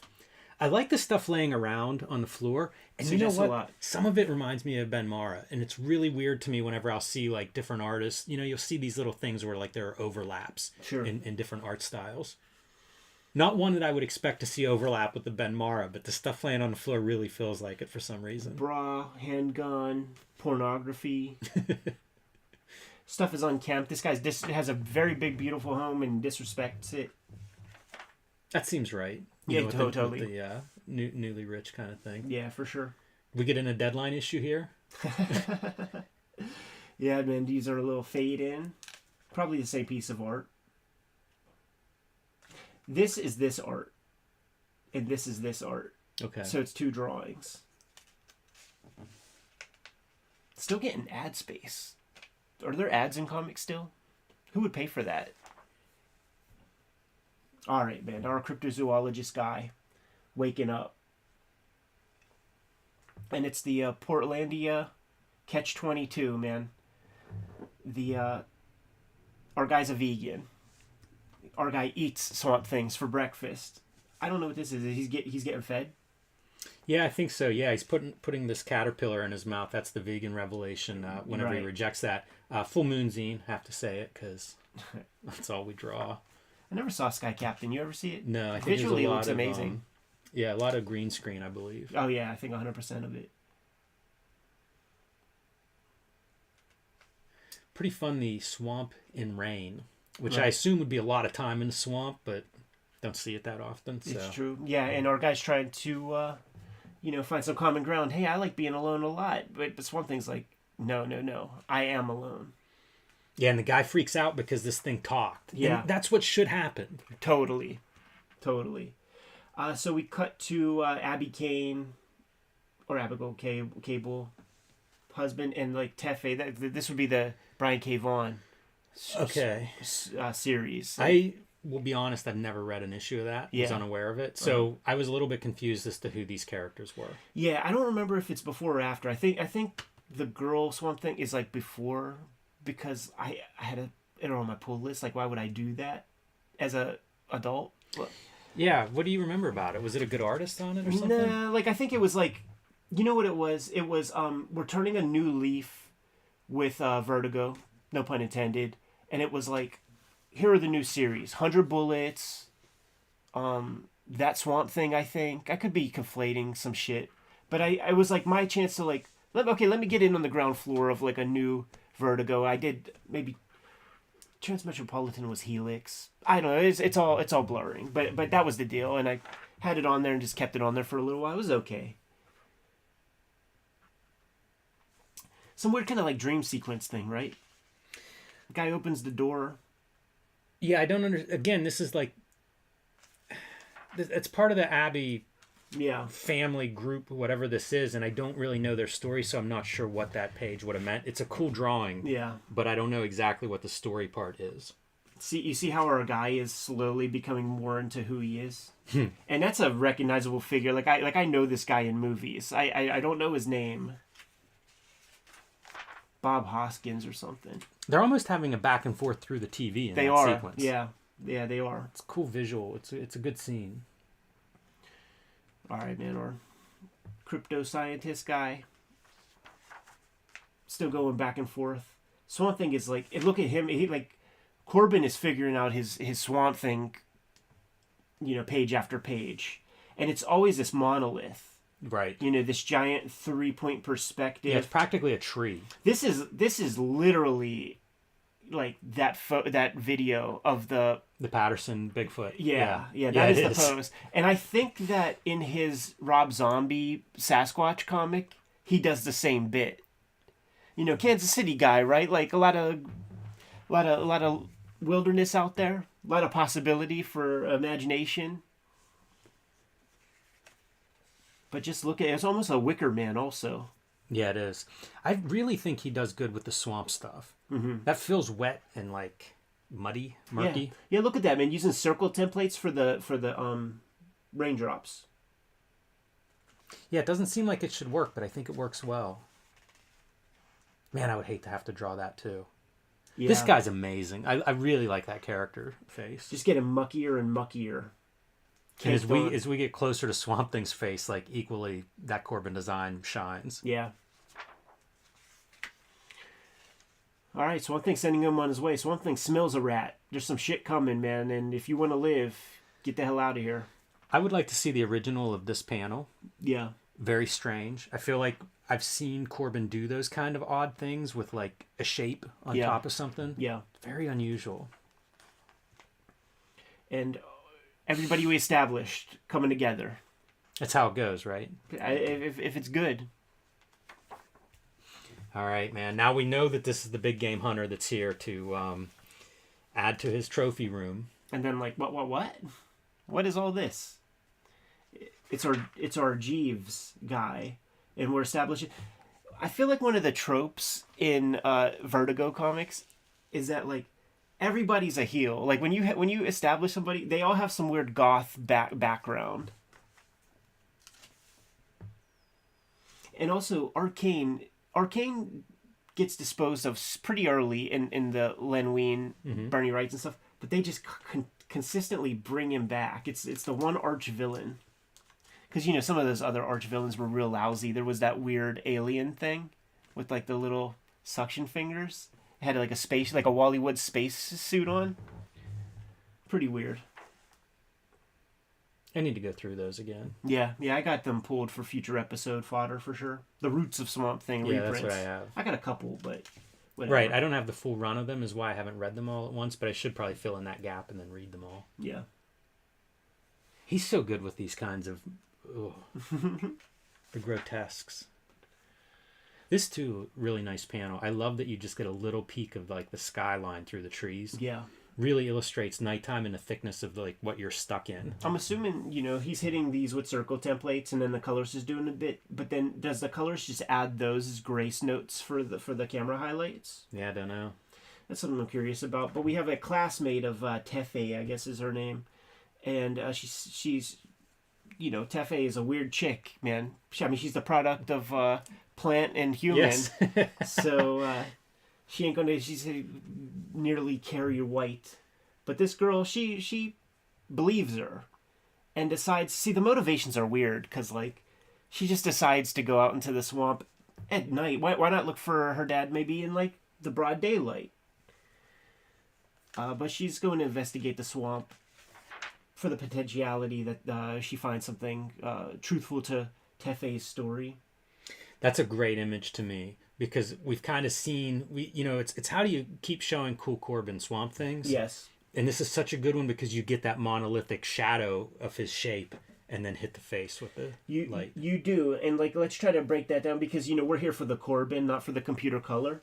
So he's drawing like straight edge, and then tapering off so that you get this black area. So this color is all the colorist. There's black ink there that's being tapered off, and also getting the rest of the swoop is an added piece based on the indicator right here that Corben is given to the guy. So it's all black up here, and you just get that shape. It's kind of cool. I would love to see that original piece. Yeah.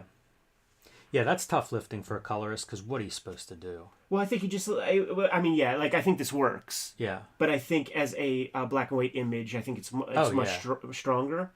Also, when he plays with the foliage stuff, and we're seeing that blunt line, and it is like one line weight, and he's going in there.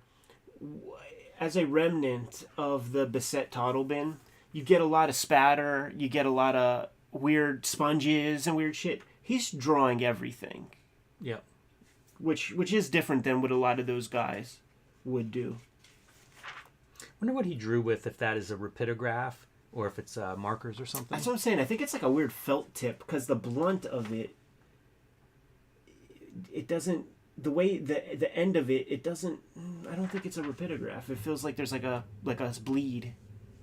He seems so conscious of the end results of things. Oh, yeah. That I feel like the tool isn't nearly as important as the piece that you're going to photograph for reproduction. Yeah, totally. It's just one of those mystical things that, like, I want to try to have a line, like, see what it would be like to put that line down on a piece of paper. Still cartooning, but still lighting his characters interestingly. When you see it so well lit like this, like, is this a piece that he sculpts real quick for himself? I'd be curious. I would love to see like a walkthrough that studio collection of all the pieces that he's made. He's pretty consistent with it.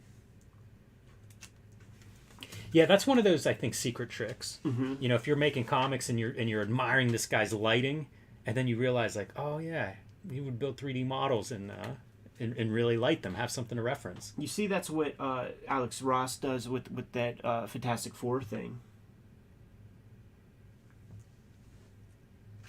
Weird dream sequence deal. There's like Uniman or whatever that were definitely inspired by like one very specific cover by Ghastly Graham Ingalls of Haunt of Fear, the one with there's a guy built out of a hand and shit. How cool was that, man? Interviewing Dan Klaus and hearing him say the words. I was a Bernie Wrightson fan, and then discovered Ghastly Graham Ingalls. Like, I've never heard him reference any mainstream comic dudes that would have been contemporary when he would be reading comics.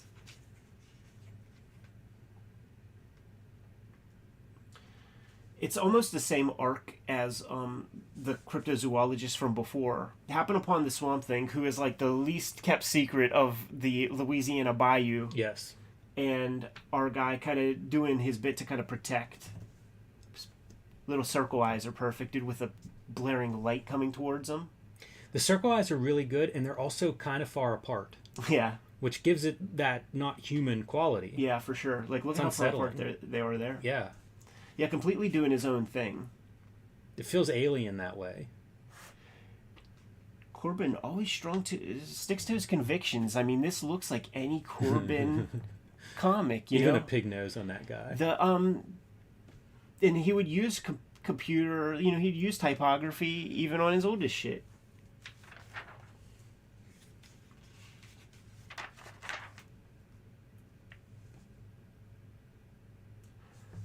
Took us a while to get our hunter in the presence of our Swamp Thing, even after we established all that stuff that last issue. I think that would probably be the challenge of these comics, is like introducing characters that would interact with, so that's not just like all inner monologue Swamp Thing talk. Yeah, 100%. Like in the middle of the swamp, that's extremely hostile land. How many people are even getting out there? Yeah. Swamp Thing destroys the shotgun, as we would expect, and we learn that our butler guy is not Of course not. what we expected, man. It's kind of a cool deal. You're conjuring up a little mystical blade. And look at him just standing there like a golem. Just a big scarecrow. And then when it comes time, dude, becomes a Bigfoot unto himself. Here's our teleportation. Is that what just happened? Yeah, I guess so.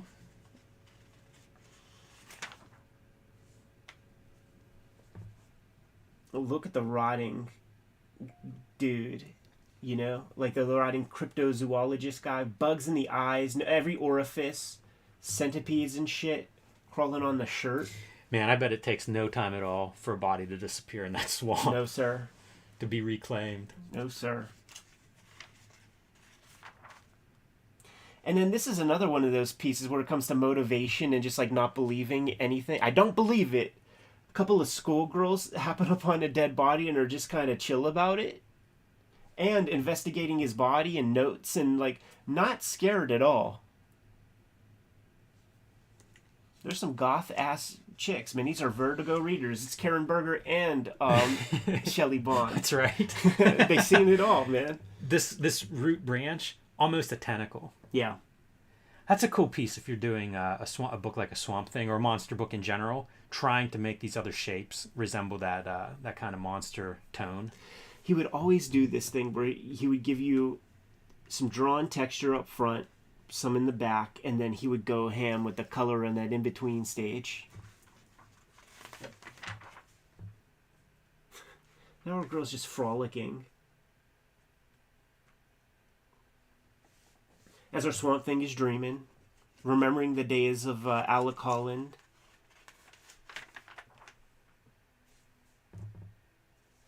Would you call that a tangent?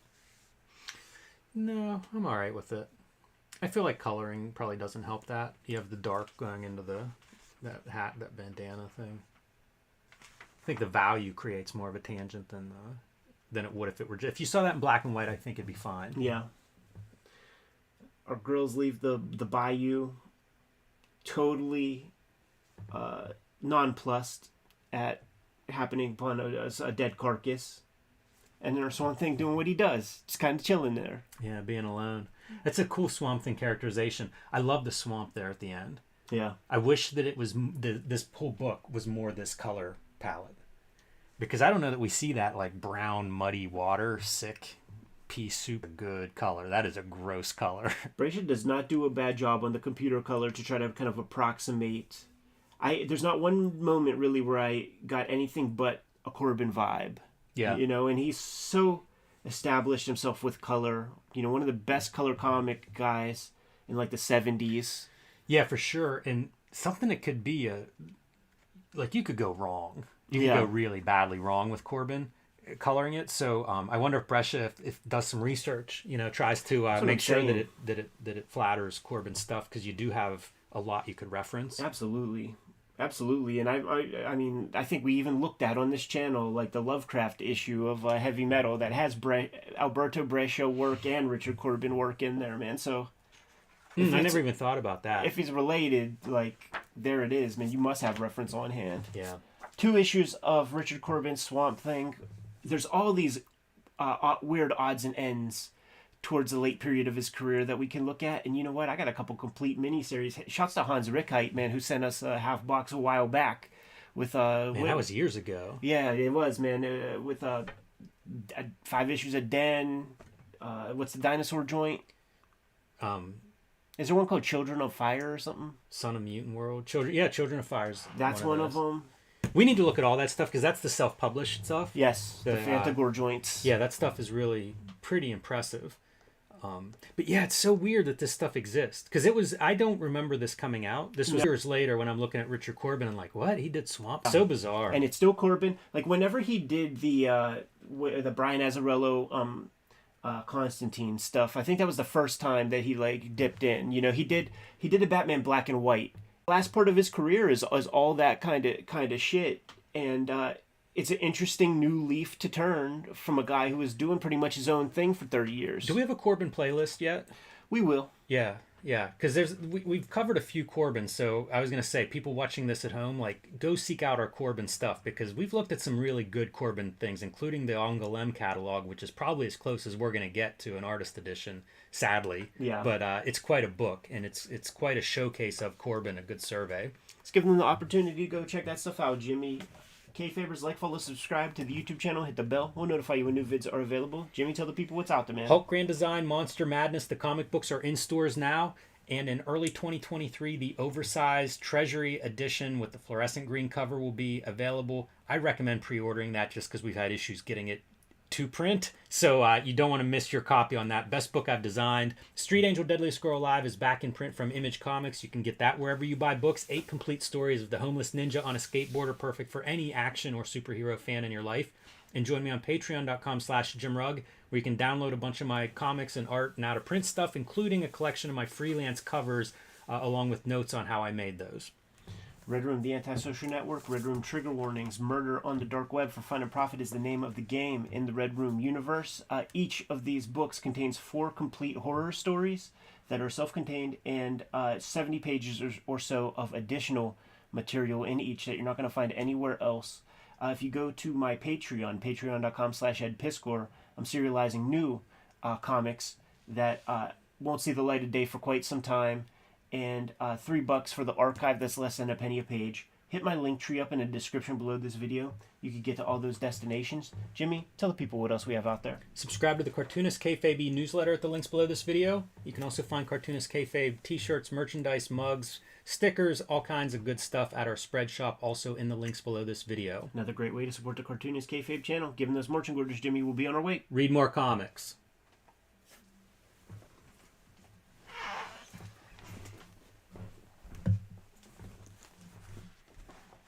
What's the other Jim comic The other Jim comic? that you wanted us to read?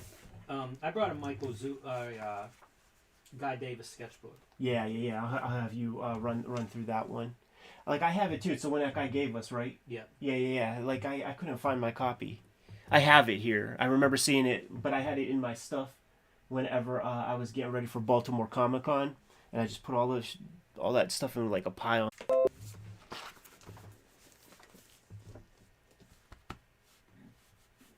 Yes. Welcome to Cartoonist Kayfabe. My name is Ed Piskor. I'm Jim Rugg. The videos that we make are brought to you by the comics that we make. So, buy our comics. Red Room, the Antisocial Network, Red Room Trigger Warnings, Murder on the Dark Web for Fun and Profit is the name of the game. These are the comics that I have out on the racks right now. Each book contains 4 complete horror stories and about 70 pages of extra material you're not going to find anywhere else. On the racks now, Jimmy has Hulk Grand Design, Monster and Madness in issue format, telling the complete story of the Incredible Hulk.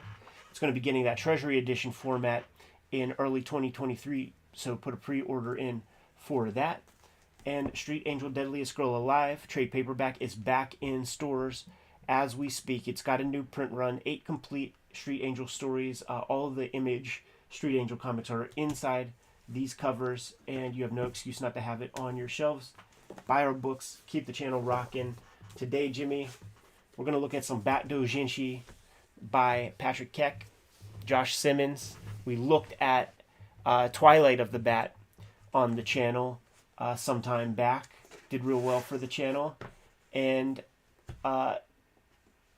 Josh Simmons hits us up, has a complete collection of all his Bat stories. I think maybe Show and Tell 5 was a piece we did on Bootleg Comics.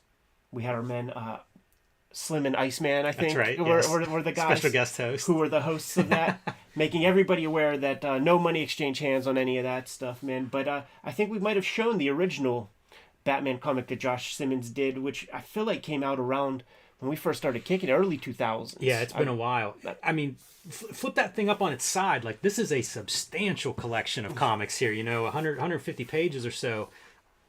An unbelievable package, Absolutely. A beautiful book. It's hard to believe this thing exists, but Simmons, great cartoonist. Absolutely. So for a great cartoonist to turn his attention this direction, one of the best Batman comics ever made. Sure.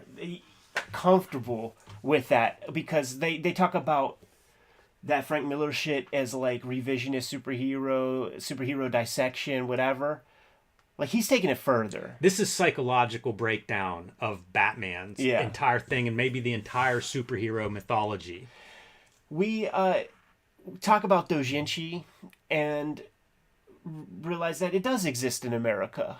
It does exist, sure. And then we started getting some. That's right. Ryan Alves with that Batman Nightfall joint, various Turtles bootlegs, various Batman bootlegs. Keep them coming, and the best ones we're showing off, no doubt. I saw a really cool Spider-Man one by a Kayfabe recently, so hopefully those will show up in the P.O. box soon. And remember, guys, the big marching order that we're looking for you guys to blow our minds off and knock our socks off, dude, is do something real with the death of Superman. Yeah, kill Superman and make it feel good. Yeah, absolutely, man. And that does have possibility, because there should be collateral damage, probably, with something like that. Jimmy, you ready to get into this a little bit? Yeah, it's really interesting that this is an official publication, right? Like, we don't actually see the word Batman in here anywhere. It's the Bat, so I guess you can get away with that. And printed out of France, the publisher on this one. And just a really interesting look at this mythology. Totally. They said the end paper's really, really handsomely designed. I mean, you see the goddamn foil slipcase that feels real tactile, and it's just like they put so many bells and whistles into this bitch to make it a boutique item. It's a very nice book. And in Japan, there would be some doujinshi like that. Like, there's whole like print factories that are just for doujinshi, and you will get nice hardback ones. Like, this is probably as high end as you'll ever get with something like this. It's the like, I like that the stars are sort of like he's coming on himself, right? A big part of superhero subtext is gay sex. Yeah, absolutely. So Patrick Keck, a quick word on him. He does finishing art on 2 of the 4 stories in here. I believe Simmons does layouts, writing, and then the finishing on the other 2 stories. I see. I was curious about that division I was of labor. Too. Here are your various stories in here. I believe it's Twilight of the Bat is the one that we did a video on in the past. And we can't even show you stuff in the back, man. When Victor Cairo goes ham, we can't let you see that on this channel, man. You got to buy the book. Yeah, we'll get in trouble for some of this stuff. This is a bit of a preview, if you will. Yeah, Mark of the Bat. This is the classic. I remember seeing this up online, and that was the opportunity that was available at the time. Like, knowing that you can't be selling this kind of shit. The character is probably not called the Bat back when that was that first joint was put together. Got our dude up on a rooftop, man.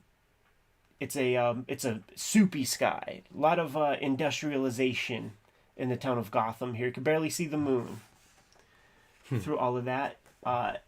and you know what? You can tell that this is like that early period Josh Simmons too, because like our Batman is like gets lost in the clouds and things, man. Connects to a building with those like Black Belt magazine ninja How many claws. people ordered those things, man? My cousin Ed had them shits, man. And I tried to use them, and I'm a kid.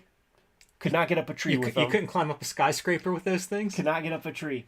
I hope he got his money back then. I love when he goes to the top. Like, they are above the clouds. Yes, it's so fun. The building is that big, dude. Look at these different textures for, what is that, wind, perhaps? Gets up there, almost like, his shrine, his happy place. And here comes the cat is showing up here. You know, Holy Terror, that Frank Miller joint, like, he didn't innovate that shit. Josh Simmons was there first.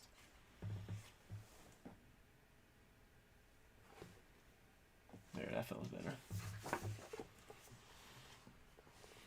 This feels like the mark of an alternative cartoonist, doing Sure. these little, almost like strips. Yeah. Little moments and exchanges. And this kind of manic mark making was certainly that was in the air at the time it came out, to 2004, whenever that was, man. Anders Nielsen comes to mind. Has a Good piece questions. in here. Yeah, for sure. This is something I think of with Simmons, and whenever I talk about him being a great cartoonist, he really puts it on the page. Yeah. You know, like, it's pretty consistent in terms of art. Like, if you pick up something, Furry Trap or something like that, you're going to see that attention to detail there, too.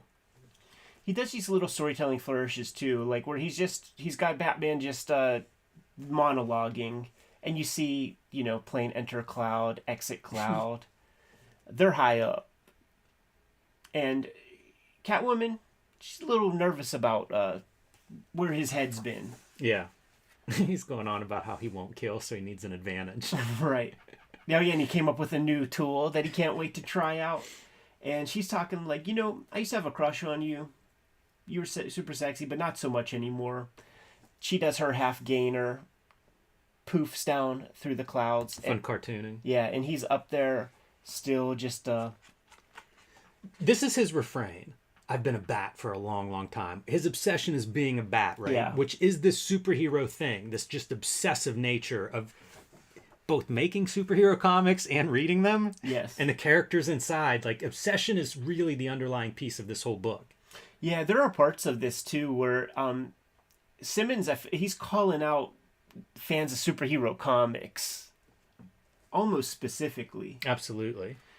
He heads back down himself into the urban environment to test out his new crime solving tool. Yeah, so he grabs a passed out junkie there on the ground.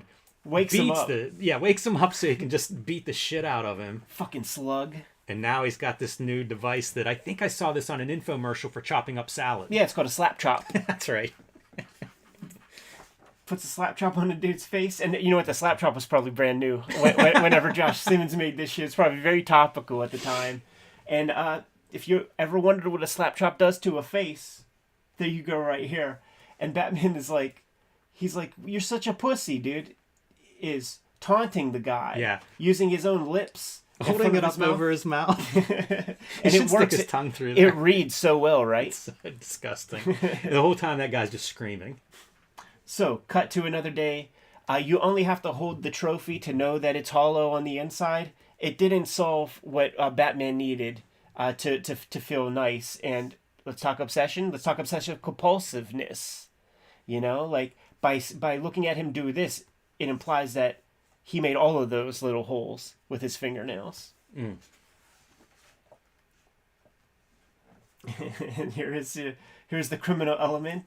And it's bringing him joy. He's smiling at the thought of a bunch of these rictus-faced fucks getting humiliated and screwed up. And then do some body horror. That is the part that we all remember. The hints of things to come. Yeah, this is the part that you cannot forget. 2006, 2007. Oh, that's nice that date's on there. Yeah. Twilight of the Bat is a video that we have done.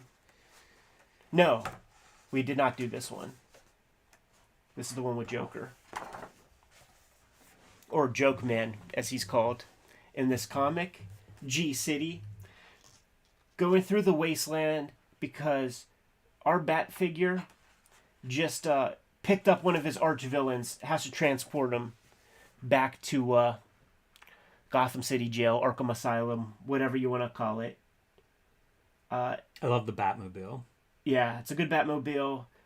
They are traveling for quite some time because our Batman has a big fucking beard. Yes. And when you get the ha ha ha ha ha's, we know who this bad guy is. I feel like this is Simmons reads The Road. Yeah. And then starts making this stuff. Yeah, absolutely, man. Look at the rigor on display, though. 4 tiers of panels with incredible amount of marks in each panel. Yeah, absolutely, man.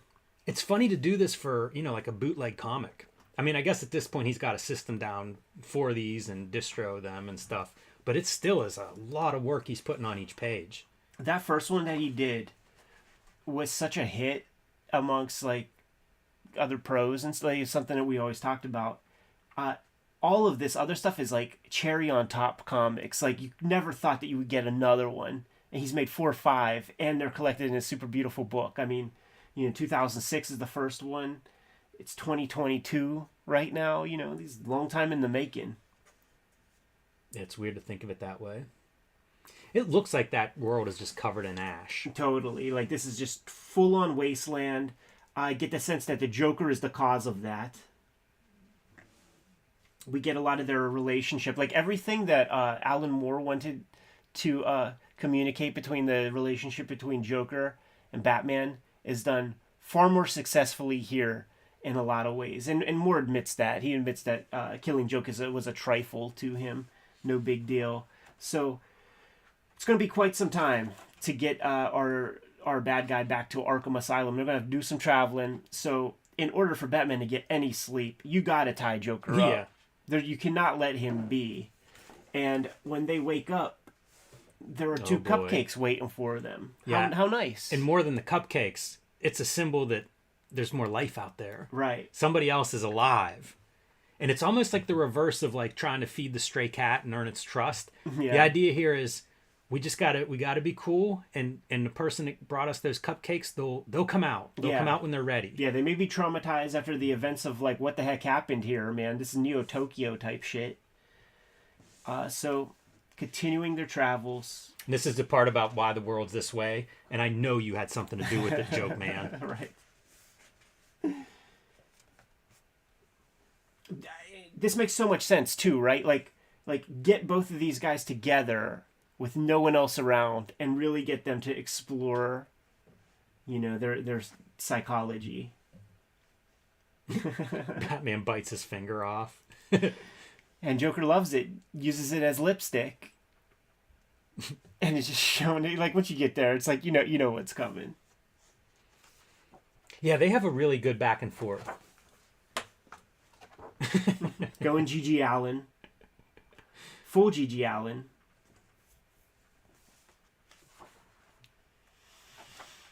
Simmons is good at these quiet moments.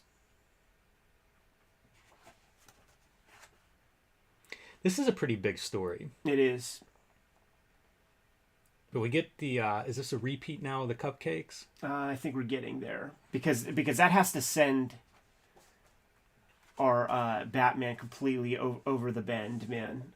We got our dudes traveling, tie up your Joker, go catch some Z's, and you discover that the Joker can just get out of this shit. Yeah, absolutely. Is placing the cupcakes, and then gets right back in the handcuffs, and that sets Batman off. He's done. He is done, and of course he goes crazy on Joker. Yeah. With a tire iron to start with. He had blood coming out from the back of the head, hitting him in the back of the head with that tire iron. Giving him some of that Jason Todd treatment. Joker rips off his mask, which is kind of fun. He draws spectacles on him. Looks like one of the Aquabats. And now this is we saw Punisher the end. It's Batman the end. He's like, if we can just get them back inside, pushing the brains back inside with the squish sound effects. It's so great. Go back one page. Yeah. It's so great. Batman, like, as he sort of comes to his sentences, like, why the cupcakes? Were you trying to crush me further? Were you genuinely trying to do something nice for me? Yeah. It's It's a great moment. Take It's a a head great fuck. moment as a writer, as a cartoonist. Like, it's such a great moment looking at this character and in their relationship, and then realizing it's too late. Like, you've destroyed this guy who was just trying anything, trying to make the end of the world a little bit less awful, and you lost your temper and killed him, beat him to death. Your last companion. Birth of the Bat is the one that we did do a video on. Yeah, there's a good video on this one. Check it out. Man, it's twisted. Check it out. Death of the Bat. See, this is continuing the finishes by Keck. Yeah. So you can see like the story we just looked at, Keck finishes, this one Keck finishes, and you can see the line work a little bit different than the Josh Simmons stories.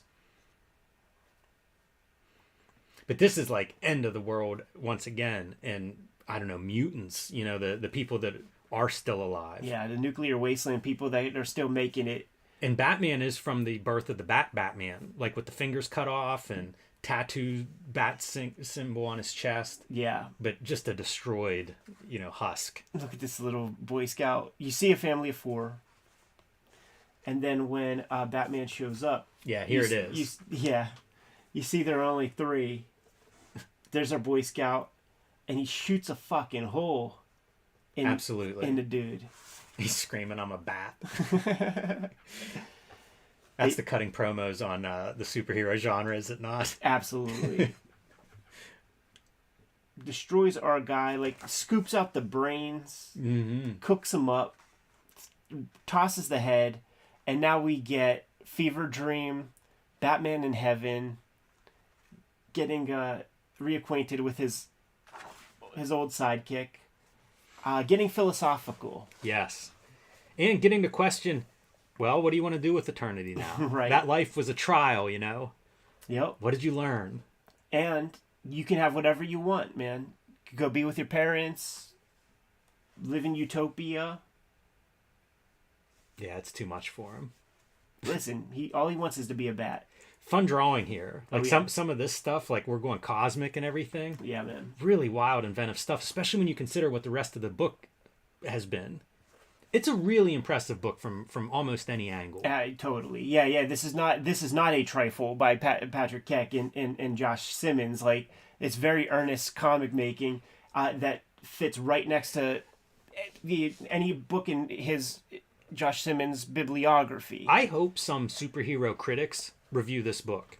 Right. Because it's an impressive piece in that regard too. Like, put it on the shelf next to Watchmen. Yeah, sure. Look at this, dude. Kaze Shinobu. This is Batman going through every iteration of like fighting his colorful rogues gallery and all the different kinds of Batman incarnations. How long does it take you to draw that, Ed? That's what I'm saying. Like, this is not a Xeroxed, Photoshop repeated thing. It's out of control. Totally. It's and out again, of control. Is it obsession, gigantic? right? Is Just it complete obsession? Is it the .055 rapidograph? Like, there's so many questions. Is it the most giant piece of paper? And again, stare at this page for a while, superhero critic, and tell me this is not a definitive work on the superhero genre. I feel like that's a self-portrait right here. Here, let me get it on the screen. I feel like that's Josh right there. I feel like I've ridden down the road with Josh Simmons, shared rooms on the tour circuit with him. You gonna do it ever again? I don't know. This book scares me even more. There it is, dude. Like the skull with the Yeah. brain scooped out. With left. Ouroboros in the eyeball there. Yeah. It's there with the cockroaches. See that this is a whole treatise on Batman. That's like he'll always be there. Yeah, it's mythology. It's religion. You know what's real fun is that Batman is going to be public domain sooner than later. That name and some of the things thereabouts. You don't get Gotham City. You don't get Commissioner Gordon. But like, it's not too far from now that they might be able to call this character Batman. Maybe the second printing. Yes, maybe. I was gonna say everybody's calling him Batman. The only people that aren't are the lawyers. Yeah. Got the Bat Gallery. We're going to save this for you guys, man. some of the stuff it has the covers. Yeah, run down, because it has pinups by people like Victor Cairo, and you had mentioned Anders Nilsson does one, Tara Booth. Like, this thing is just far out. Yeah, and there is a 2-pager in here, man. A Batman and Cat story from when she had that sexy crush on him that we can never That's show. the part we can't show. Yeah, there's no way. We can't show. Victor Cairo drawn Batman doing a dick helicopter. How do you do that on one static piece of paper? He'll show you how to do it. These dudes are wizards. It's a cool, even like those back features though. It's covers and stuff. It's a lot of good stuff. I need to see the photo of our guys. These are your culprits. The dudes who ended up making this comic. I like to think that they were wearing these outfits while putting pen to paper. I hope so. And hopefully while they're touring this book. This is your bibliography of Josh Simmons books that you could get your hands on. House, Jessica Farm, Black River. Black River came out whenever I was touring some Hip Hop Family Tree. I got to read like one of the first copies of that thing, man. That was fucking amazing. Color blocking with the purple on the edges, man. I think Sammy Harcum designed that book. Yeah, I think you're right. That's a nice book. The House, I think, is the one where like each page, the panel borders are ruled with a slightly bigger rapidograph. So it's this like really slow, almost imperceptible, just the edges closing in on you as you get deeper into that book. Great cartoonist. Super fun, man. Put out by the Mansion Press. Link in the description below to get to the Mansion Press, man, so you could scoop up your copy of the Bat. And you better do it sooner than later because this is gone. This is gone. We're selling this print run out, no doubt, man. One of the greatest bootleg doujinshi that we got our hands on, and the P.O. box is there in the description also for you to send yours, man, because I am having a ball looking at this shit, man. We looked at Turtles doujinshi, we looked at other Bat bootleg comics, and we looked at the Tim Vigil Batman comic that he did that could never be published in a million years. This is a great legacy, man. It'd be a nice, Mansion ought to reach out to Tim Vigil, maybe. Be a nice companion piece. Yeah, it's such a ball to see. The corporate comics, they have failed us time and time again, and it really is up to us to make the best Batman comics ever. Let's see your Death of Superman comics. Eli Schwab, get the dudes on the case. In about a year's time, I expect to see something in the P.O. box, and there will be videos about it. Good to go, Jimmy? Yep. Kayfabers, like, follow, subscribe to the YouTube channel. Hit the bell. We'll notify you when new vids are available. Jimmy, tell the people what's out there, man. Hulk Grand Design Monster Madness. Comic books are in comic book shops now. The oversized fluorescent green edition will be out in early 2023. Pre-order that thing now. You want to add it to your shelf. Street Angel Deadly Squirrel Live. Back in print from Image. 8 complete stories in here. Action superhero comics for any aged reader. Perfect for Christmas this year. And join me on patreon.com/JimRugg, where you can see a lot more of my work, including my latest PDF there, which is a collection of all of my freelance comic book covers. So join today. Red Room, the antisocial network. Red Room trigger warnings. Murder on the dark web for fun and profit is the name of the game in the Red Room comics. Each of these books contains 4 complete horror stories, as well as about 70 pages of additional material that you won't be able to get anywhere else. And I'm serializing new Red Room comics and more at my Patreon, patreon.com/EdPiscor. $3 for the archive there, more than 300 pages worth of stuff. Hit my link tree in the description below this video. You'll be able to get to all of those destinations and support the Cartoonist Kayfabe channel. Jimmy, what else do we have out there, man? Subscribe to the Cartoonist Kayfabe e-newsletter at the links below this video. You can also find Cartoonist Kayfabe t-shirts, merchandise, mugs, fanny packs, and more at our spread shop in the link below this video. Another great way to support the Cartoonist Kayfabe channel. Give them those marching orders, Jimmy. We'll be on our way. Make more comics. Bootlegs or otherwise. Jim, I'm gonna have you host the Guy Davis joint. Let me run to the bathroom real fast. Any good stuff in the chats? No, all good. Nothing standing out, but all good stuff. The infamous bald eagles. Yeah. Have sex. That's how he signs out like emails and shit. Have sex, Victor Cairo.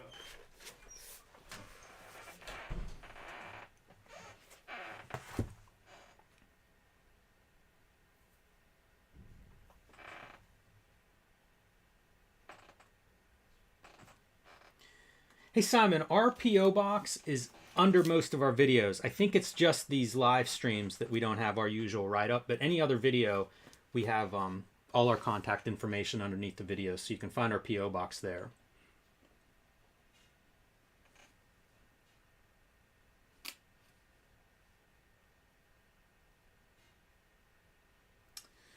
The Criterion cover. I just got an email from their art director, Eric, asking if I wanted to do it. I knew him, although now I'm trying to think when we would have met. We did a panel on design at Heroes years ago. And so he also has written some comics, and we just knew each other for a long time. And I don't know, I guess he thought I'd be a good fit for it or something, but just kind of emailed me one day and it went from there.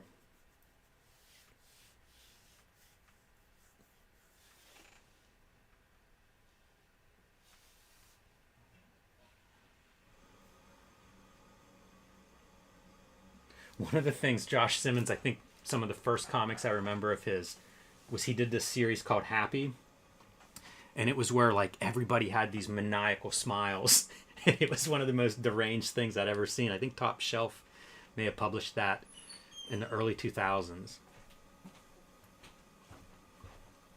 Yeah, Jabba, that TMSIDK, that is the Criterion art director, at least at the time. I don't know if he's still there or not. Skillman. Yeah. Yeah, I remember that one. I'm gonna use that that iPad, Jimmy.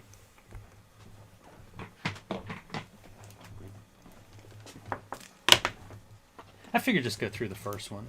I brought all of them, but that's a long video. If we go on. No, let's be snappy. And this is not what I thought it was. This is not what that one guy gave to us. This is some other shit. What did somebody give to us? Like a Guy Davis piece? Yeah, it was like something Masters, and it was like I know kind of those. Tomorrows. Yep. Ish.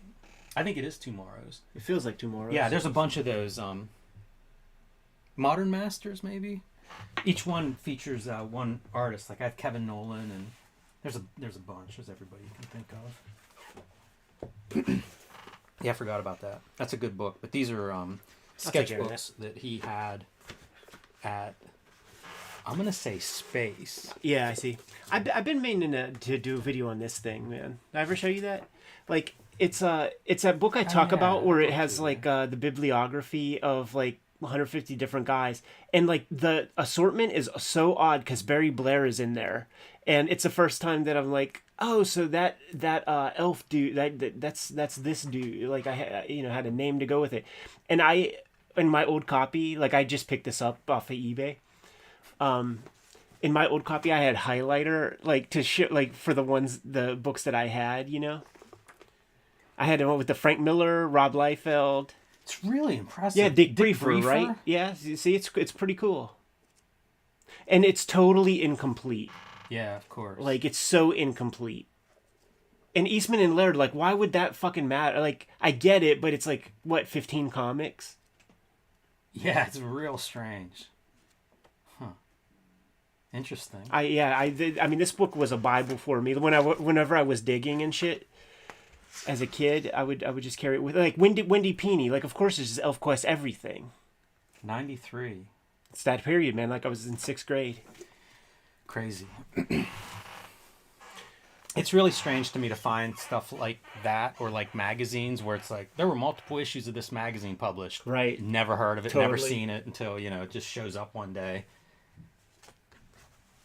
I wonder how much that's regional, like where some kind of distribution thing didn't work. Yeah. Kind of has to be, right? Yeah. Yeah, it certainly doesn't hurt, man.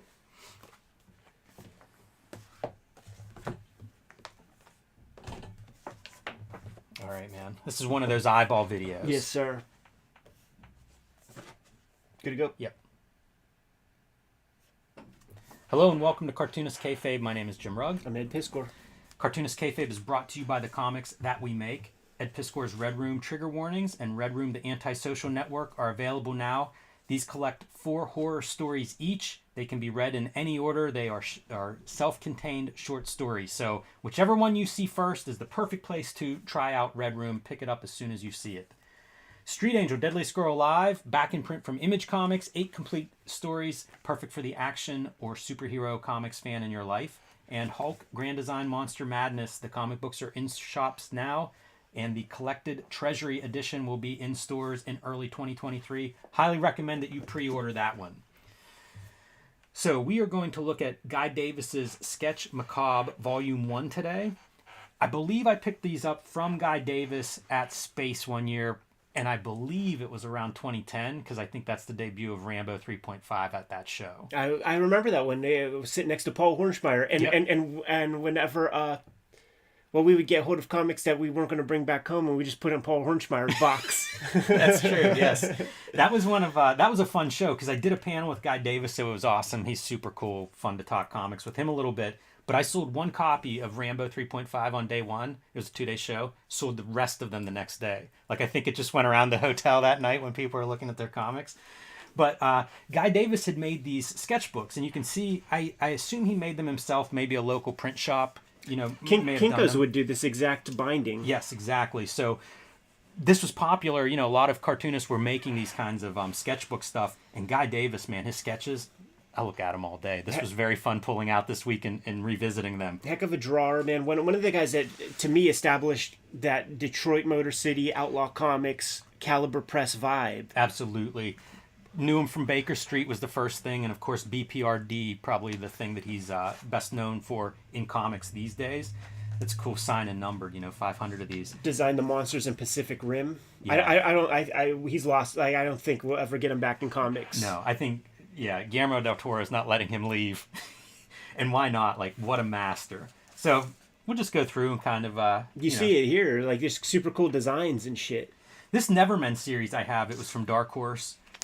Actually came across that today. I was looking for something else and saw it. That's the nice thing. Like, there are several books that he's done. So, it's a shame if he doesn't come back and make more comics, but at least we have the comics he made. Absolutely, man. 1/4 of, or maybe 1/3 of Barbed Wire Halo Studios with James O'Barr and Vince Locke. I love this for, like, your kind of metal cyborg arm. Yeah, very steampunk. Totally steampunk and monstrous, grotesque. Such a fun character face. Some of the stuff like these, I believe, are actual covers from the series. So you get the combination of some sketchbook stuff, some more refined illustrations. It's one of those things, man, where like I don't even know why writers even go to comic conventions, because like how do you make it worth your while? I guess do you get per diem or some sort of front loot or something? But for cartoonists, like first off, doing what we do by just like having a bunch of copies of our stuff, that is kind of weird. Like you wouldn't see Howard Chaykin with like tons of copies of his books or anything like that. So this was an opportunity for those guys to just, make $10 a pop or something. This was another one of his characters, a creator-owned character, the Marquis, and I love this description. When the souls of hell escaped, the people prayed for a savior. What came was the devil. Good stuff. The other thing that I always think of with him, oh man, look at this for a cover where you just have all these little figures are making up the light part. I always think of him as being like this line art, right? Like if you look at Baker Street, a lot of hatching, a lot of pen work, beautiful stuff. But as he evolves into like a master comic book artist and illustrator, he starts to add the black spotting. Yeah. Which, I'm sure working with next to Mike Mignola is gonna have some influence in that regard. Oh, dude, this speaks to Yeah, me, look at man. this. Dick Tracy villains. Little Face Finney, Influence, Mumbles, and Flat Top.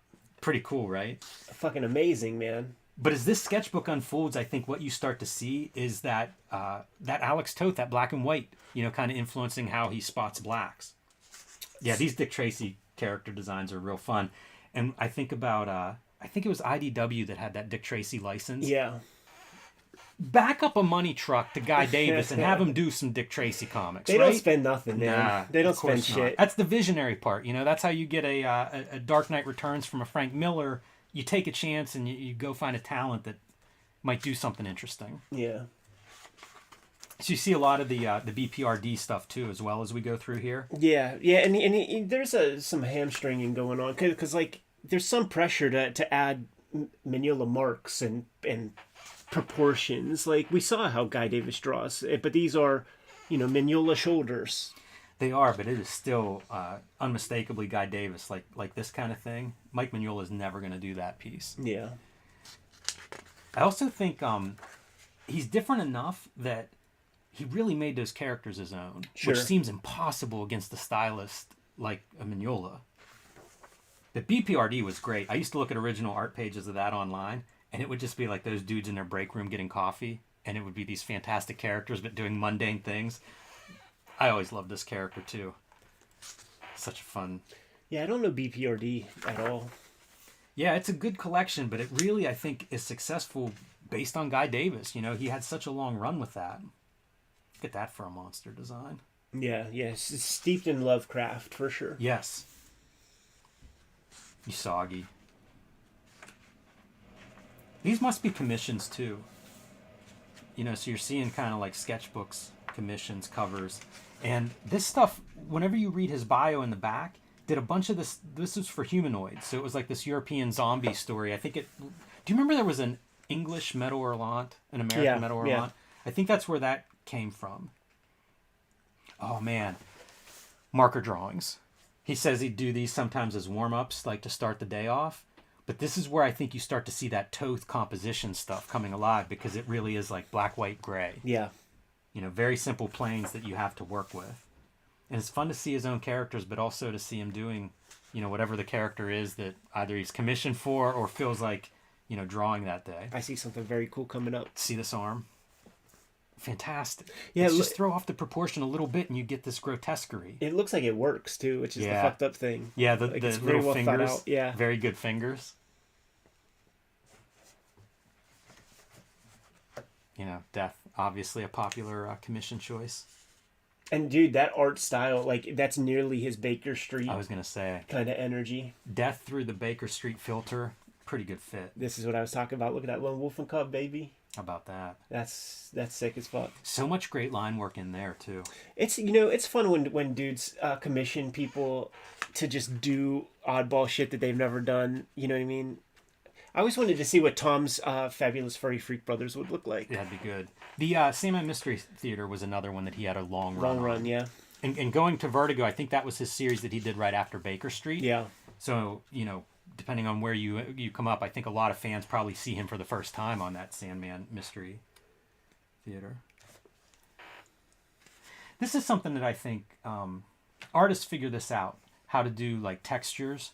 So from a composition standpoint, you're just getting the value. That's what's really good. But you got to fill that with something. Right. And like the skeletons, the bones, the fish patterns. I don't know how you learn that. Baker Street commission. I love this too. The very slapdash building land, the building cityscape. Which again, I'm going to put my finger over his face and say, please, a Dick Tracy run. All right. Yeah. Right? Yeah, totally. And somewhere around here, Guillermo del Toro starts drooling. Hey, guy, come on out and spend some time. Ooh, that Darwin Cook Catwoman. Yeah, that's a sweet one. So simple, too, Like, you can see it's a sketch more than anything, but he's very good with composition. And this thing, again, I cannot get enough of this, whole hand design. The big eye helps. Here's some of your commissions. Some Judge Dredd. Could see a run on that. Wouldn't you buy Judge Dredd by Guy Davis? That's a good Judge Death right there, man. Phantom. A lot of Mike Mignola on display on that Phantom piece, I think. Yeah. I was looking at this and thought that gun ought to be black. If it was Mignola. Since it's a light torso behind it. Yeah. It's pretty interesting whenever you think about the series that he's done and how different they all are. Because he's got comedy series. He has Punk with Baker Street. Yeah, there's the Monsters. There's the Realm, which is like a D&D campaign. Yeah, this is that bio, and you see the list of stuff that he's done. Oh yeah, Fantastic Four Unstable Molecules is one that I think at some point we'll probably look at on here. But he does the finished art on that over James Sturm layouts, I believe. Interesting. So, I think Batman Nevermore. There's some Batman thing that I think it's Guy Davis and Troy Nixie have their hand in. that seems like a interesting pair up. Yeah. A good tag team. So these are pretty much the same kind of, model. I think he put these all together probably about the same time, maybe within a couple of years of each other. Yeah. But I figured it was just something to kind of pull out. I don't think we've looked at Guy Davis in an ISO video yet. So it's a chance to survey some of what he does. And he's another one of these guys that's just a drawer. Yeah. I find so much inspiration from that. Absolutely, man. And fuck it, dude. Like, some other time, let's take a look at some of these other sketchbooks. Absolutely. Some of the series that he draws, any of that stuff I'd be up for, because I think he's there's a lot to learn from this guy. Very inspiring, man. Kayfabers, like, follow, subscribe to the YouTube channel, hit the bell. We'll notify you when new vids are available. Jimmy, tell the people what's out there. Hulk Grand Design Monster Madness is in comic shops now as comic books. The oversized Treasury Edition with the fluorescent green cover will be in stores in early 2023. Pre-order that one if you want to make sure you get a copy for your shelf. Street Angel Deadliest Girl Alive, back in print from Image after almost a year. Perfect for this upcoming Christmas season for anybody in your life, including yourself. And join me on patreon.com/JimRugg, where you can download a lot more of my art, including a collection of all of my freelance covers. Red Room, the Antisocial Network. Red Room Trigger Warnings. Murder on the Dark Web for Fun and Profit is the name of the game in the Red Room universe. Each of these comics completely self-contained, 4 stories in each, more than 70 pages of additional material in each book. And I'm serializing new Red Room comics and more at my link tree in the description below this video. You can get to the Patreon. $3 for the archive. More than 300 pages worth of stuff up there as we speak. Less than a penny a page. Jimmy, what else do we have out there? Subscribe to the Cartoonist Kayfabe e-newsletter at the links below this video. You can also pick up Cartoonist Kayfabe t-shirts, merchandise, mugs, fanny packs, and a whole lot more at our spread shop, also in the link below this video. Another great way to support the Cartoonist Kayfabe channel. Given those marching orders, Jim, we'll be on our way. Make more comics. Let's talk Blue Line. Bust it out.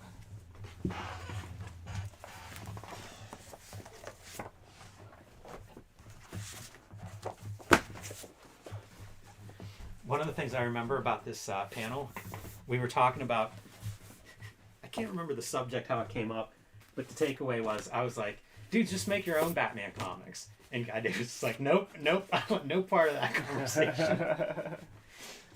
Talking doujinshi, man, like 15 years ago. Yeah, because that's when we really started seeing like all that wild stuff, man. Yeah. That was me trying to sell Rambos. Genius.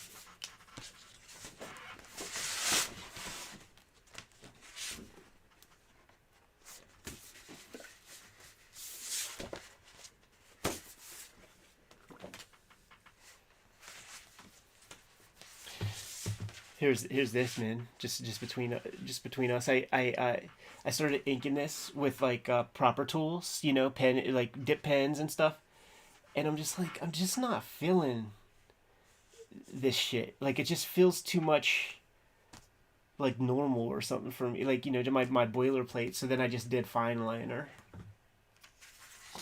but I kept this. Let me see that again. And I kept the lettering. Probably doesn't look any different. But to me, it's just like, I'm sick of seeing these same lines that I always draw. Like, just the deadline is fine for this kind of comic. It's so close. Yeah. It's just, it's personal. Like, it's just like, I make this line all the time. Fuck that line. Like, let me just use a fine liner. Do you think that it's a matter how it looks or how it feels when you're drawing with it?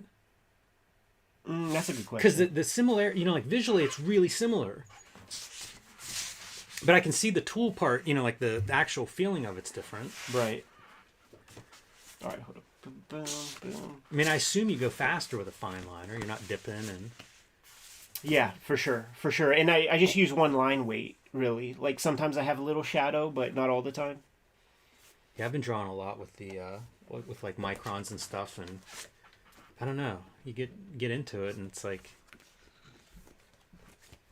there's just not one line that needs to happen. You know what I mean? Like, you can make different weights with those markers. You can do a lot of stuff with them.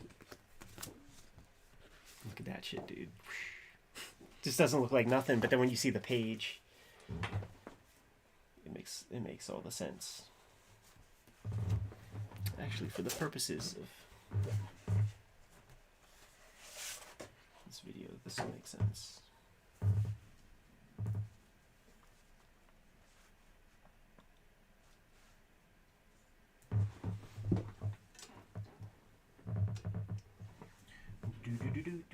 Do.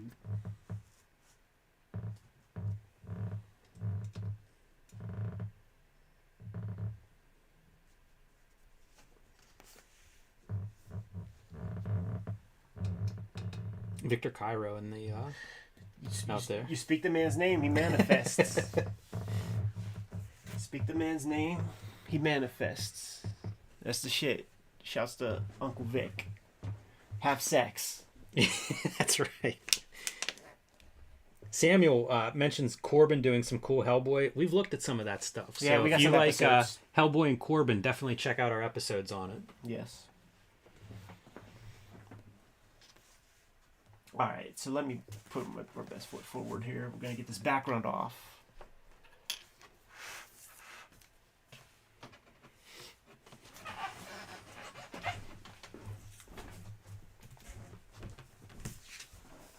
I feel like I do the old man shuffle walking around. Yeah, sure.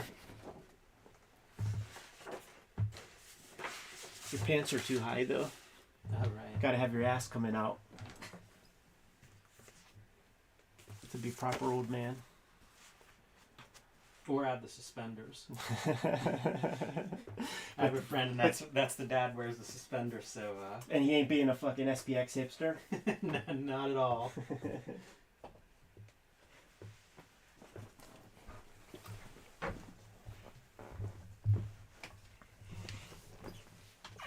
Man, you know how the weather's like been amazing here? Yes, sir. My neighbor went to Disney this week. And it's like, they shut down Disney yesterday for hurricane. I feel so snaps. bad for him. That's funny, man. Poor guy. So what is this? This is amazing. Somebody gave me that, and it's been a while. I can't even remember exactly the circumstances or who gave it to me, but I mean, you can see the similarity. Oh, yeah. You know, like even the blue line looks like it's a similar, I guess yours is a little bit lighter, but pretty similar format. I don't want to say too much, not recording, but and I don't have a lot on that page, but I do think this would be a fun thing to dip into. Yeah, for sure. Let me get this shit off real quick. West Coast Day Vengers said we should put out a want list so that they can send us everything. He's right. We should have a website of like Kayfabe want list. That's how those OnlyFans chicks do, man. You know what I mean? They got their like little fucking. Can you Amazon imagine shit. our OnlyFans, start an OnlyFans Kayfabe, and it's just us asking for different comics? No one says it has to be porno. Yeah, exactly. Although there's probably some Euros comics. I'm looking for. There's an issue of Birdland I'm missing. Yeah. We need to do that video. All right, man. Are you ready? Let's do it. Welcome to Cartoonist Kayfabe. My name is Ed Piskor. I'm Jim Rugg. Going to be talking about the blue line color method today on Cartoonist Kayfabe. But first, you must know that the videos are brought to you by the comic books that we make on the stands right now today. Red Room, The Antisocial Network, Red Room Trigger Warnings, Murder on the Dark Web for Fun and Profit is the name of the game in the Red Room universe, and each of these volumes contains 4 complete horror stories with 70 pages of additional material inside those covers that you're not going to be able to find anywhere else. Jimmy has on the racks Hulk Grand Design Monster and Madness in issue format. These are going quick, and got to put your pre-orders in right away for the Hulk Grand Design Treasury Edition, which is coming out in early 2023. Marvel needs to know how many of those things to print when the time comes, and you do not want to miss out on that. Speaking of which, Street Angel Deadliest Girl Alive is back in print after about a year out of being out of print. So you know how these things can disappear. 8 complete Street Angel comics inside the covers of this big Street Angel book. Get your hands on that ASAP. And if you guys are on my Patreon, you've been seeing that I've been serializing the Latchkey Kids License to Kill comic. I'm doing a couple of backups in my next round of you could keep that there. I'm in my next round of Red Room, and I'm playing around with some different materials. We've been talking about we often talk about the blue line method when we're looking at various comics, and I thought it would be cool to do a video talking about the blue line method and its kind of place in comics production now. So for nearly 100 years, comics production was the same. It's the dot colors that you are familiar with like, Roy Lichtenstein paintings or whatever. It's still the same deal. CMYK, cyan, magenta, yellow, and black. Except that you need like black zipatone basically for each layer of color that you're cutting. There's a guide that you could look at. Skin tone is 25% yellow, 25% magenta. Then you get that peach Caucasian skin tone. At some point, print production just got... they were able to do some more expensive stuff and use photography and this process that we call blue line. You can see the blue lines there, where you take the line art from, an actual drawing, which would be this material here. You would be able to run it through a chemical process to create. Basically, it's the same stuff that blueprints are made from. The same kind of chemical treatment to have that. The thing about the blue is that it's typically non-reproducible by and large, might show up or whatever. Print it out on some nice paper, and then you could add your own washes and things to it, so that you're not using the same color treatment that you did for years and years before. One of the apex pieces, probably like Dark Knight Returns, where Lynn Varley is doing all kinds of washes and airbrushing and all sorts of stuff, so that you add a lot of nuance to the color. This became popular whenever other like indie comics publishers start popping up in the U.S. in the early 80s. Yeah. And that'd be like Eclipse, would probably be the example. But the idea was to try to bring something to make your books look better than a Marvel DC book. Yes. Because they're using those traditional processes that you talk about, where you've got 60 colors and really you probably have about 15 colors. Right. So, the idea that you could do full color, like real true full color, was something that these upstart publishers thought they could have a competitive advantage over a Marvel DC. Their books could look better because it's tough. Marvel DC kind of owned that corner. How are you going to stand out? How are you going to get some of the money that would have been going to Spider-Man? And that was one of the things that they felt they could do, is bring better production values. So you would get blue line. There was also something called gray line, which same exact concept. It's just it's a 10% black instead of a light cyan. 15% cyan. Right, exactly. But same concept, just super light. That way it wouldn't reproduce or barely be visible, but it would allow a painter to work over top of it and see what the artwork is. I would call this a Generation 2 blue line because they were smart enough to omit the lettering. And if you look at some of the old Pacific comics and things, they would allow the lettering to be in the blue line also. And what would happen is during the printing process, there would be a shift with the black line, and you would see the blue kind of halo or or drop shadow. So you got to get that out of there. That's what I ended up doing with the blue lines on my stuff, which is the process that I went through on this latest comic that I'm serializing on my Patreon, which will be backup stories in the next round of Red Room. This kind of process still has a place in modern day comics, even if you don't even do anything analog, because the beauty of having a separate black layer and a separate color layer is that your blacks can be true black, as opposed to if you did it all on one page, then your entire piece of artwork would just be a piece of CMYK when it's translated into the computer, and you could have some off registration.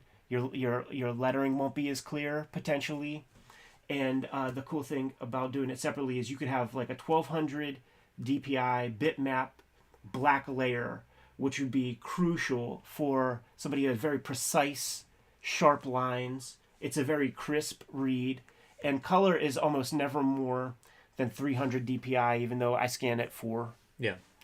And through what's the Adobe InDesign, you can layer those over top of each other so that when it's printed, it's your best shot at having perfect black.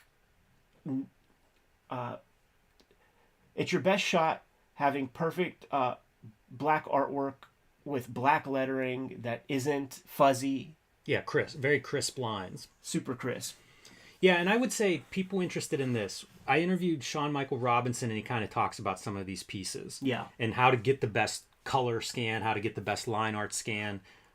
There's information out there on these things. Yes. And you really can see a difference between doing it right and wrong in the production tools now. Because like printing, like everything else, has evolved. And we're at a place where you can print super sharp, crisp black lines, but you got to prep the artwork. Yes. To get there.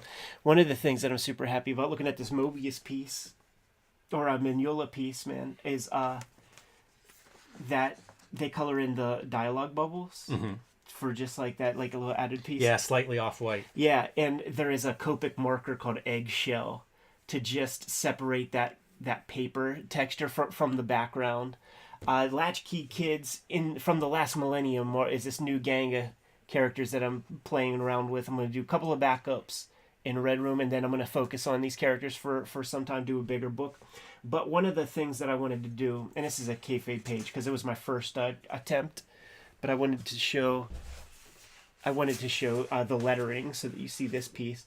But I'm using all of the materials that I feel like a kid this age would use to make a comic. Certainly the materials that I used to make comics when I was little: markers, color pencil. Only difference is white gel pen, and like Copic marker, like fine liners, microns. You know, it's all the same stuff. Knowing that I was going to be doing this story that takes place like in the woods, I gave myself a subject matter that I didn't have to draw so many backgrounds, and I could do so much of it practically in the color. So it felt weird, Jimmy, to just not have any idea. I mean, I had some idea of what was going to happen, but not exactly. And just drawing, just plain characters, it felt odd. It felt like driving on the wrong side of the road or something, because it's so spare for what I do. And doing the color stuff, what I ended up doing was like one marker, like pull out one marker, and then every application of that marker on across 8 pages, and I would just hit that marker on every single page for like the base color.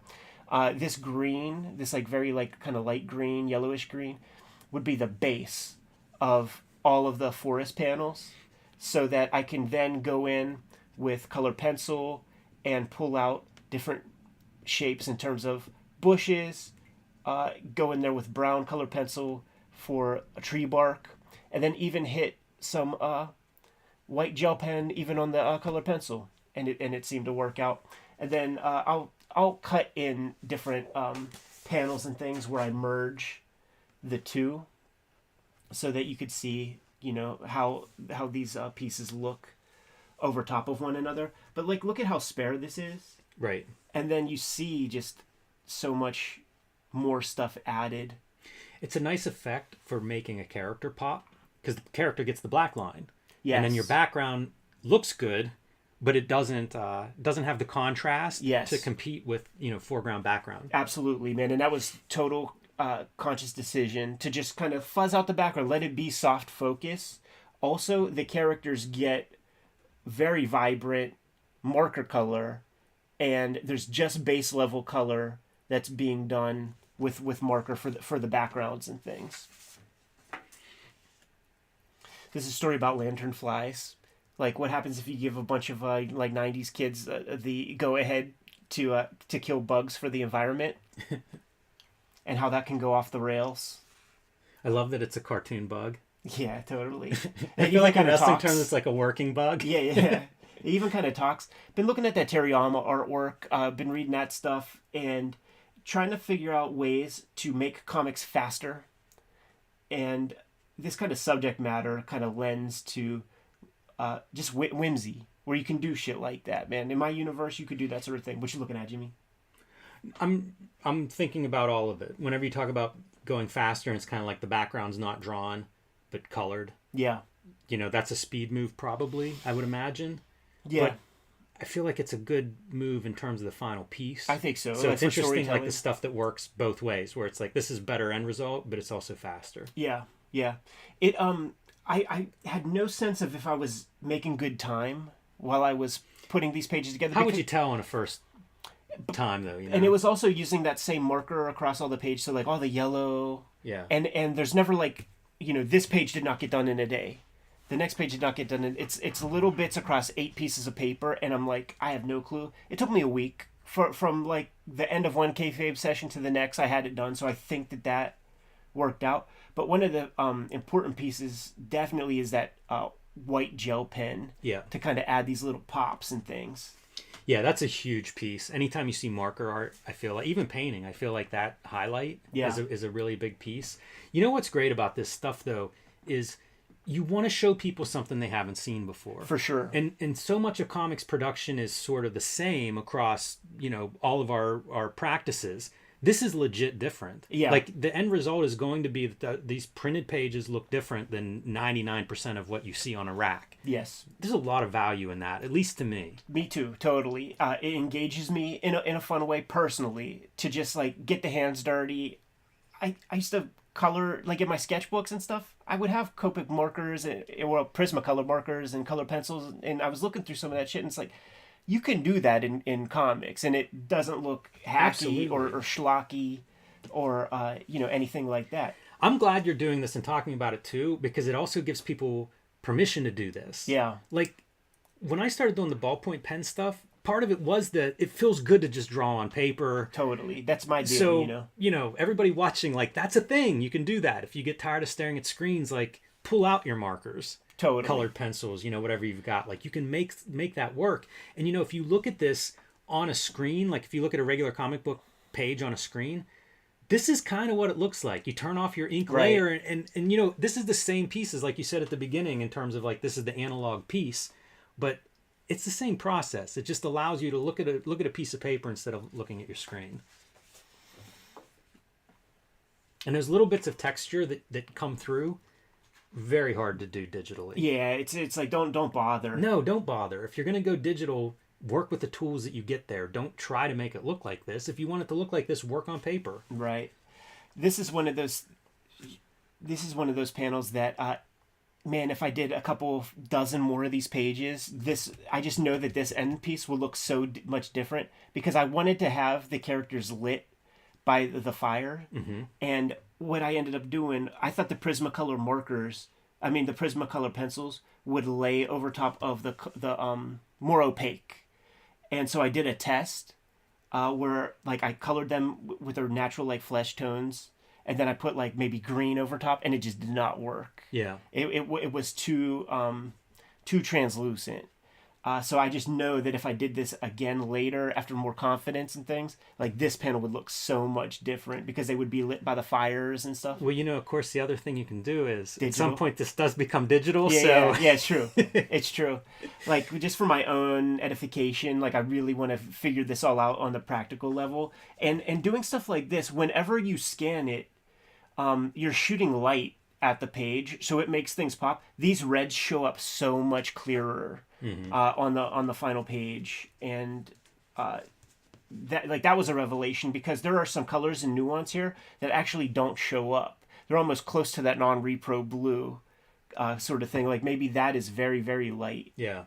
But what they're doing is they are dousing a maggot-filled rabbit with a lighter fluid, and then shooting Roman candles at it to give it kind of a Viking's funeral. And up to this point, you saw nothing but greens in the background and stuff. Nothing but greens, lush growth and vegetation. But after you get that first round of fireballs, now we're unorthodox in the panel layouts and construction. I stole this from your Street Angel Goes to Juvie, where it's all grids in order. But then when the jailbreak happens, you allow for chaos with the panel construction. Now we're getting hot backgrounds, and vibrant background, like very various color, like imagining that it's like being lit by the flames. And also, you're not seeing very much leaves on those trees. You know what I mean? You're just seeing barks with no vegetation. So I don't know how you would answer this, but do you think it's because you're working on color by itself like this that you think that way? No, because I was thinking, if it's a color thing, you think in color. Absolutely. And certainly all the shit that we've been looking at on the channel and talking about day after day after day, where we're just now consciously like thinking in different terms than we may perhaps have working on an intuitive level all by ourselves. And thinking about like color as scene shift is something that's been in my mind for a long, long time. Definitely something we've talked about.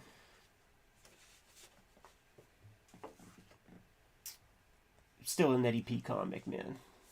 So you got your Yeti, your Ohio Grassman getting hit with the Roman candle in one panel, and then the big reveal. He's been in the cut for a while there. Getting this bottom 3/4 view took a couple of tries, man. Yeah, I bet. That's a good one though. It works out. You get a good clean shot of his mouth. That's what it is too. Like it's kayfabe in composition. Totally.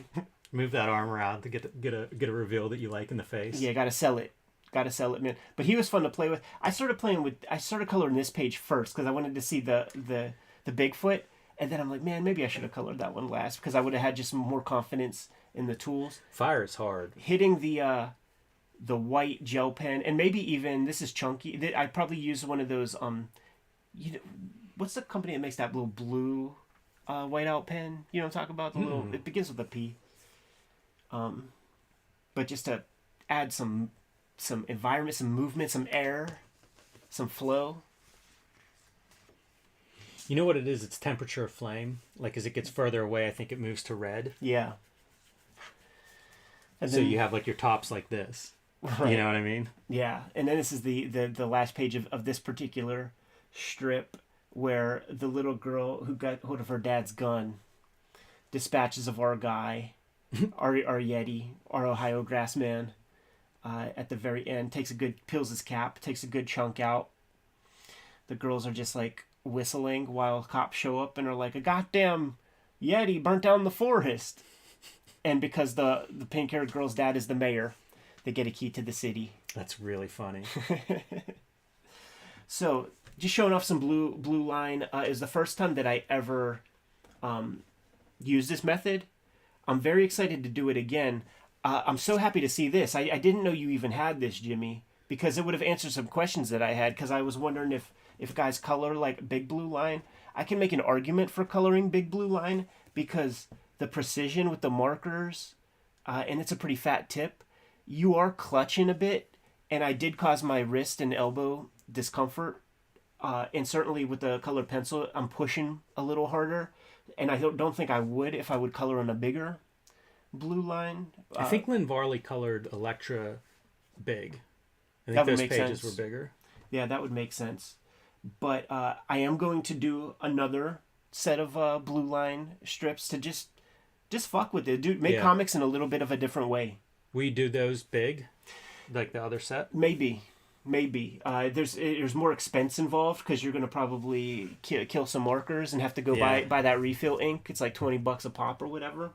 But that's expense worthy stuff. Hey, I got a layout for it. Yeah, that's what I was going to say. Lay out those pages, the color pages all on the screen here. Yeah, blue line color method, we'll call it. It's neat to see them all laid out like that.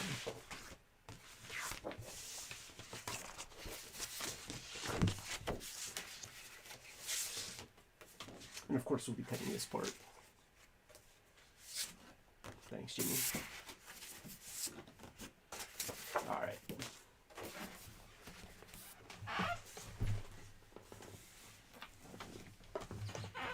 It looks cool on screen like that. Yeah, it does.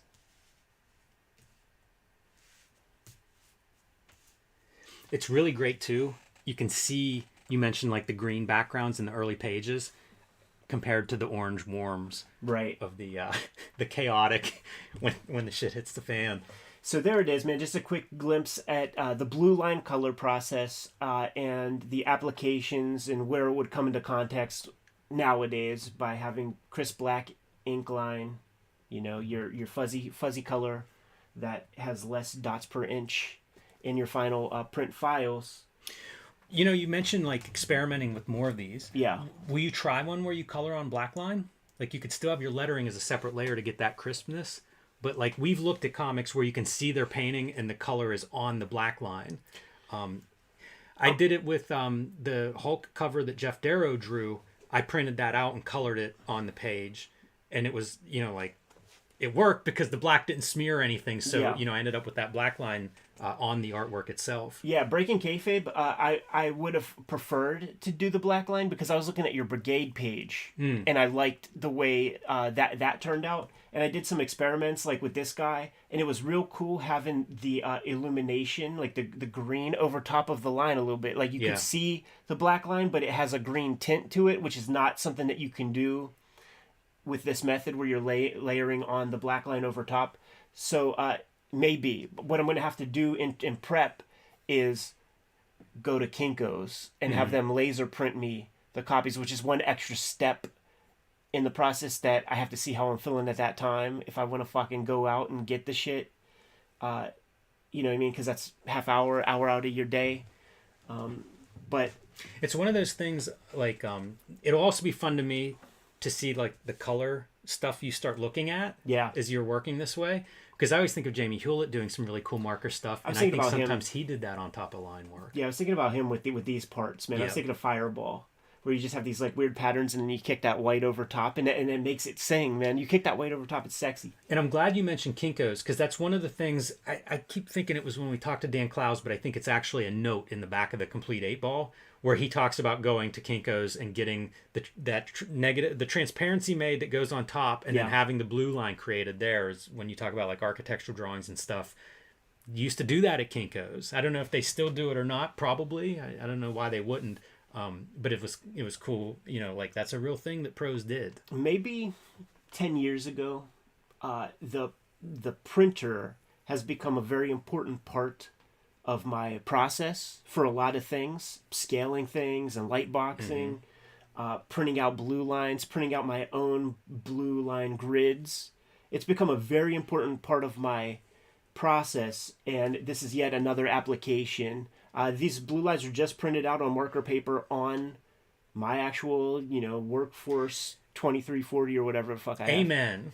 I'm glad to hear you say that too, because I know there's a lot of makers that watch this show, and the tools that we have access to, like, use them to their fullest potential. Totally. Because, like, these are really powerful tools, like a cheap printer can do this. It's true, So man. take advantage of what you have access to. And we're shooting this Kayfabe video on my iPhone, and I'm going to be editing it on my iPad. Jimmy, you good to go? Yep. Kayfabers, like, follow, subscribe to the YouTube channel, hit the bell. We'll notify you when new vids are available. Tell the people what's out there, man. Hulk Grand Design Monster Madness. The comic books are in comic shops now, so you can pick those up if you can't wait. Early 2023, the treasury-sized fluorescent green collection of Hulk Grand Design will be out. I highly recommend you pre-order that because we have had some delays with printing. You don't want to get stuck without a copy. Street Angel Deadly Squirrel Live is back in print after almost a year from Image Comics. 8 complete stories, perfect for the superhero or action comics fan in your life, including you, good for the upcoming Christmas season. And join me on patreon.com/JimRugg, where you can download a bunch of my out-of-print zines and mini comics, including a collection of all of my freelance covers with notes. So any membership level is eligible to get that as soon as you sign up. Fantastic, man. Red Room, the Antisocial Network. Red Room, Trigger Warnings. Murder on the Dark Web for Fun and Profit is the name of the game in my Red Room comics. The Latchkey Kids are going to be backup stories in my next round of Red Room comics coming out in 2023, but I'm serializing them on my Patreon right now today. $3 gets you the archive. You get all the Red Room stuff. You get everything I'm serializing. Every Tuesday, new stuff comes out, and $3 gets you that archive, man. It's less than a penny a page at this point. And actually, you know what? Tomorrow, I'm going to be heading to Tokyo, and at the end of November, I'm going to be at Tokyo Comic-Con. Signing Japanese hip-hop family trees. I'm going to share a table with Jeff Darrow. Going to have prints and all kinds of other stuff out there. So if you are in the Tokyo region, the Tokyo prefecture, come through the convention, say hi, come see me, holler like you know me. Jimmy, what else do we have out there? Subscribe to the Cartoonist Kayfabe newsletter at the links below this video. Pick up Cartoonist Kayfabe t-shirts, merchandise, mugs, fanny packs, and more at our spread shop, also in the links below this video. Another great way to support the Cartoonist Kayfabe channel. Give them those marching orders. We'll be on our way, Jimmy. Make more comics. Boom. That's good stuff, Ed. Yeah, real good. Man, the color looks so good, like in the background. That's gonna be the thumbnail for Yeah, I sure. really I'll like I'll that. just put some lettering over top of that, and it'll be poppy. It'll be like, what is that? Yeah, they look amazing on screen like that. What time is it, Jimmy? 140. Now, do you want to split, or do you want to shoot that Kevin Nolan piece? Or, no, Kevin O'Neill piece? You good to go? Yeah, I'm probably... You pooped? Yeah. You good? And it's mostly just saying how great his art is. Yeah. You know what we got to do is just, like, really get into some comics, man. Yeah, that's like, exactly what we should do. When I get back, I have this, like, these Omega Men that Todd Klein writes that he draws. Weird. Todd Klein writes it. Todd Klein, the I assume letterer. letters it. Writing letters. Wouldn't that be sacrilege if he doesn't? How could he give his words to somebody else? And then like you could probably do like a little polish at the end. You know what I mean? Like rewrite that a little bit. I would love to see those because I've never seen those. Yeah. So that would be really cool. It's on that Baxter stock with that. I don't think it's blue line color, but you know, more colors to the palette. Yeah. No. O'Neill's interesting because like some of the martial law stuff he colors himself. Yeah. Which is pretty wild. Like we should get into some of those, man. It's 6 issues that first round, right? From Epic. 5 maybe? 5. Maybe it's 6. Yeah. I have a bunch of that stuff. It's scattered over different publishers and things like that. But I Yeah, know I a think few the of them first at is least Epic. he colors himself. Yeah. And it's pretty awesome. And then of course League of Extraordinary Gentlemen is just like one of the crown jewels, you know. Definitely. He's the guy that kept fucking Alan Moore in comics, really, for 15, 20 years. That artist edition, and we have a video on it for anybody that hasn't seen the Kevin O'Neill League of Extraordinary Gentlemen artist edition. Check it out. Dude, the art in there is spectacular. Seeing it at that size and in black and white, like the line art, like it's unbelievable what he does in each panel. Yeah, for sure. Special artist. It's the Pentel whiteout pen, the little Okay. blue joint that I was trying to tell you, man. It's a short-term memory that goes first when you get when you turn 40. Yeah. Nicholas, thanks for the pre-order on Hulk Grand Design. Appreciate that. Yeah, very much so, man. Like I want 1 million of them fuckers to sell. I want that to be the #1 trade. Me too. Yeah, man. That'd be sick as hell, dude. All right, guys. We're going away. We're not going to do a live stream for a hot minute. Man, it's going to be a while. Couple of weeks, man. You know what I'm going to do tomorrow? I'm packing. In between packing, I'm going to schedule vids throughout the month, man. So you don't even got to think about that shit. We're buttoned up. Like, there's going to be fresh videos every Sunday, the big ones. New videos every day. We have a giant backstock that we just queued up. And I feel like we continue doing that. Like, when we get back, we do this live stream, but still shoot 7 vids so that we build that queue. Absolutely. And then, in case there's an emergency or something. I'm very curious just to go away for a month and just See how rusty we are? Well, when we it'll be come back? rusty, but I mean, hopefully we come back with a bunch of new ideas. Yeah, and I do have some in mind already, Jimmy. I'll talk to you after we get done with the stream. So Sounds if there's good.